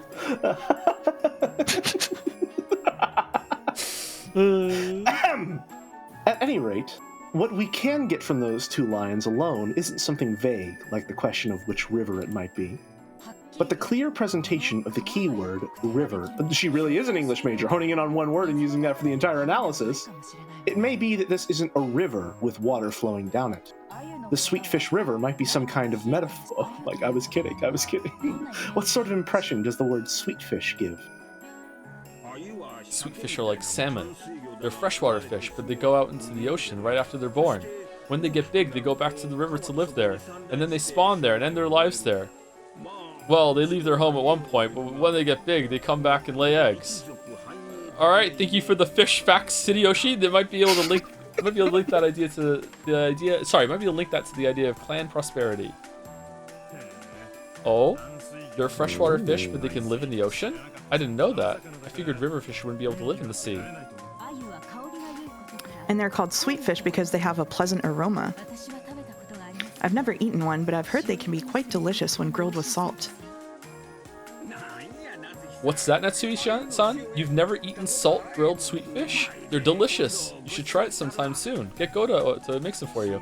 It is a food for commoners, hardly appropriate for your mouth. Whoa. Ooh.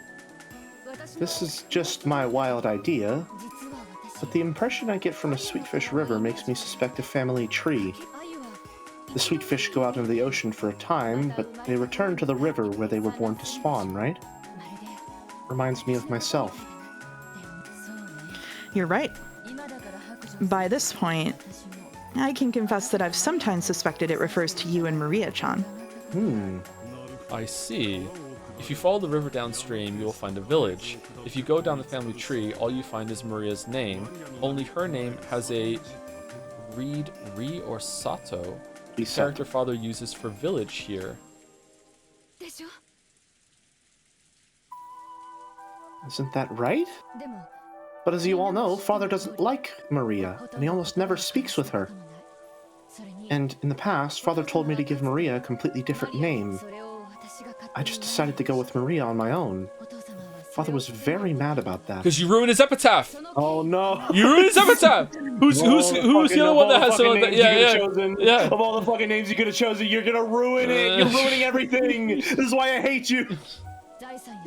Given that, it's very hard to imagine that he would reference Maria's name in his precious epitaph about who would succeed his wealth and inheritance. Have you ever let Maria-chan read the epitaph? Yes, of course. But it looked as though she didn't have a clue. She didn't have a clue, and she kept going on about the same occult stuff, about how it was a resurrection ceremony for the witch.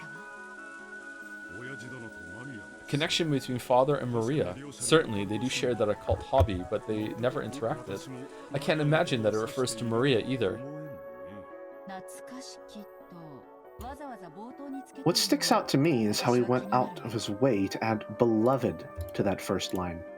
Like you all said just now, if father was reluctant about becoming the Ushiromiya family head, would he have fond memories for anything connected to that? This really is, for those of you not in the English discipline, this is literally just what you do. You go by this shit line by line, you look at every single word and you go, is that word being used for a specific reason? Is that word being used for a specific reason? Especially when analyzing a passage like this, you are needling it for every tiny little piece that you can grab at and seeing if it has some greater connection or meaning. And I have no patience for it at all. I cannot do it. I love this shit. I I'm don't. more vibes based. I'm a more vibes based love kind of this English. shit, dude. I This is am what also I'm more made vibes based. for. Yeah. No way. No way. I love that. I had an assignment that was just learning how to do that. We had just one passage and we had to look for one keyword and be like, why are they using that keyword? What do you think? I fucking love this stuff. Oh, I'm in my element. I don't think this can be Odawara, which represents the Ushiromiya family head. I believe this word beloved here at the beginning must refer to a place full of very important memories to father. Well, that's fine. It would be hard to pinpoint since we don't have even a trace of a map from that time, but at any rate, there were probably several rivers with sweet fish swimming in them near Dad's hometown during his... It has to be the other mansion, right? It has to be like, maybe like a child he had with his mistress has that name, and it has to be somewhere on the island. Because if we can solve it right now, it has to be somewhere on the island we can go. So it has to be something like that, yeah. So then, maybe he didn't want her choosing Maria. I mean, we were kind of joking about like naming her Maria would ruin the epitaph, but maybe he really does. Yeah. Have a kid named Maria, and it's like you're gonna ruin everything if you name her Maria, and that's why he hates her so much. Or something, another name that has that sort of word in it. Character in it. Yeah, character in it. Yeah. Okay. That's if we're looking for a river with water flowing down it, right? And then? Go on, Kirie-san. I don't really understand the three lines starting with, if you follow the river downstream, you will find a village. It's probably linked to the two lines about the Sweetfish River. I imagine it's something we'd understand automatically if we knew what the Sweetfish River really was. Until we figure that out, it's probably useless to try and solve these three lines any further. So we're stuck unless we know what the Sweetfish River really is. And there's no guarantee it even means a literal river. Seriously, what's up with the sweetfish? Did Dad like to eat them? Or does it have some special meaning? Is it pointless to read too deeply into it? Is it, Jelly?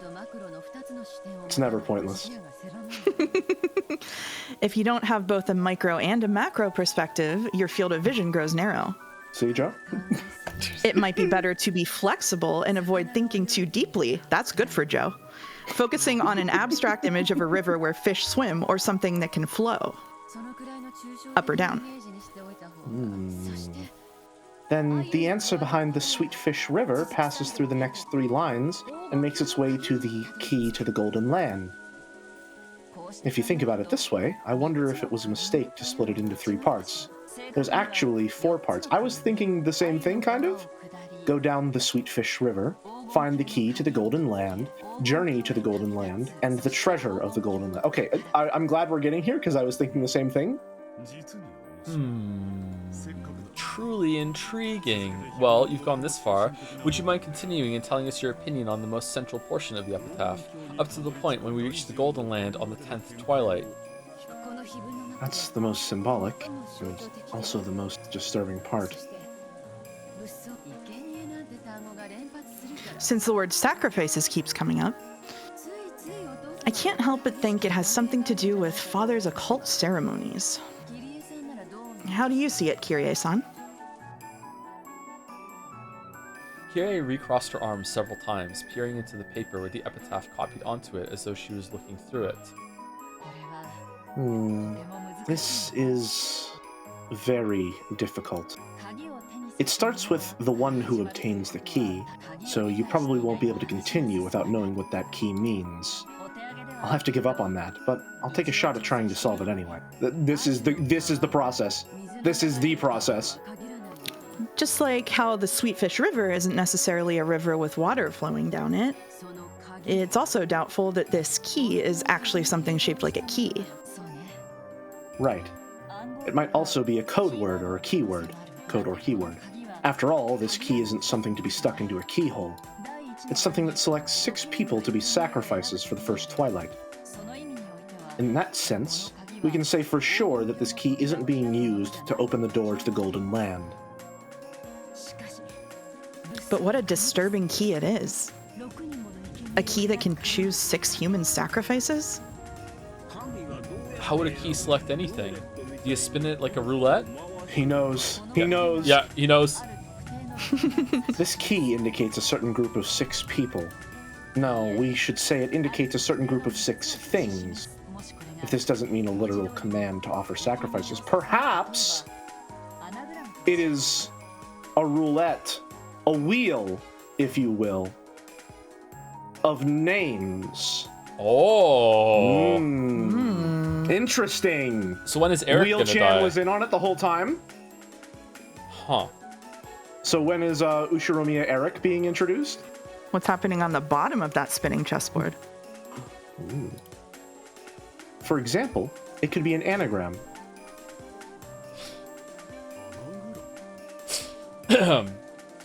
Koru has a message for you, Mouse. Pretty toxic of Mouse Special to come delivery. in just so she wouldn't lose main character status. As someone who has trouble dealing with conflict, I had to mute the stream to calm down during that passive-aggressive argument about who should read which characters. I'm here for the experience of sitting one-on-one with a first-time reader, making subtle, seemingly innocuous comments that will later turn out to be clever and funny, hints toward the true mystery. Until my immersion is fixed, I'm boycotting streams. Oh Okay. no! How can you Joe? boycott streams if there's a girl here now, though? Joe, Yeah. did I ask to be on the stream? No. How did I get on the stream? It's a closed room mystery. I asked if you wanted to come on. And then I said yes. No, I didn't say yes. What did I say? You said, can you clear it with jelly first? And I did, yeah. Say it Okay. in red. Say it in Okay. red? Say it in red? I'll say it in red. Say Hold it in on. red. Say it in red. I can't say it in red. I've lost the file. Hold on. Oh, shit.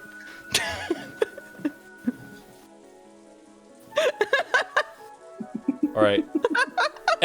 Everything I just said was true. Everything? There we go. What There What we do you go. mean by everything? Can you define it for us? Oh my god. Oh my god. If you can't, then I suppose you'll have to resign. We didn't hear it. Oh shit. Okay. Yeah. 1 second. 1 second. 1 second. All right. Everything I just said was true. There we go. And what do you mean by everything exactly? Well, surely you can answer one simple question. Ushiromiya Joseph Joe Anderson. Lettler. Yeah, the finest stream. Okay. It's where the sweet fish are swimming. That's the stream. That's the stream. An anagram? Do you mean playing with letters? Oh, sorry. Yes. I've been thinking about it ever since Rosa started talking about the family tree, and about how village was a part of Maria-chan's name. It seems that ever since the words beloved hometown came up, Rudolph-san, for example, has assumed that this epitaph points to some coordinates or some other geographical feature. That might not be the case. This could be some kind of puzzle, or playing with letters. Forgive me, but how does one play with letters? Oh, well, it's like sucker Mary barrels. Rudolph, what the fuck are you talking about? What do you get when you take out the E's and R's? Like that. What do you get, Joe? Suck my balls?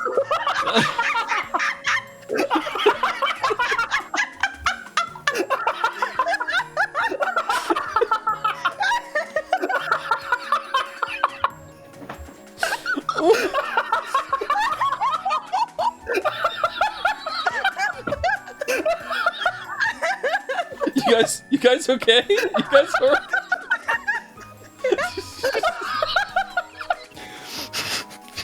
I think the blanket fort is getting to my head. I got pre-thanked for a silent Rudolph in this scene. Oh my god.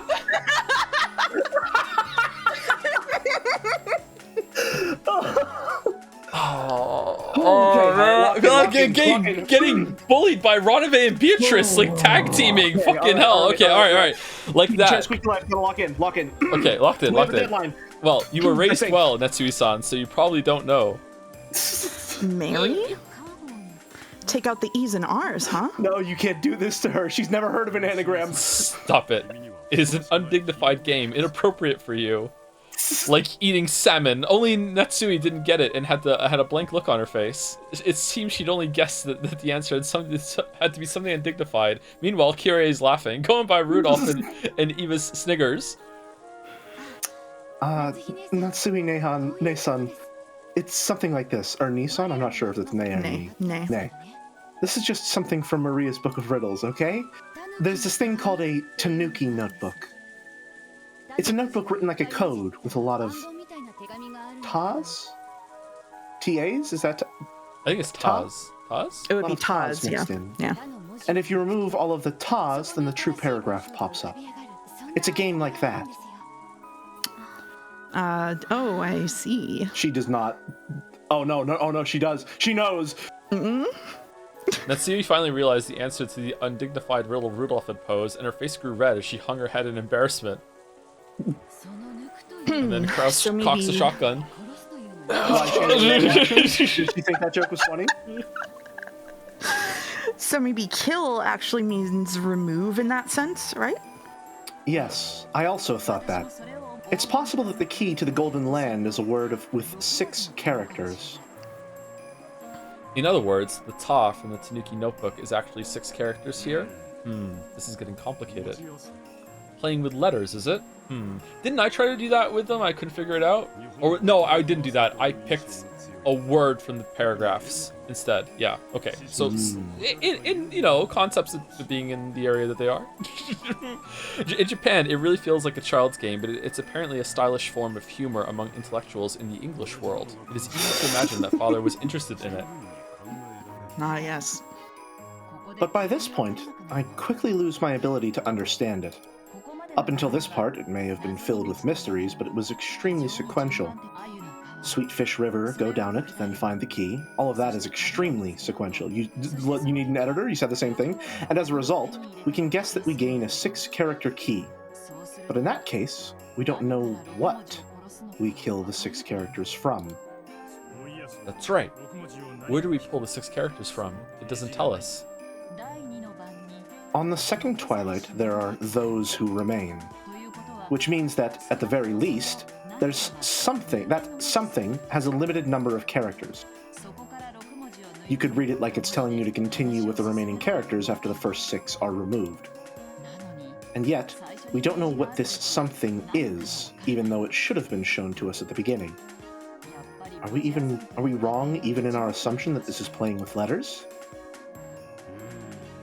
Is it you have a word left, and then on the second Twilight you split it in 2, so you have 2 words, and then you start adding to that with the other ones, the Twilights after that? So this is a riddle. The epitaph is a riddle of what to do, but also it matches, just to fuck with you, the sequence of murders that's happening at the same time. So it's like she's racing through the riddle in her own way by just killing everyone, whereas you have to use the same instructions to do something completely different. Okay, that makes the epitaph make more sense to me if that's the case, because before it was like she had already solved the epitaph and she was doing the murders in order to make it real, but it's not. It's something else instead. Okay, that's interesting. Okay, anyway, okay.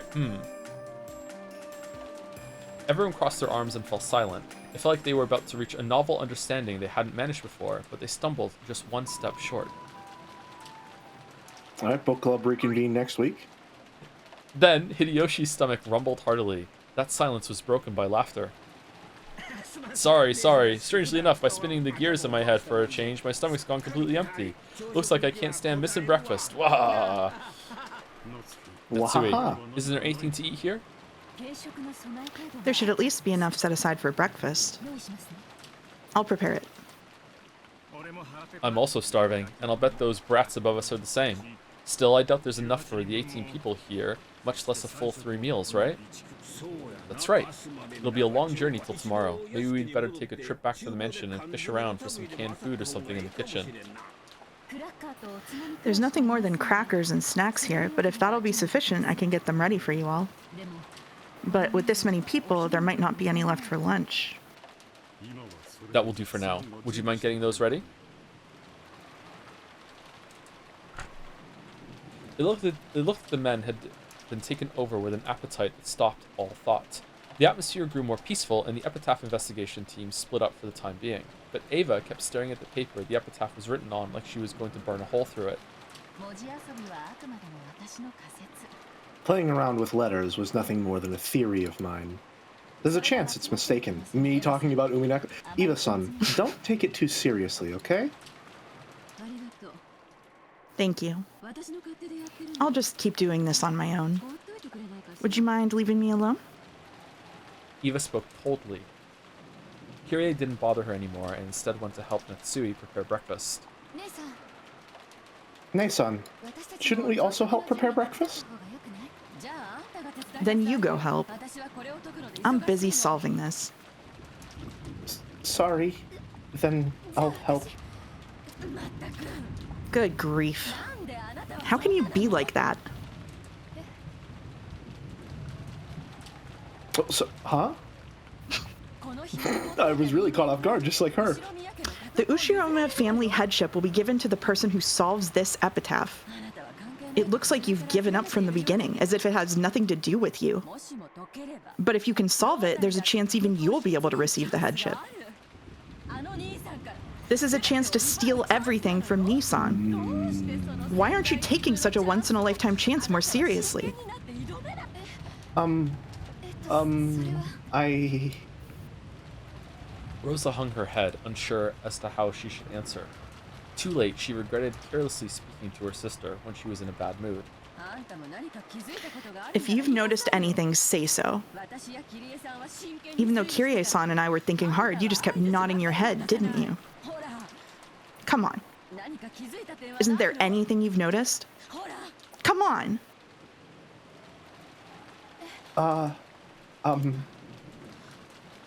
Don't you think this part's strange? Strange? What is? It's just that this whole section's written like a journey to the Golden Land, right? You reach the Golden Land, and then you receive its treasures. What's your point? You think there's some sort of keyword tied to those treasures? No, not the treasures themselves. Look, in the 10th Twilight, isn't how you receive the treasures strange? Huh? Ah.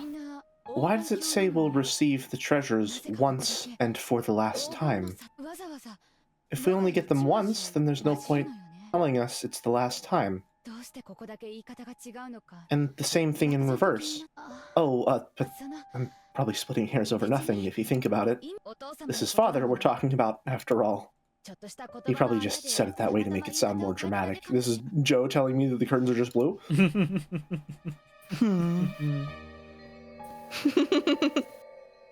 But I'm wrong. I'm wrong. Ooh. No, that's wrong. Okay. Okay. I'll take Beato. Jelly Okay. can have Virgilia. Joe, you can have Ranave and Ava. And then we'll just keep the rest from last chapter, I think. Interesting. Am I not? I'm not Ronove? Well, you can be if you want, but It'll get I weird. trust your judgment. I trust your judgment. Okay. Okay. Interesting. Okay. Boring. おや、何 Oh? がつまらないのですか What's boring? Boring. はてさ My. What on earth is this child grumbling about? She's probably annoyed by all the tips you gave Battler-sama, madam. Not really. That doesn't annoy me. On the contrary, I'm happy to see that useless battler finally reach a level where he can match me. Ho ho ho. Did Battler-kun and I get a little too close? Perhaps us old fogies had best leave you youngins alone. Coo. When Virgilia and Ronave giggled and cackled, Beatrice's irritation meter finally reached its limit. Ugh, enough with everyone laughing at me.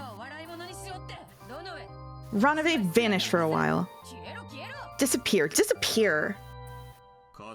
Certainly, then I shall rest for the time being. My Interesting curfew parallel approaches. Interesting parallel to the beginning of this episode where Battler was essentially doing the same to Beatrice. So he was like, fucking go away, disappear. She's learning from him, maybe. Ronave bowed his head, still laughing, and vanished. After that, all that remained was the grumpy and irritated figure of Beatrice, and Virgilia, who was coolly enjoying her tea. When you said there are no more than 18 people on this island, you actually cornered yourself. I knew it. I did have this feeling it might be a bit too early. I suppose that was right after all, wasn't it? I guess the key was actually at the heart of the Stockfish River, the Splendor. If you had led him any further astray, things might have been different. Or led him further astray first. Things might have been different. But as it was, Sorry? that trump card was a real waste. You ended up rousing him instead. In addition to denying the witch, Battler had possessed a second victory condition, one of explaining everything without suspecting one of the 18. It was at that point, when he'd been tossed about by two opposing goals, that his heart should have been at its weakest. However, Beatrice had used the red carelessly, proclaiming that there were no more than 18 people. Because of that, Battler had been forced to suspect one of the 18, and he had finally begun to build up the resolve he needed to accept that. Battler was stubborn, but that was exactly why fissures would run all through him, like breaking china when he was struck in a fragile, but not that fragile, spot. That itself should have been his greatest weak point, but... Did I get a little too careless after my complete victory last time? Yes, you were too careless. The last game was a difficult one for Battler-kun, but it seems this game will become a difficult one for you. A broken vase will never return to its original form. So it would be more constructive to think of a next move rather than regretfully picking up the pieces. However, now that Battler has figured out as much as he has, how should I plot against him? Your troubled face is an even better snack than Renove's cookies. Ugh. You and Battler and even Ronove are treating me like sweets now. Even though I'm not sweet at all. With a shameful, childlike face that she would never have shown in front of Battler, Beatrice rolled her head around on top of the table. Teacher! At least give me a hint. Oh? What kind of a hint? If you know some really good move that'll leave Battler speechless and make him want to accept me, I won't ask you to say it outright, so, even if it's just a hint? I can't. I'm on Battler-kun's side right now, so I couldn't teach you something that would give you an advantage. Come on, don't be so stingy. That's like a distinctly Battler kind of line to me. Like she's kind of acting like him here, I think. Your disciple's in trouble, right? I seem to remember you brazenly boasting that you had surpassed your teacher. Please act like an old person and give me just a bit of your crafty ideas. Please. It's mean if you only help Battler. My. You're still a spoiled child. But it's true that I may have given Battler-kun a few too many hints. It did serve as a scolding to you, but perhaps it was a little too much support for a fair game. Isn't that right? Isn't that right? Please, teacher, at least a hint now. This is only a hint. Think about what it means by yourself, okay? Yeah. I'll think about it myself, so please. Please give me one that'll leave Battler down in the dumps, teacher. Considering how she acted like a great and mighty witch in front of Battler, the way she acted when he wasn't around was truly pathetic. I can hear that smile. I can hear that smile. I think it's adorable. Virgilia cited how childish Beato still was, despite all the time that had passed. Then just a hint. Do you know of Aesop's fable, The North Wind and the Sun? All right, we've entered Zero Escape territory again. Of course. It's a story about how the North Wind and the Sun challenge each other to see who can steal the cloak off a traveler, right? That's right. Violent, impatient methods aren't necessarily the best decisions in all cases. You don't have to tell me that. I've already reflected on the mistakes I made when I was too anxious to achieve victory. Think well about what this means. And furthermore, there's one point that Battler seems to be misunderstanding a bit, but he isn't the only one. Do you understand the victory conditions of this game? What else is there other than making Battler surrender? See? You're already wrong there. Alas, you're wrong. How am I wrong? Your victory isn't making Battler-kun surrender. Isn't it making Battler-kun accept your existence? What's this? You want me to butter him up, begging him to accept me as a witch? How foolish. I haven't sunk that low. Grr. Beato growled like a dog in a bad mood. Virgilia shrugged her shoulders, snickering at her disciple, who was as short-tempered as ever. That is my hint. For the rest, you'll have to consider deeply on your own. In any event, your moves up until now will not work on Battler-kun. A significant tactical adjustment will probably be required. I don't need you to tell me that.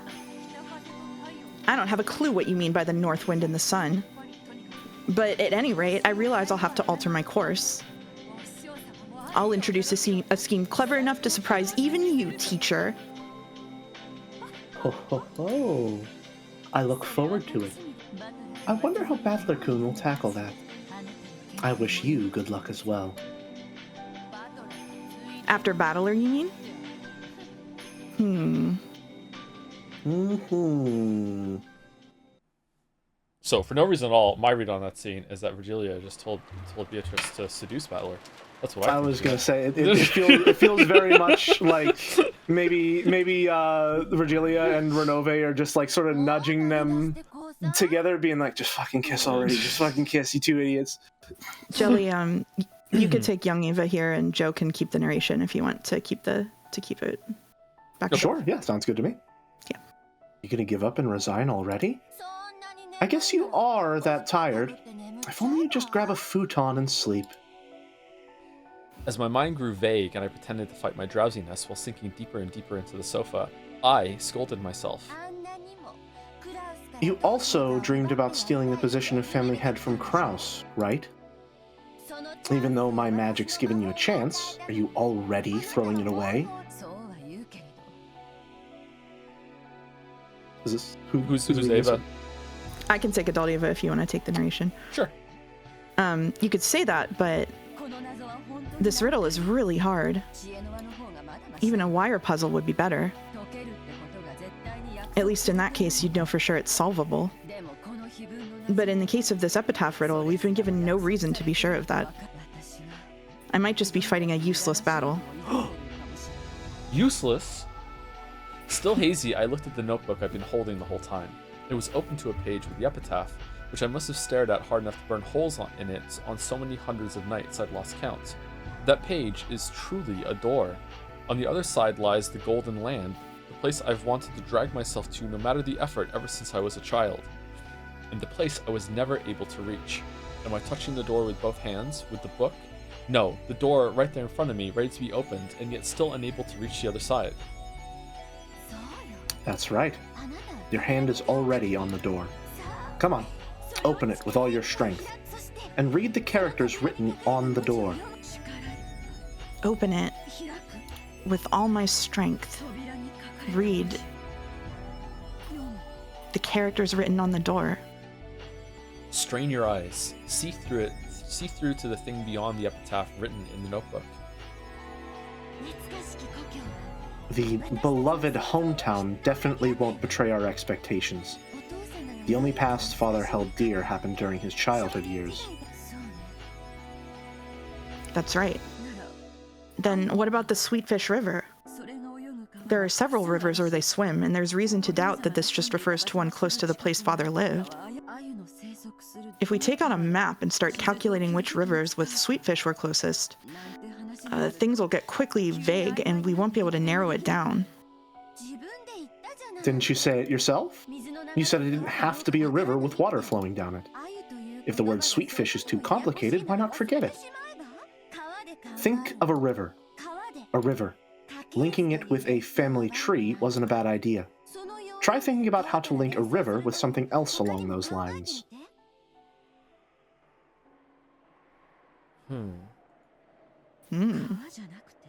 A bloodline, maybe? Isn't that essentially the same thing? That's just a tree, yeah. That's where my mind went too. But yeah.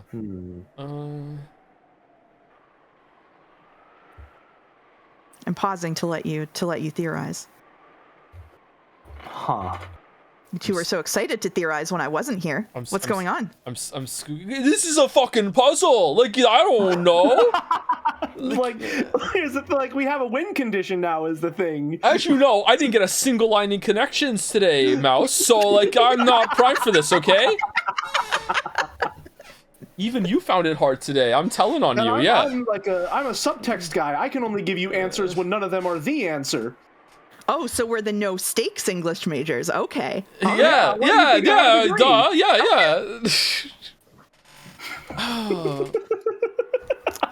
It isn't a river? It's an ocean. It's late. But where else could Sweetfish swim? Oh, but if we're talking about places Sweetfish can swim, then maybe the ocean has something to do with this. Didn't my husband even say that they go out into the ocean even though they're river fish? I don't know why. I feel a glass shatter sound effect coming. I don't know why. To the ocean. No. But... Oh, what is this music? Is this new? Huh? Did you notice? But that's just a faint memory. There's supposed to be a room for storing books in this building, right? If you investigate, you can make sure. If that's the Sweetfish River, and if the key might be a 6-character word, then could the key actually be resting in that river? I don't know. Anyway, I have to search in an atlas. But even if I know that, I don't know from what I should take the 6 characters. You really don't know? Think deeply. We're pretty smart, so our ideas are solid. Don't think of it like it's something as massive as the riddle of the epitaph, but like a child's riddle. Men are always children, no matter how old they get. True! Even if father has advanced into old age, it doesn't change the fact he's essentially a child at heart. Throw away your awe of father.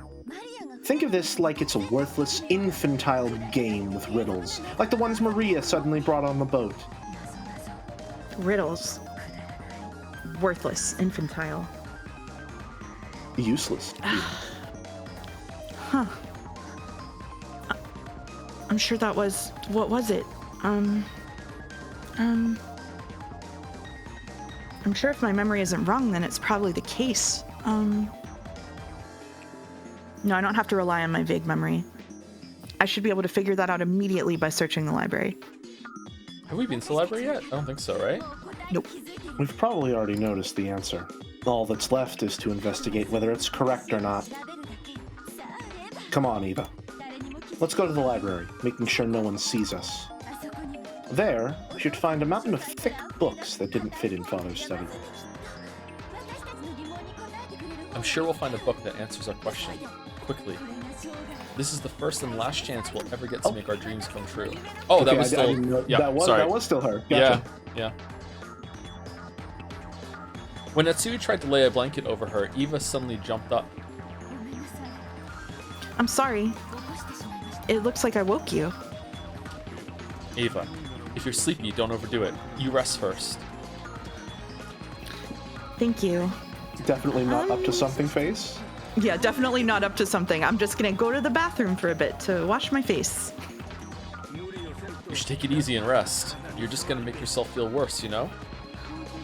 I told you I'm fine. I'll be right back. After leaving only those words behind, I rapidly left the lobby. The lobby was partitioned off by a door, so as soon as I went into the corridor, they could no longer see me. Oh, the library was next to the servant room. Father always owned a vast book collection, but ever since he started to become engrossed with his occult hobby, that collection grew even larger. So that the normal books suitable for... What are all of these things lining the walls? I've never seen these before. Ah, yes.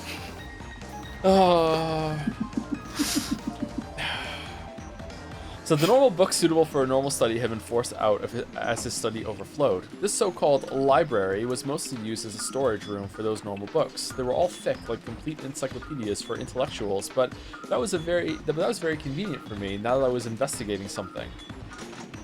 I entered softly, and just in case, checked the room with my gun ready, making sure that there were no suspicious people there. Then I locked it from the inside, and then I died, and Battler has to solve it. I actually wasn't thinking that the murder might be hiding somewhere. What scared me was the thought that one of my siblings might hear what I was investigating. My heart had started racing before I realized it. I was half asleep just a moment ago, so I didn't realize how significant this thing I noticed was. But as I gradually became aware, my heart started to feel like it was about to explode. I wonder if any of the other siblings have noticed this. I don't think Kraus and Rudolph will notice, but I don't know about Kyrie. She has extraordinarily good intuition. And I don't know about Rosa either. Rosa's stupid too. She always has been, incredibly so. Oh, she is going through it. She's like slipping deep into psychosis right now, I think. She's losing her mind. Really? I'd say she was wise enough to make you think she was stupid, so that she didn't earn herself unnecessary malice. Did her eyes darken as she got older? Why has young Eva got different eyes? Why What indeed? the fuck? I never noticed that. Here it is. Huh. I wonder if we'll find it in this one. What color are young Eva's eyes? Are they blue? Blue, yeah, They they're are. blue. Can we check the other characters? Blue eyes are Shannon, Beatrice, and Battler, And Jessica. and Jessica. And Jessica. What about the witches? Purple eyes like Eva. Do we have Londa Delta and Byrne in the list, or are they not No, present? they're not there. They all have red eyes. Interesting. I pulled the book out and flipped through the pages. Although I think Byrne has purple eyes and Lambda Delta has red, no? I think so. So this is a Sweetfish River? I see. This is what the Sweetfish River means. Don't all around. Research further. Yes, I understand. If you follow the river downstream, you'll find a village. By using the character, Sato, does he mean a town or something? That's just an area of dense population, so there could be any number of those. Why have you stopped thinking? Oh, is this too much work for you? If only you'd just give up. If only you'd just hand the Ushiromiya headship over to Kyrie. I don't want to. Kyrie? I will become the head. This is my first and last chance. What is this village? What does it mean? Do you find one if you go down the river? Ah!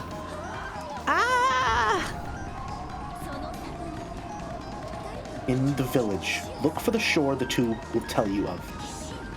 I don't know what that means, but it means shore. Well, I guess I do know what it means. It means shore. Get it? Sure, I do. Ooh. Oh, rare Ava ooh. Ooh. I understand. Sure. Right before my eyes, pieces that I hadn't been able to understand at all began to snap. Let's get cracking. Snap into place all by themselves. I couldn't even remember to close my open mouth. My throat grew completely dry. Is it really okay for this to be the answer? Really? Really? But this isn't 6 characters at all. I'm absolutely sure this is the answer, but this doesn't reach 6 characters at all. Did you stop thinking again? In that case, think of a way you could read it with 6 characters. If you can't think of one, then research it. There has to be an answer. You must not doubt that. Is believing in that too much for you? If only you just cry yourself to sleep, and then you can just give up and die. 1, 10, 9, 8. No. 1, 2, 3, 4, 5, 6. Oh. 6 characters. I found it. This is the key to the Golden Land. We're not even in the answers arc yet. Yes, this is the key to the Golden Land. The key to our childhood dreams. The only keyhole this key can be stuck in is that place. That has to be what offering the sacrifices mean. Oh no. Oh no. Is she gonna start killing people? I'm sure you get it by now, right? Maybe.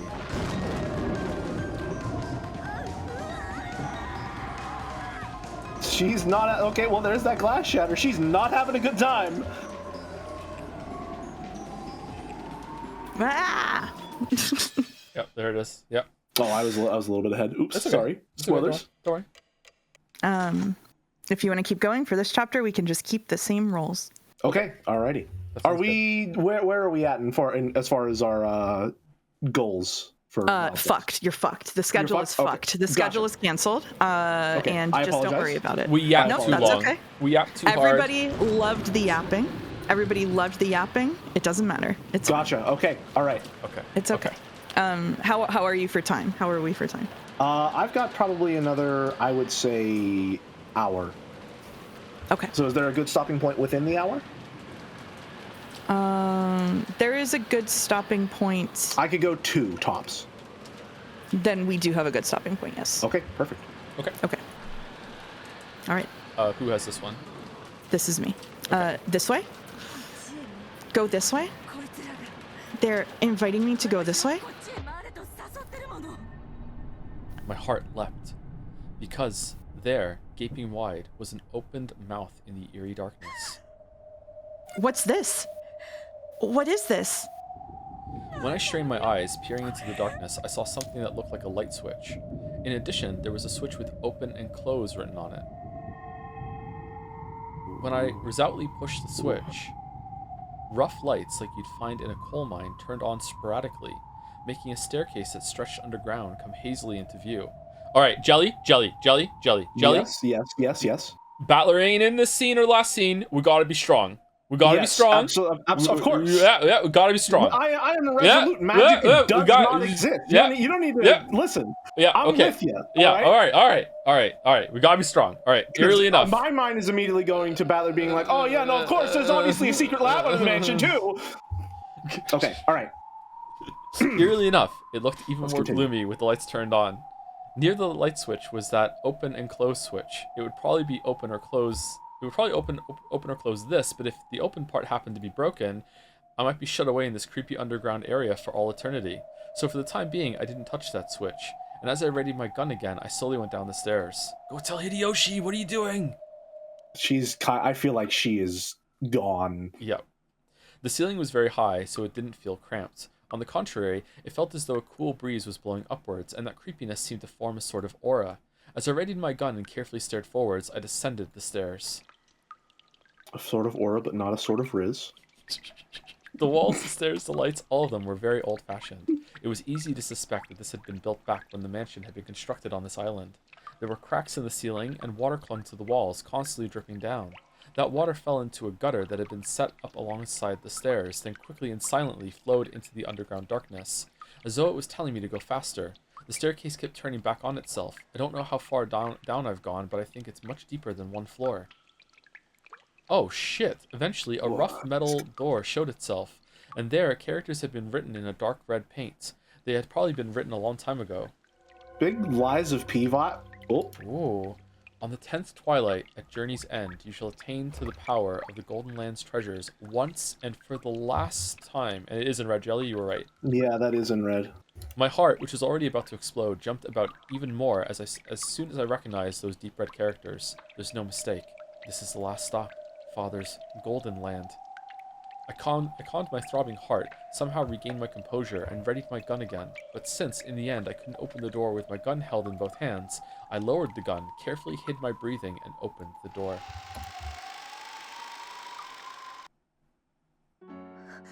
What? This place is... Stay strong, stay strong, stay strong. My first impression when I saw the room was that it might be linked to one of the rooms in the mansion. That's right. It had exactly the same atmosphere about it as the sealed VIP room on the second floor, but this was underground, so there were no windows. There was only the solemn light of a grand chandelier. But even though it was dimly lit by the faint light... The mastermind. No wonder they cut to her every single time. The quality of the interior was more than enough to take your breath away. All this talk of furniture. A bed with a canopy and a rocking chair that looked like it would be comfortable. Oh, there's the gold! The gold's there! Okay, this is bullshit. This is so bullshit. This is bullshit. It would be a comfortable sit-in. An extravagant sofa and carpet. The room was like a dream every girl yearns for at least once. And yet, since it was an underground hidden room with no windows, it felt more like the hidden house of a witch. I'd never swallowed the legend of Beatrice, Witch of the Forest. However, after being shown this room, it certainly became hard to doubt that she actually existed. Okay, Beatrice. Yeah. Oh, man. Well, it's so hard to deny you exist right now. Yeah. Mouse, say this room exists in red, please. Say it in red. This room exists. I didn't hear it. I Say it don't again. have the sound effect, but this room exists. Oh, okay. All right. Is someone there? Even though I was completely shocked by this room, I timidly searched the interior with my gun raised. And at the back of the room, I found it.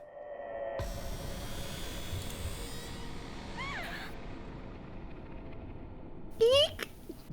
My gas came out strangely, like a bunny being There's a mouse choked. in the call. After all, after finding something like this, no one would be able to stop that kind of stupid voice from leaking out. It's here.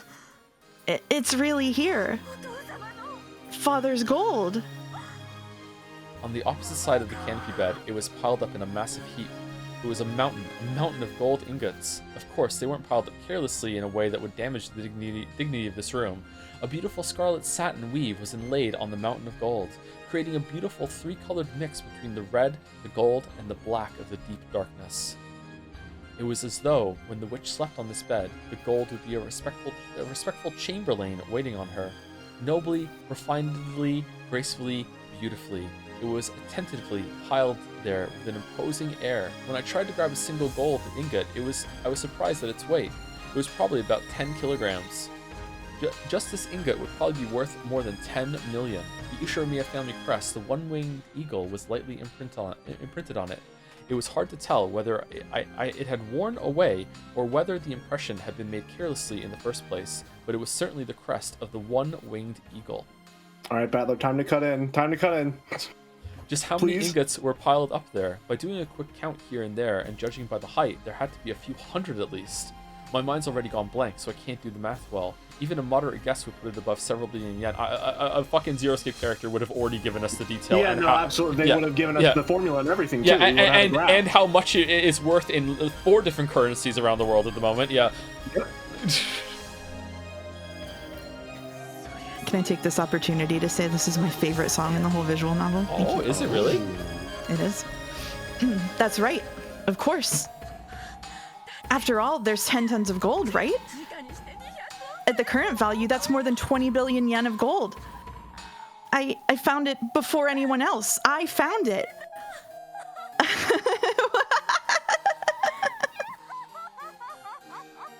In front of the mountain of gold, I spread my arms and looked up at the ceiling.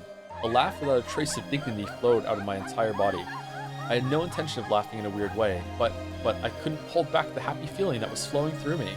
My older brother probably wouldn't accept his loss just because I found this gold, but from now on, there would be no changing the fact that I had been the one to find it. To steal away the headship of the family, some more subtle bargaining would probably still be required. But after everything I've gone through until now, that's a completely trivial problem. Even if I lose out on the Ushiromiya family headship, I already have 20 billion yen worth of gold. At times I've thought that money is such a worthless thing. I thought there were so many things in this world you can't buy with money. But now I see that's just a lie. Just an excuse that the have-nots make for themselves. She's been rich for 30 seconds. In front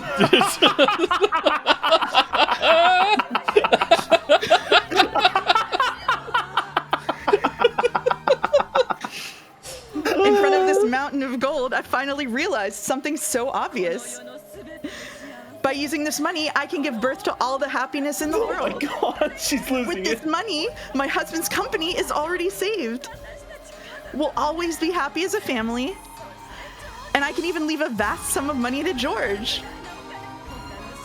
The rest of the relatives will eventually be ruined and disappear. Uh-oh. Uh-oh. At that time, George will use this gold. And just like grandfather did, he'll revive the Ushiromiya family's lost honor. George is the true successor to the Ushiromiya family. Yay! Yippee! Yay! Can't believe he's still single. Okay. It happened. Yay. My wish was granted. Here's the gold kitten. Okay. That dream I had wished for ever since I was born into this world as Ushiromiya Eva had been granted completely at this very moment. My husband and I will be happy for all eternity, and I can also give my only son George eternal happiness. There's no way I'll waste it on foolish pleasures. My older brother has chewed the Ushiromiya family to bits, but George and I will revive it, and that means I truly have succeeded the Ushiromiya family headship. I was successful! I did it, honey and George. I, your mother, finally succeeded. No one will be able to threaten us now. That's right. After this, never again will we be smothered by sadness. I'm just expecting to hear a gunshot and blood to splatter over the gold right now. I'm just bracing for it. Yeah. Congratulations, me. Congratulations, Ushiromiya Eva. Interesting. Those are two separate statements. Right here, right now, the sad half of our life will have its heart's desire granted. It's all thanks to you. I was given this chance because of your magic. Because of that chance, I was able to make it here. Thank you. But my magic wouldn't have been granted if we both didn't believe in each other. The power of friendship, so it isn't just the power of my magic. This is our victory. Because of that, congratulations, us. Thank you, me. Thank you, Ushiromiya Eva. On behalf of myself, I would like to accept this award. I'm glad I didn't give in before now. I'm glad that I didn't drown in sorrow and forget to keep struggling. No, this is my magic. Our magic. Your magic was the real thing. Beatrice, the witch of the forest, is nothing more than an illusion. Uh-oh. You are the real witch, a wielder of real magic. Uh-oh. That's right. That's right. That's right. Right now, you are the golden witch, Beatrice. Oh, no. No. No. Oh no! That's right. Not real. Uh-oh. Uh-oh. Eva, hold on. So, Joe, I think it's a bit of a bold move from the Eva conglomerate to move in and go for the gold like that without really checking with the rest of the family. How do you think this will play out in the coming moments? Well, I don't know. The Rudolph team has some really hard decisions to make right now on the field. It's lucky that we're in halftime and they can, regroup in the locker room and see what they're going to do. I understand sports and can keep this bit up going for a whole entire stream. Certainly. I know what sports commentating is like. Fucking hell. Now back to our field mouse live on the scene. I'm sorry, it's pretty windy here, so I'm not really able to talk on the microphone right now, but I think that you guys are doing great. Thank you, Mouse. Back to you, Joe. Thank you, Mouse. Eva decided to leave for the time being. When she climbed the stairs again, trying to leave the secret place, she saw a creepy swaying human shadow blocking her path, and her dreamlike state was blown away. Again. No! Who is it?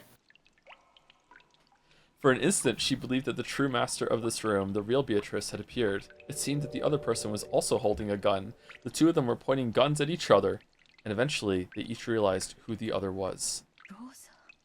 Rosa? Rosa? Oh, interesting. You want to take Rosa, Jelly? Yeah, Nason.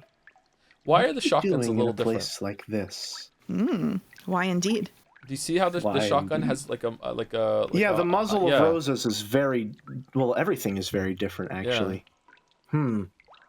So yeah, they're not shotguns. Sorry, chat. Yeah, they're Winchester. Winchester. Yeah, sawed-off Winchesters. Yeah. Okay. Huh. Nason, what are you doing in a place like this? That's my line.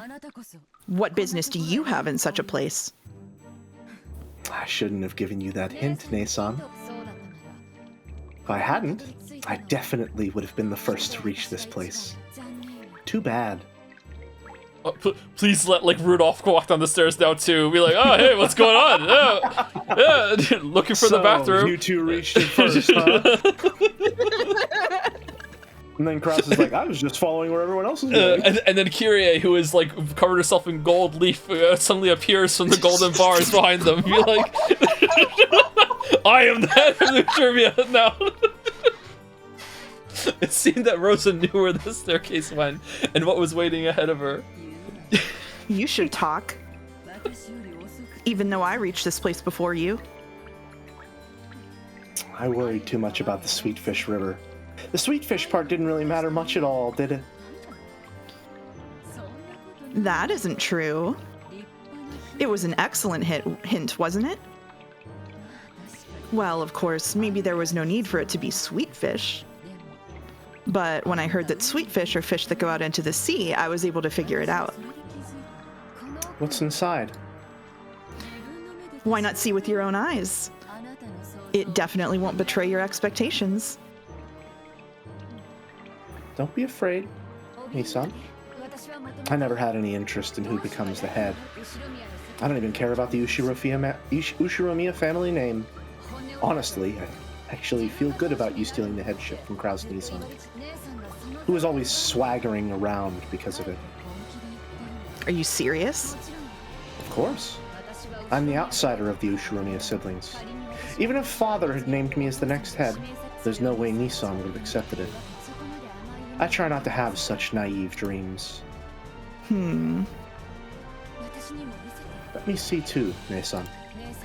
This proof of your victory. As long as I receive the proper portion that the siblings agreed upon, I plan to proactively acknowledge you as the true victor in this game. If you shoot me, then you'll have this gold all to yourself, won't you? The same goes for you. If you shoot me, this gold will all be yours.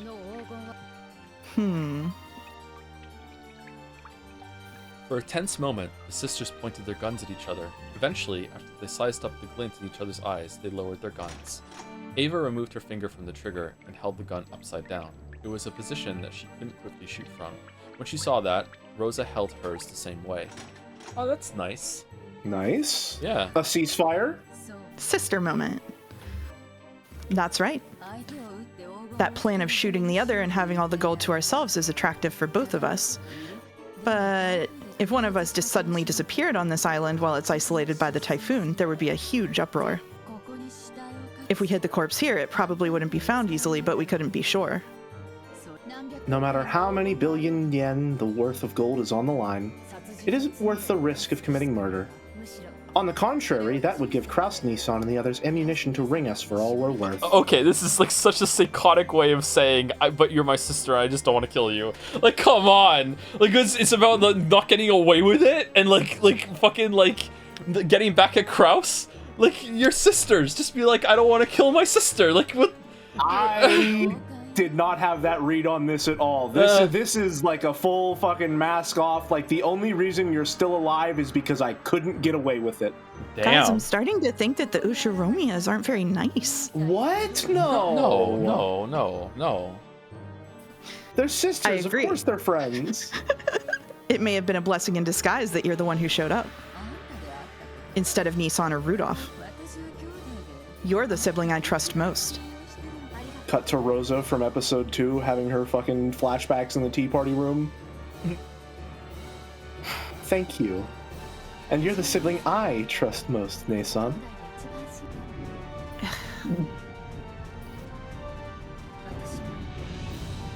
I want to see the gold too. It's so tense. It's so tense. Say it properly, Jelly. Say it properly. I want to see the gold.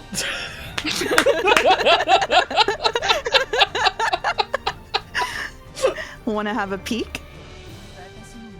Now I feel like seeing it again too. I want to see the gold. Even though I saw it with my own eyes, it still doesn't feel real. Therefore, Unless I see it together with you and confirm once more that it actually exists. It feels like the gold will turn to fog and disappear. Ava, what if it's gone now? Ava started descending the staircases once more. Oh no! However, she didn't carelessly expose her back to Rosa. Even though at a glance it looked like Rosa had lowered her guard, she definitely didn't show any signs of carelessness. Oh, it's there. Okay. Okay, good. Unless, okay, good. All right, we're Then fine. they reached that room with the witch once more. Sorry, the room of the witch once more. Rosa also gasped, stunned speechless by the vast amount of gold.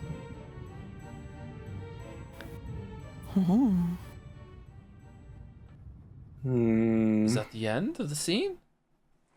I have a question for the English majors in the room.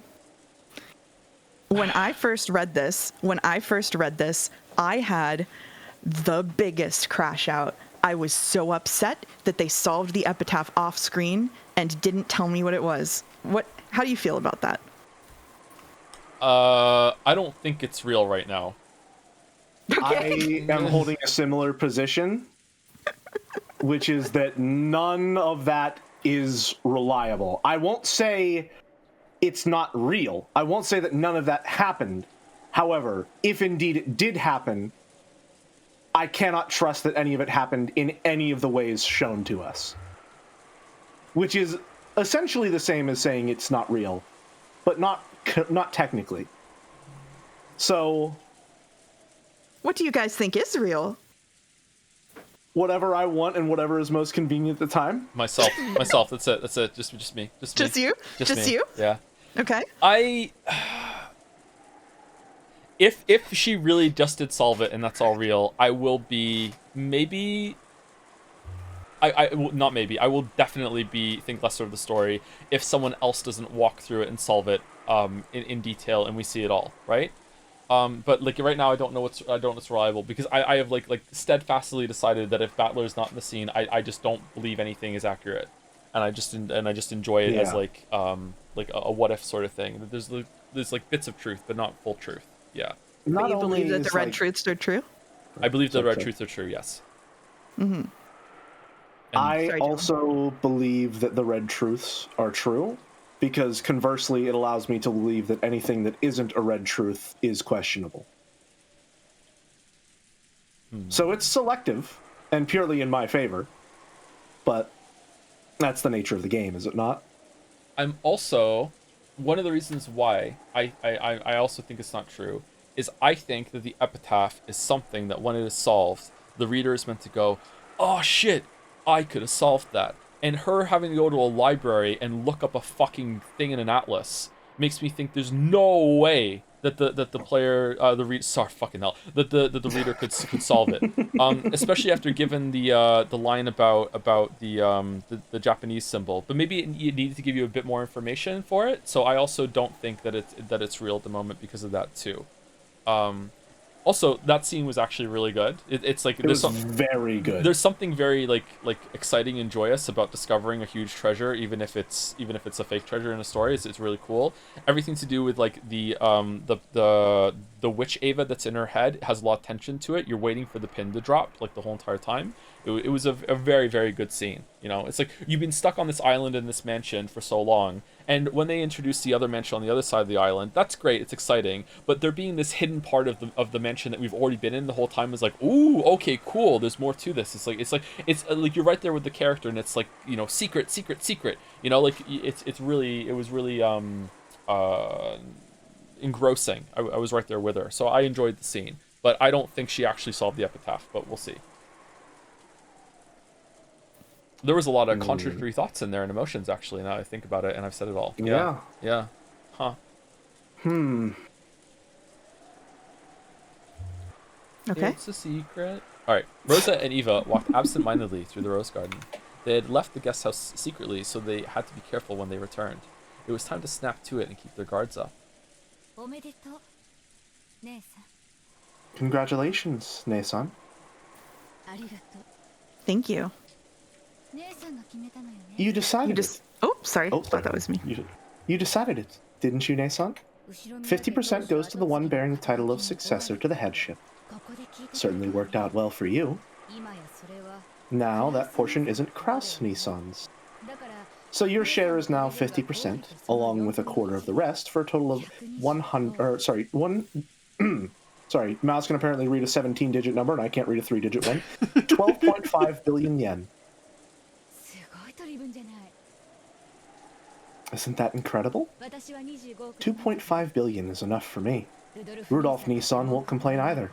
Kraus Nissan will probably be the only one to complain. Yeah, you're right. After all, Nissan is the de facto manager of Rikkenjima. And since the gold was on these premises, even though I was the first to discover it, things might get complicated if I don't handle it cleverly. It won't get complicated. Didn't we give it our all in that discussion last night with that in mind? So that's implying that the same discussion we witnessed in Chapter 1, or in Episode 1 maybe, took place here in Episode 3, if I'm reading that correctly? Which conversation? The one in the parlor that got everyone. The one in the parlor where they were trying to like corner Kraus about the inheritance. And giving them money. Therefore, they needed a lot of money right now. That definitely didn't happen in Episode 2. I don't know if it happened in Episode 3. Episode 3 seems very much like Episode 1 with some little differences. I'm wondering if that line about what did you just say? Didn't we give it our all in that discussion last night with that in mind? I think that might be referring to that discussion. It could be, or sure. Or it could be referring to the discussion they were up all night talking about the epitaph after the letter came in. It could be that too. Yeah. I'm going to think that conversation in the parlor probably did happen in some form in this episode. Gotcha. Yeah. But now I said that, there's like a little memory that just like needled me and said, didn't you say that it didn't happen because they would discuss kind of part of it on repeat again in the dinner table scene? But maybe they were just like referencing it again for the sake of the audience. I don't know. It's okay. Either way, let's continue. Interesting. I wonder if it will really go that smoothly. I've already completely gotten over my excitement. How we manage everything from here on is the real problem. That's a problem for the new head of the Ushiromiya family. A problem for you to enjoy, Ne-san. It has nothing to do with me. That's some big talk coming from you. I'll support you as the second discoverer, if you'll at least give me the early payment we decided on. I'd like 150 million yen by March. Yes, that'll be fine. If you support me, I'll graciously pay you that much. I'm not Nissan. Anyway, why don't we go and shock Nissan and the others? Even if we cover up the actual location, I want to see Kraus Nissan's shocked face as soon as I can. Are we going to come back and they're all just fucking dead? Wait a second, Rosa. Wait a while before telling everyone about it. Huh? Why? You idiot. Isn't it obvious? This is that haughty Kraus Nissan and that sly Rudolph we're talking about. Even if we do announce it eventually, it's certainly too early now. Unless we carefully investigate how to make our next move, it's possible that all of the gold we finally found will be snatched away by Nissan.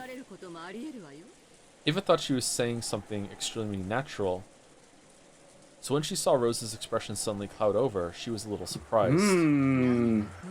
What are you unsatisfied about? You know what kind of a person Kraus Nissan is.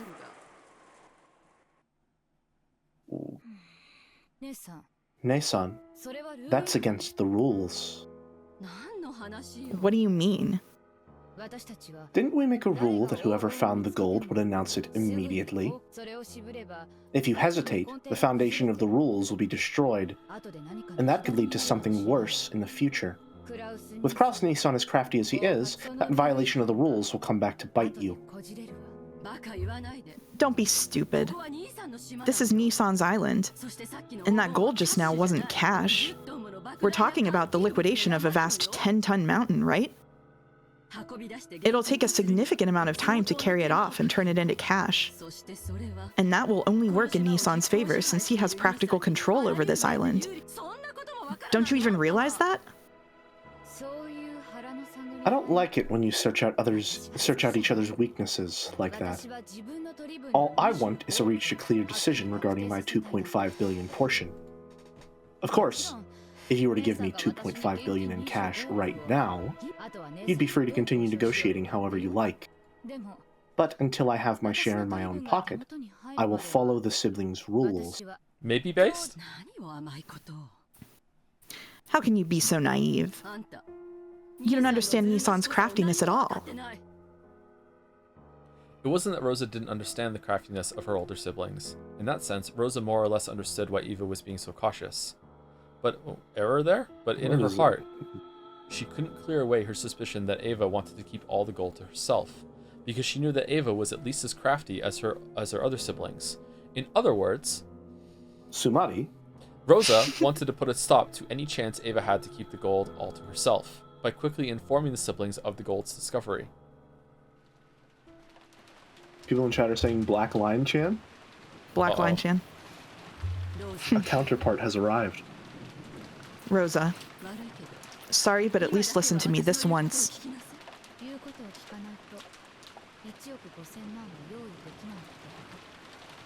Are you saying that if I don't listen to what you say, you won't be able to get me that 150 million? That isn't the way I wanted to say it. But if you really need that money, supporting me is a more realistic option. If you talk to Nissan and Rudolph, even the portion that's your natural right might disappear. You don't want that, do you? Oh, guns away. Okay, all right. For a while, a severe expression that she'd never shown to her sister before rose to Rosa's face. There wasn't even a trace of her restraint as a younger sister. There was just the ruthlessness, no, the seriousness of a single human arguing about a vast sum of wealth. Eva made light of it, chuckling. My. How careless we must be to stand around here talking like this. Even though a frightful murder case has just taken place and the culprit might still be on this island. I'm sure it was just the servants play acting. There were no murders on this island in the first place. What? Oh? So you do think that after all? Oh. The circumstances surrounding those 6 deaths show us that clearly. A crime from the outside couldn't possibly have created those 6 closed rooms. Dr. Nanjo said they were all dead, but that was a lie too. This is all a complicated act that Father cooked up. All of the servants are just playing dead. A murder never occurred in the first place. She doesn't know. There's no way that there's a murderer prowling around. Huh. I'm surprised you noticed. You looked pretty scared, so I didn't think you'd figured out so much. I'm good at reading the mood of a situation. I've got you to thank for training me so well. That's right. Come to think of it, now that the servants are dead, almost everyone on this island is a member of the Ushiromiya family.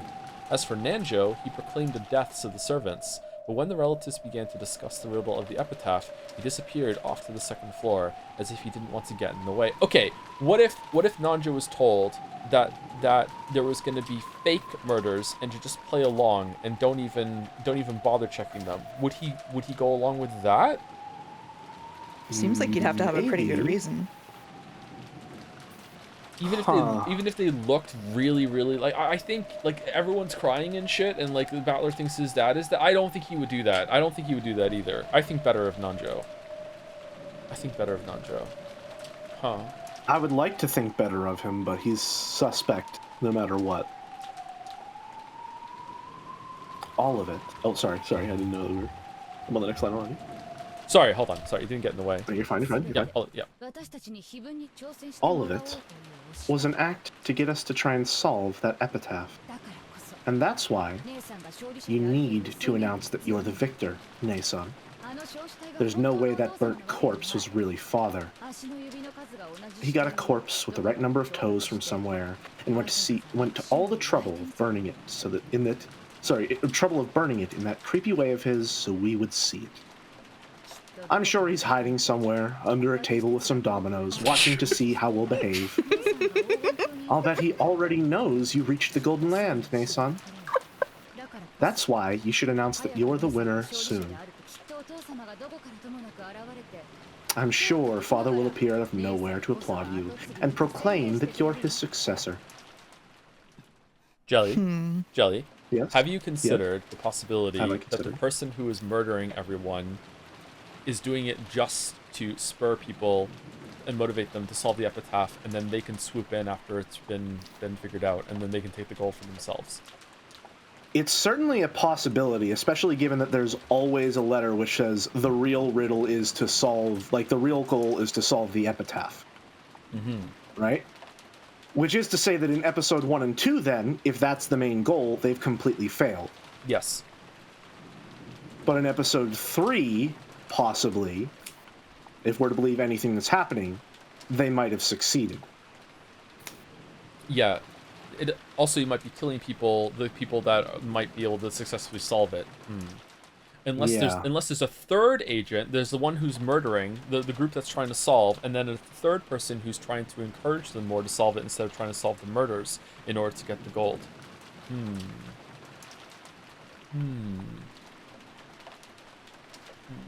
Alright, never mind. Continuing? Sorry, Mouse. You're good. Why are you Then sorry? again, Because I interrupted your line, but then there was anything there. Now I'm talking I over mean- Jelly. No, Here's no, the no. thing, you said you interrupted her line. It was ellipses. I'm still delivering I still got that to one. pester you for that 150 million. So I can't stand against you in any way. So you'll listen to what I say and keep quiet about this to Nissan and the rest?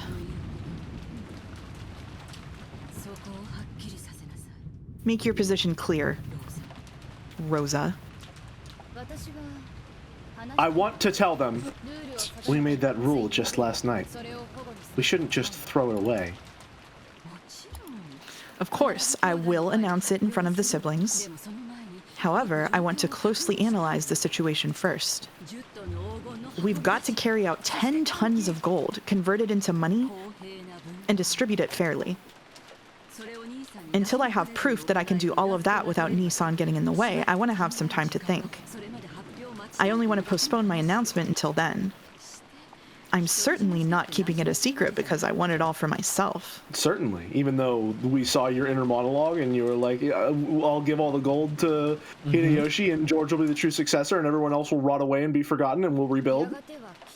Certainly not. Say it in red. You'll definitely announce it to everyone sooner or later, right? Yes, of course. Even I want to rub it in Nissan's face as soon as I can.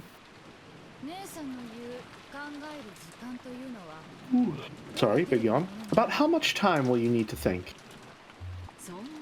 I won't know that until I've thought about it. Will one night be enough? I can't promise you that it'll only take one night. Out of respect for you, the successor, I'll support you for one night. This year's family conference one tomorrow morning, when the typhoon passes and the boat comes to get us. That's right. When the seagulls cry, she said the line, she said the line! I will remain silent until then. If you still feel that you need more time to think after that, then we'll cross that bridge when we get there, okay? I'll support your position to the best of my ability.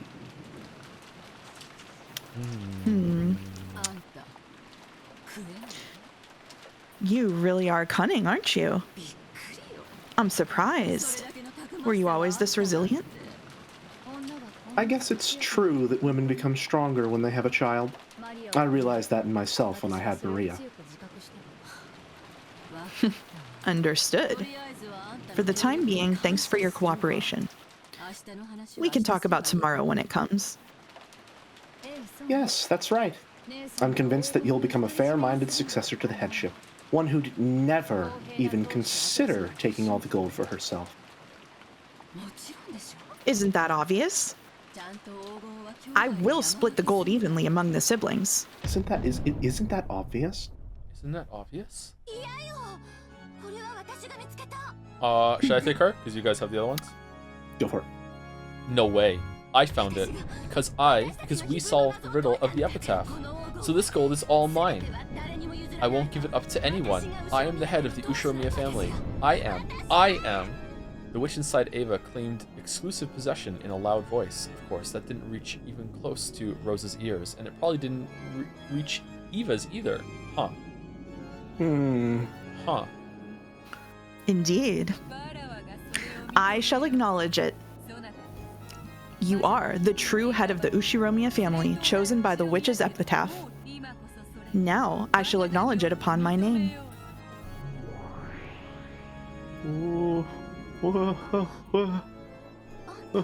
I'm sorry, is Beatrice talking to Eva's imaginary friend? You are that outfit. You couldn't Stay strong, be... Joe. Stay strong. So, stay strong. Yeah. Stay strong. Stay strong. Beatrice? Hold. Maybe Beatrice was happy that Ava had called her by her own name. She cackled cheerfully. In concert with that laugh, gold butterflies crept up as though a storm of gold dust was spinning around the room, and the room shone the color of gold. Indeed. I am the Golden Witch, Beatrice. There's no need to be so frightened. I'm praising your exploits. Truly excellent. Imagine that you would spectacularly solve that riddle of the epitaph. It's worthy of my admiration. You're the one who sent that letter? So I'll inherit all the gold in the Ushiromiya family headship, right? You wrote that in your letter. And I overcame that challenge. Indeed.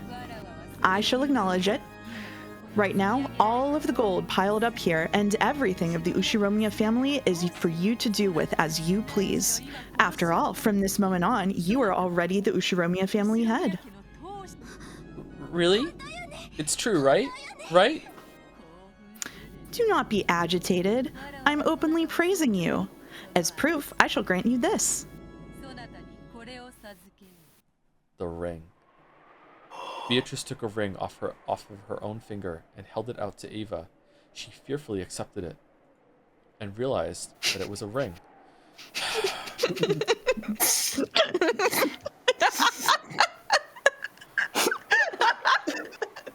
And then from behind the gold bars, Paimon think that Beatrice took a ring off her finger and they gave it to her. What was it? It was a ring. Where was it? It was on her finger, and then she gave it to her, and then she realized it was the ring. Paimon thinks she's scared of the ring. Could this be? Indeed. This golden ring is proof of the Ushiromiya family headship returned to me from Kinzo. From now on, it is yours. You may put it on your finger and hold it high before your siblings. Imagine a conversation between Paimon and Maria. No one should imagine that. And no one should doubt that you have now succeeded the Ushiromiya family headship. Eva stared closely at the ring. It certainly wasn't a fake. Without a doubt, it was the real thing. She dreamed of receiving this ring someday. Focused on this day over and over again, it was now finally a certainty. This ring had now designated her as the head, and had been handed over to her. And, timidly, she put it on the middle finger of her left hand, and held it up to the ceiling. In that instant, she felt a deep emotion welling up inside her that she'd never felt before. Her mind grew blank. Both eyes were opened. That ring was on her own finger, not in a dream, but in reality. That ring is also pleased. After all, it managed to reach you, one who dreamed of putting it on their finger for so long. Ring-chan. The ring. Father's ring. How many nights have you dreamed of putting that on your finger as you've done now? The strength of those feelings became your magic and materialized itself. Now, you are worthy of calling yourself a great witch. Great witch? Who are you? Are you really Beatrice? I am the Golden Witch Beatrice, the Ushiromiya family's family alchemist. Sorry. In accordance with my contract with Kinzo, I will now pass everything on to you. All of the gold I entrusted Kinzo with, and all of the wealth he built up through that, and the honor and the headship of the Ushiromiya family, and I will pass on my power and the title of the Endless Witch. And What?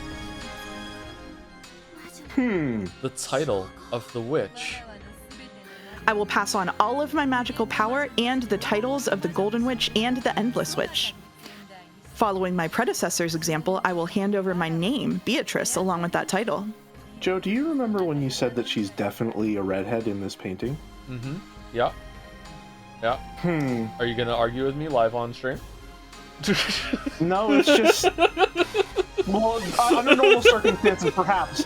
But considering that a redhead is now getting the title of Beatrice the Golden Witch, I was more so going, maybe these two things are connected and you're not insane, but I guess if you want to fight, we can fight. You may now call yourself by that name. Eva gulped. Is it that you gain the treasures for the first and last time because if you do it, you can never do it again because now you are the witch and now you have to do it? There must always be a golden witch. Yeah, you have to play the other side now. You can't go through that. You have to do the killing part. Huh. Oh, Eva gulped. God, it really was Blizzard writing. Oh shit, the chandelier light which had seemed dim now felt too bright. By my name, I shall now commence the succession of the Golden Witch.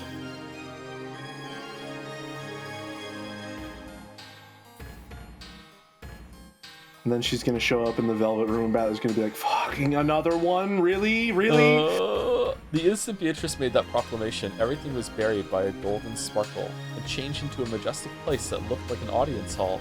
In the audience hall, there was a crowd of Beatrice's minions and brethren, as well as countless gold butterflies celebrating this first succession ceremony in 1,000 years. When she looked, she saw Beatrice in the throne that only the Endless Witch was permitted to sit in, holding a golden staff, reigning with a dazzling dignity.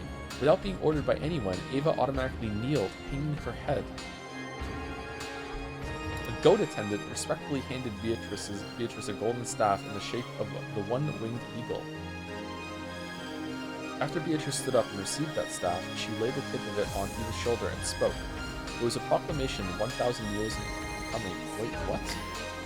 1,000 years in coming? I guess, yeah. I wouldn't word it that way, but I guess. Okay. Ushiromia Ava, you have spectacularly solved the riddle of the witch's epitaph and reached the Golden Land. I praise that accomplishment and hand over all of the endless magic, as well as the titles of the Golden Witch and the Endless Witch.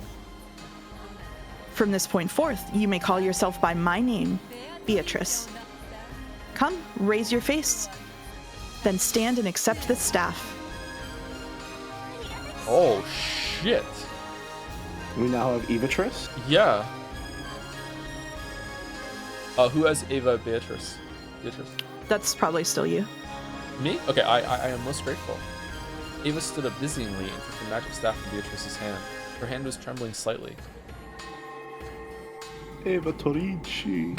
As soon as she grasped the staff, she was wrapped up in the brilliant sparkle of gold, as though gold butterflies were flowing out from inside of her. In the instant she succeeded the Golden Witch, Ava felt something in the depths of her soul be reborn. To describe it in a word, it was energy.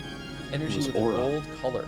It felt like she was waking up, as though she had been half asleep ever since she had been born and was opening her eyes for the first time. It felt as though her true eyes inside her eyes were opened for the first time in her life.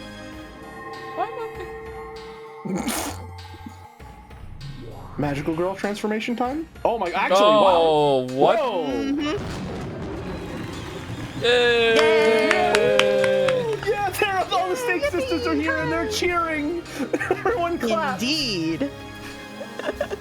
A fitting and beautiful outfit for the Golden Witch. And then everyone clapped. Come, you may Even show when yourself to all these people. Let them know that the new witch is indeed you.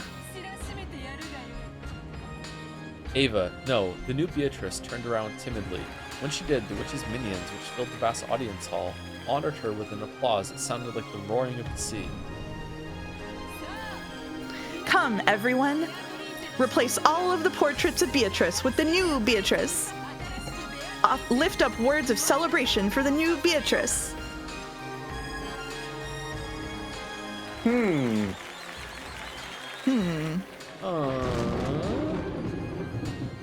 Pretty cool painting.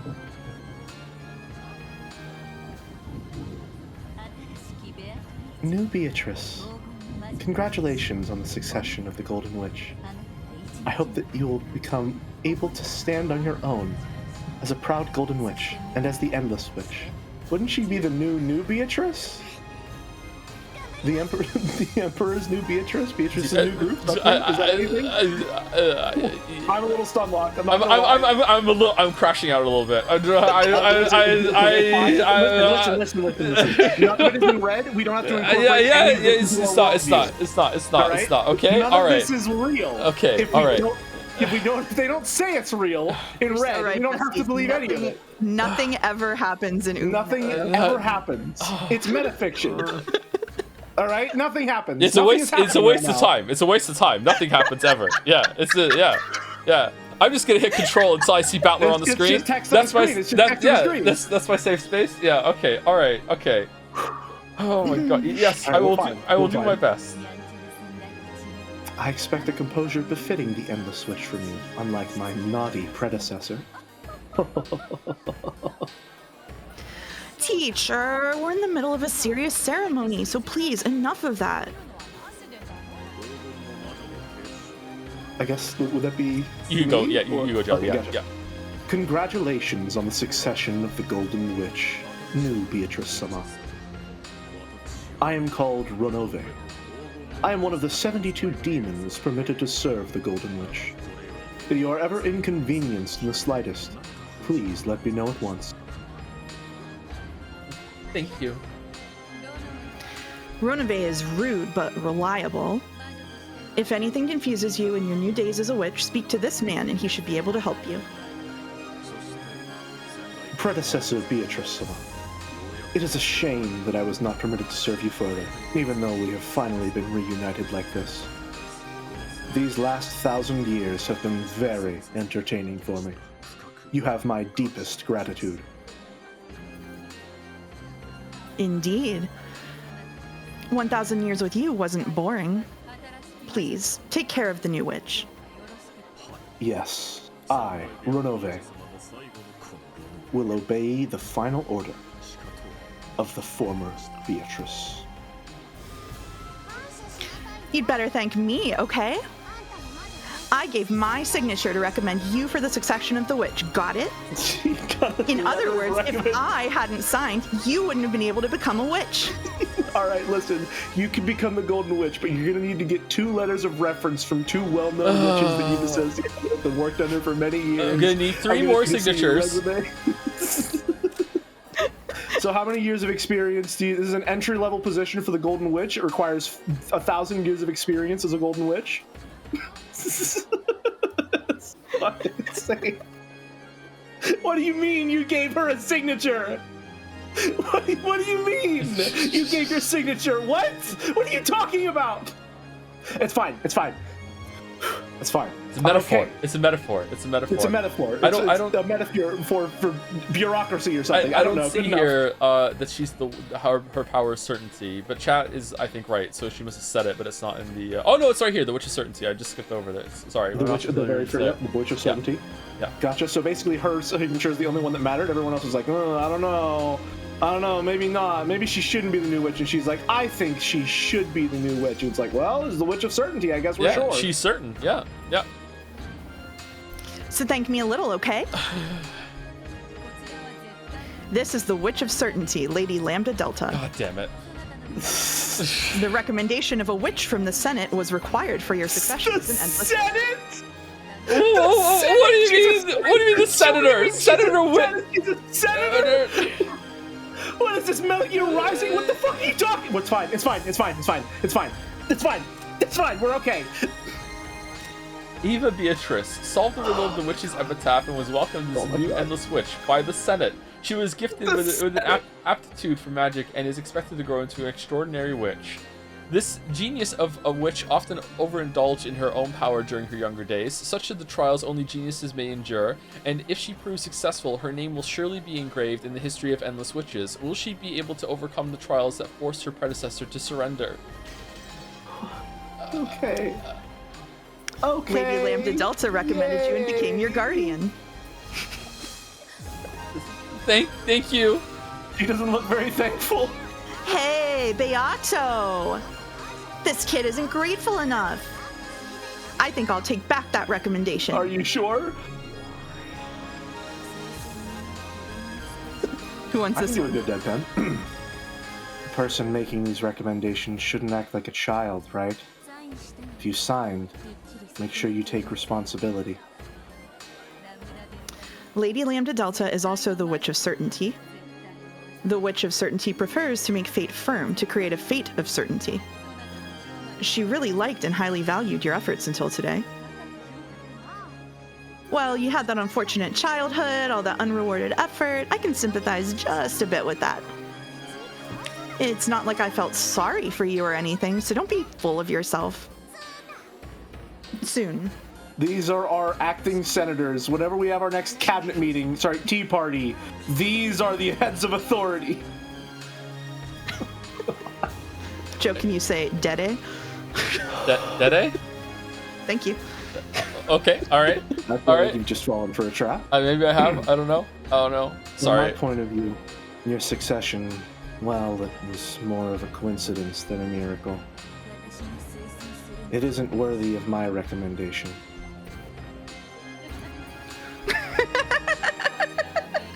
This is Lady Burncastle. She's quite hard to please.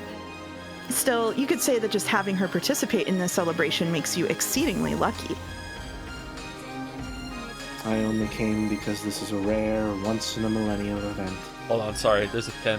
Did you ever hear the tragedy of Beatrice the Golden? I thought not. It's not a story our atheism would tell you. Thank you. Thank you very much. Yeah, the Senate line inspired this, I guess. Yeah? Thank you. Yeah, okay. And I heard there'd be some good steak. And here's some good steak. You volunteered for these, Jolly. New Beatrice-sama, please come greet us as well. She's not happy about Oh, I'm pleased to meet you. The 7 sisters of Purgatory were gathered in the line. The eldest sister, Lucifer, took a step forward and kneeled. This is furniture that serves me. Okay, As a when I gift to said celebrate cabinet your meeting, I inheritance. didn't mean it like this. Oh goddamn.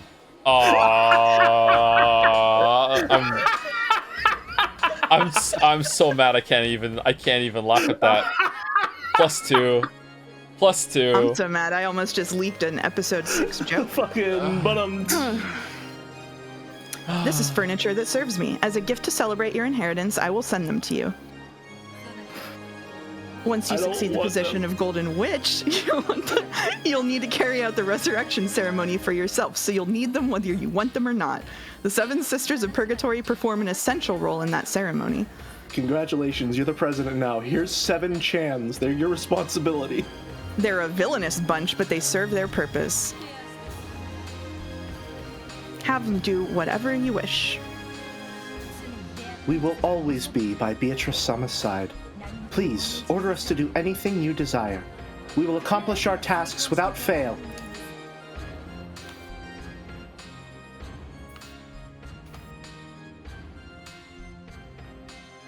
Even after that, many nobles and minions visited and offered words of congratulation for the new witch.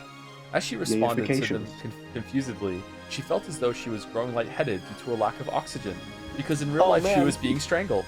She couldn't tell if In this real was... life, it's all just like me for real. She couldn't tell if this was something real or unreal, but there was just one thing she could understand: a feeling of achievement at being permitted to call herself the Golden Witch. That alone was a truth she could definitely understand.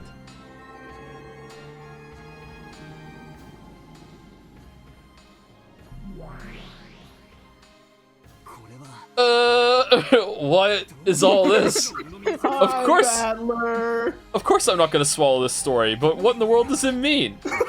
Aunt Eva is the new Beatrice. Okay, this is the 3rd Velvet Room since he promised he was never gonna crash out. Let's see, let's see. Is he gonna cry? Is he gonna cry? Are you saying she's turned into a witch? What the hell? She's I was not even also mad. She's surprised. like- To think that someone would be able to solve that riddle. However, that is the rule. I must follow it and pass on the position of Golden Witch and my name. It is hardly something to be surprised about. At the very beginning, you wrote that rule in the letter and announced it. Eva-sama was simply the first to be successful. That is all there is to say. Is Balor gonna crash out because that means that he doesn't get to finish the chess match with Beatrice, and he's gonna be like, no, I was having fun, I was starting to enjoy it, I was having fun, no! It's a new way to crash out, so maybe he would be okay with that. Yeah, Virgilia, are you there? Coach, please. Yes, here I am. What does this farce mean? Even if this depiction of strange witches showing up one after another is some of her bullshit, isn't this almost like Aunt Eva turned into a witch? Calm yourself. She has simply received the title of Endless Witch, and might call herself that in the future. This succession ceremony is certainly nothing more than an act to promote that child's explanation. Don't fall for the same move over and over again. Okay, thank you, Virgilia, thank you. That's right. No need to cry. That whole grand ceremony was all phony. But it's at least a fact that Aunt Eva solved the riddle of the epitaph, and at the same time, that means she succeeded the Ushiromiya family headship. And after getting 10 tons of gold, Aunt Eva might as well call herself the Golden Witch. Is that it? Damn, it's as complicated as ever. My. Is a boorish human unable to comprehend the grandeur of this ceremony? Oh well. Being unable to read between the lines is what makes you human.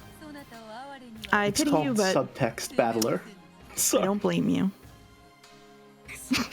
Damn it. Sorry. Don't look at me like you feel sorry for me. Still, for the time being, there's something I need to check. And that's regarding this younger version of Aunt Eva. In other words, the definition of this new Beatrice. What is that? Okay, good. Even if I tell of it, you'll just persist in your disbelief in magic and witches, right? So there's nothing in particular for me to explain. Feel free to believe in whatever it seems to be to you. Ooh, turning it on him, being like, well, you won't believe it anyway, so I just won't tell you. She seems upset. Is she acting? Or, what it seems to be to me? Then how should I interpret this?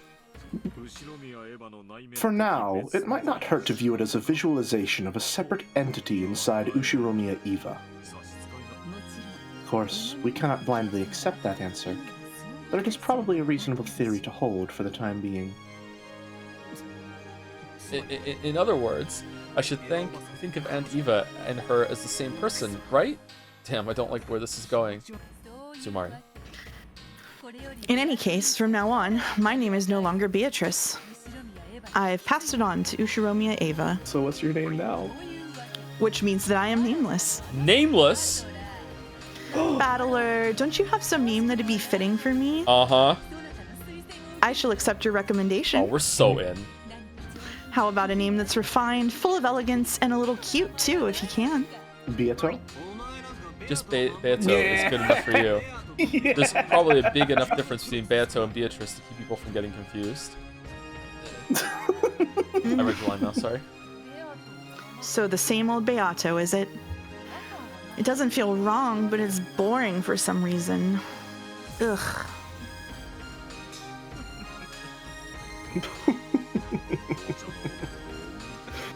They say the temperature of black tea and a woman's heart are difficult to gauge in any era. Battler-kun, at any rate, stay calm from this point onward. These two just watching on, being like, fucking, we're so close. They're so close to kissing. We're almost there. The fact that we can now tell her and Ushiromiya Eva apart works to our advantage, compared to the time when that child was still Beatrice. And that's exactly why I like it even less. What's she thinking? That Beato.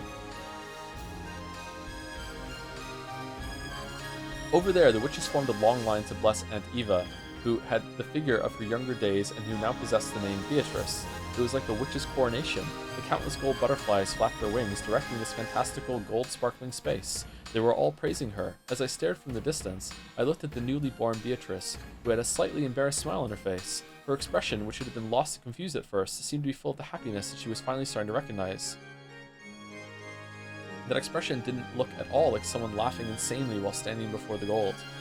There was just the innocence of a person basking in their own joy. As a person who denied the existence of witches, I couldn't view this witch succession ceremony with a joyful expression and accept her. However, when I looked at that innocent smile, I felt like I wanted to offer my blessings just for that moment. Okay, so to me, this scene is more of a solidification as witches as a metaphor. Specifically for a person, I'm assuming a woman. I'm going to guess who has, like, experienced some lifelong or overwhelming trauma of some kind. And has maybe found a way to finally escape from it.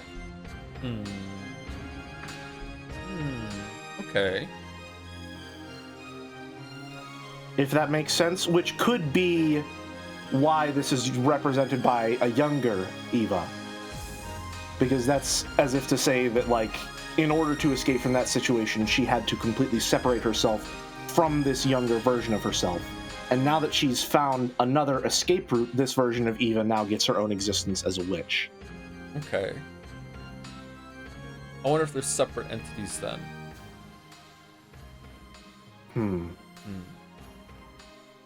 Okay, that's interesting. Okay. What do you think, Mouse?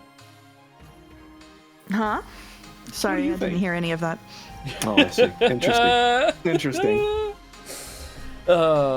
It's always beautiful when strong efforts bear fruits and are rewarded. And Ava, who had always yearned to succeed the headship and who had worked hard since her youth without reward, had spectacularly taken hold of the chance given to her by the riddle of the epitaph and had finally gained that position. How divine is the smile of a person whose childhood dreams have been granted. I definitely won't accept witches, but Battler put his hands together, making a small sound. Clap, clap. It's Kino. It didn't reach her ears, but it did bless her. Even Battler clapped. Congratulations, Aunt Eva. You spectacularly solved the riddle of the epitaph before anyone else. It's your victory without any complaints. I won't accept all that about the Golden Witch and so on, but I will accept you as the new head of the Ushiromiya family, and I'll celebrate that sincerely. Aww. As though urged on by Battler's applause, Beato also clapped. It was a slightly odd scene. Battler and Beato, who opposed each other, were standing side by side and applauding the same person. I'm not applauding for a witch. I'm clapping for all of Aunt Ava's efforts up until now. As am I. I offer my sincere applause as a blessing to Ava, who spectacularly solved that epitaph. I don't like applauding with you.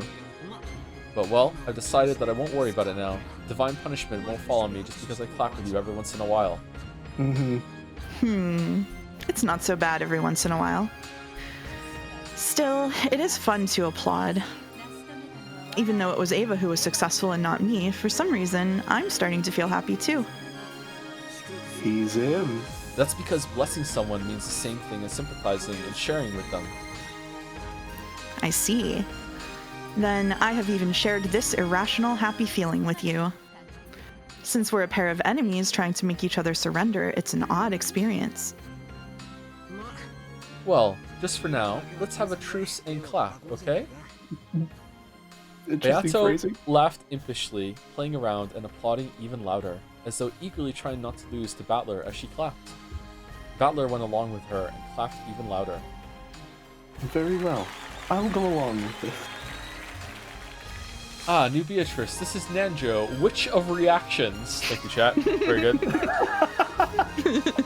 When he did, as though some ceremony had ended, everyone applauded and highly praised the reborn Beatrice. It was just as though Battler's and Beato's applause had been the final thing needed for her succession.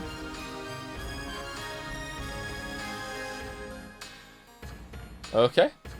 And that's it.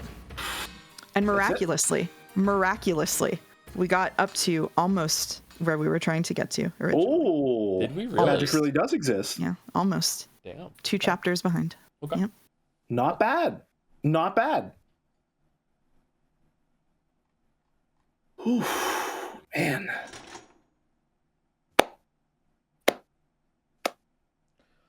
Hard to read for so long, right, Jelly? Yes and no.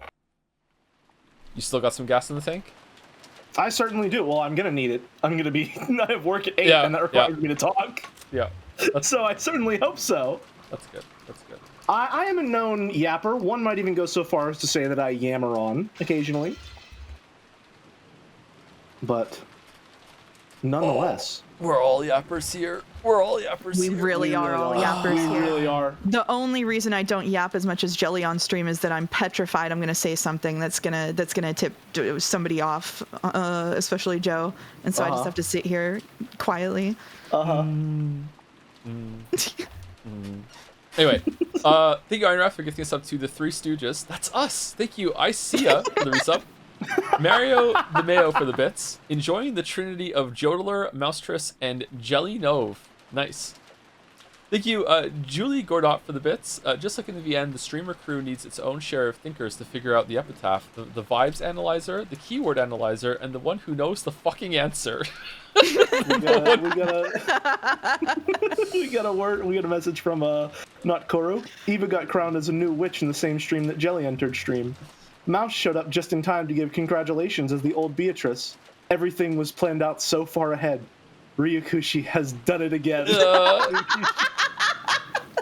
Bravo, Vince. Bravo. Oh, it's pinned now. Thank you, 01 mostly for the resub. Iron Wrath for giving a sub to Sucker Mary Barrels.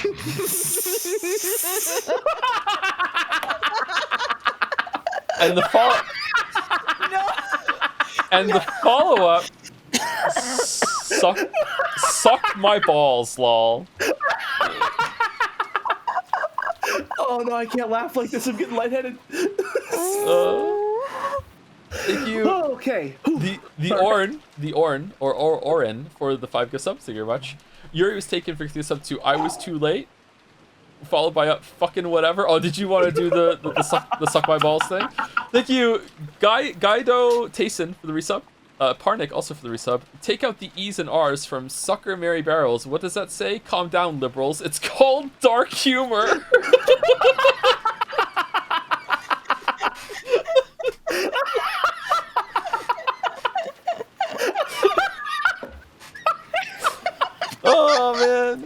Oh man. Holy shit. Oh. Alright. Yours Taken did a triple. I'm saying it again, Jelly. Hold on. Did a triple gift sub with suck my balls with repeated choke. Lol, lamayo. I'm an adult. I'm an adult. Thank you, Yuri's Taken. Okay. Thank you, Blue Star for the resub. Cummy Mummy for gifting a sub to Nanjo the cream pie guy. And then Yuri was taken with the follow-up, Nanjo the normal guy, normal men. Thank you, Dalmek, for the bits. All the hits just keep coming. I'm so glad. Sorry, go ahead. Someone said, it's not even that dark, buddy. I've been under a blanket for 6 hours. I forgot you're under the... I've been in a blanket for 6 hours. You should post the blanket picture in the Dragon's Den so people can see rate your setup. Rate your setup. Oh man. Please do. Oh, please do. Anyway, sweating under here. Down. You can get out of the blanket now. Down. No, what? I can't. Why are you still under the blanket? You know what? Fine. I will get under the blanket just to show everyone what the audio quality would be like. All right, prepare yourselves. The blanket is off. Oh, the echo. Hello. It's a fucking magic trick. What the fuck? Voila. How's it sound now? The echo. Have you seen those videos of people with their dogs where they hold up a blanket in front of themselves and then they drop it and run away and the dog gets really upset? That's how I'm imagining Jelly doing that to Joe. And Joe being like, where'd Jelly go? Where'd he go? Oh. Just walking out into the hallway. Oh. Okay, all right, lock it in. All right, Dalmek gave some bits. I'm so glad everyone on stream has someone they can relate to. Mouse can relate to Beatrice for obvious reasons, Jelly can relate to Kyrie with the line-by-line analysis, and Joe can relate to Kraus because they both failed today's connections.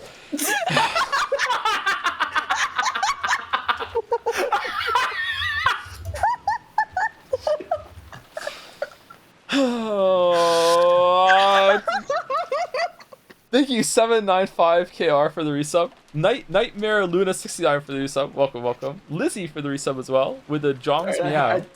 I set up the sound foam a little bit again, and maybe it's a little better. I don't know. It is a little better, yeah. It's a bit better. Oh, Jelly. Yuri's taken use of to say, man, I don't get this epitaph, it's so difficult. Meanwhile, Kinzo on a computer on his study, ChatGPT, write me an epitaph I can put next to the painting of my beloved Beatrice. She's a witch that gave me a lot of gold. It should lead to some gold in the middle of fuck all Rakinjima. I want it to sound intelligent and smart. Note that I'm very into the occult. Also make it reference Beatrice the Golden Witch as much as you can because I love her. Make it poetic too.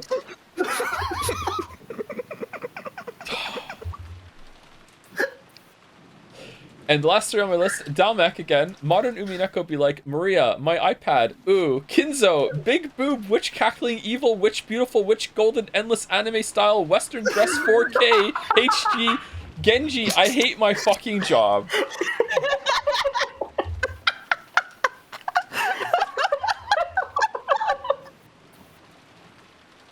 I'm losing it.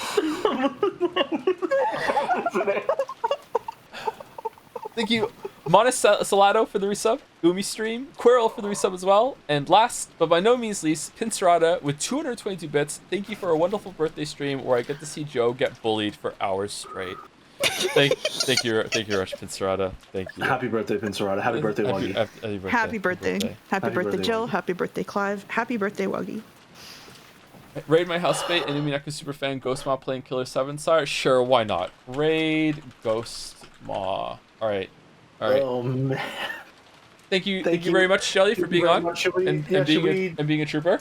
Should we do another shout out and I make sure to specify for real this time the last L is an I. Yep. Can we do a shout out? Done.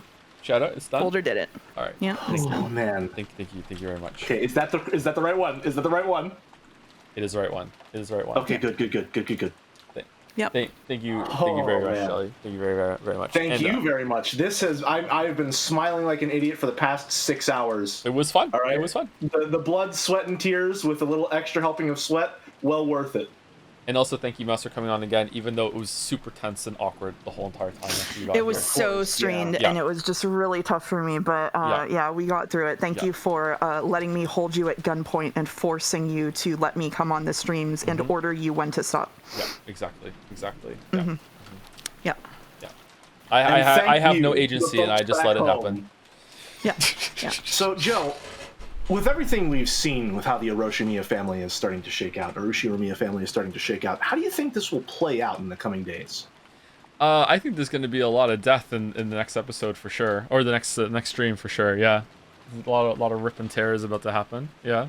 I certainly think that one of the family being the Golden Witch really changes the power dynamics at play. It does. Let's see if anyone even acknowledges it. I think there's going to be a weird scene with her kind of lording over a little bit like that. Yeah. Yeah. The Lord of the Manor. The Lord of the Manor. Anyway, I'm saying the Raiders. Everyone say goodbye. Alrighty. Goodbye. Have a good one, folks. See ya. And as always, for anyone who doesn't participate in the raid, see you as well. See you later. Thanks for watching.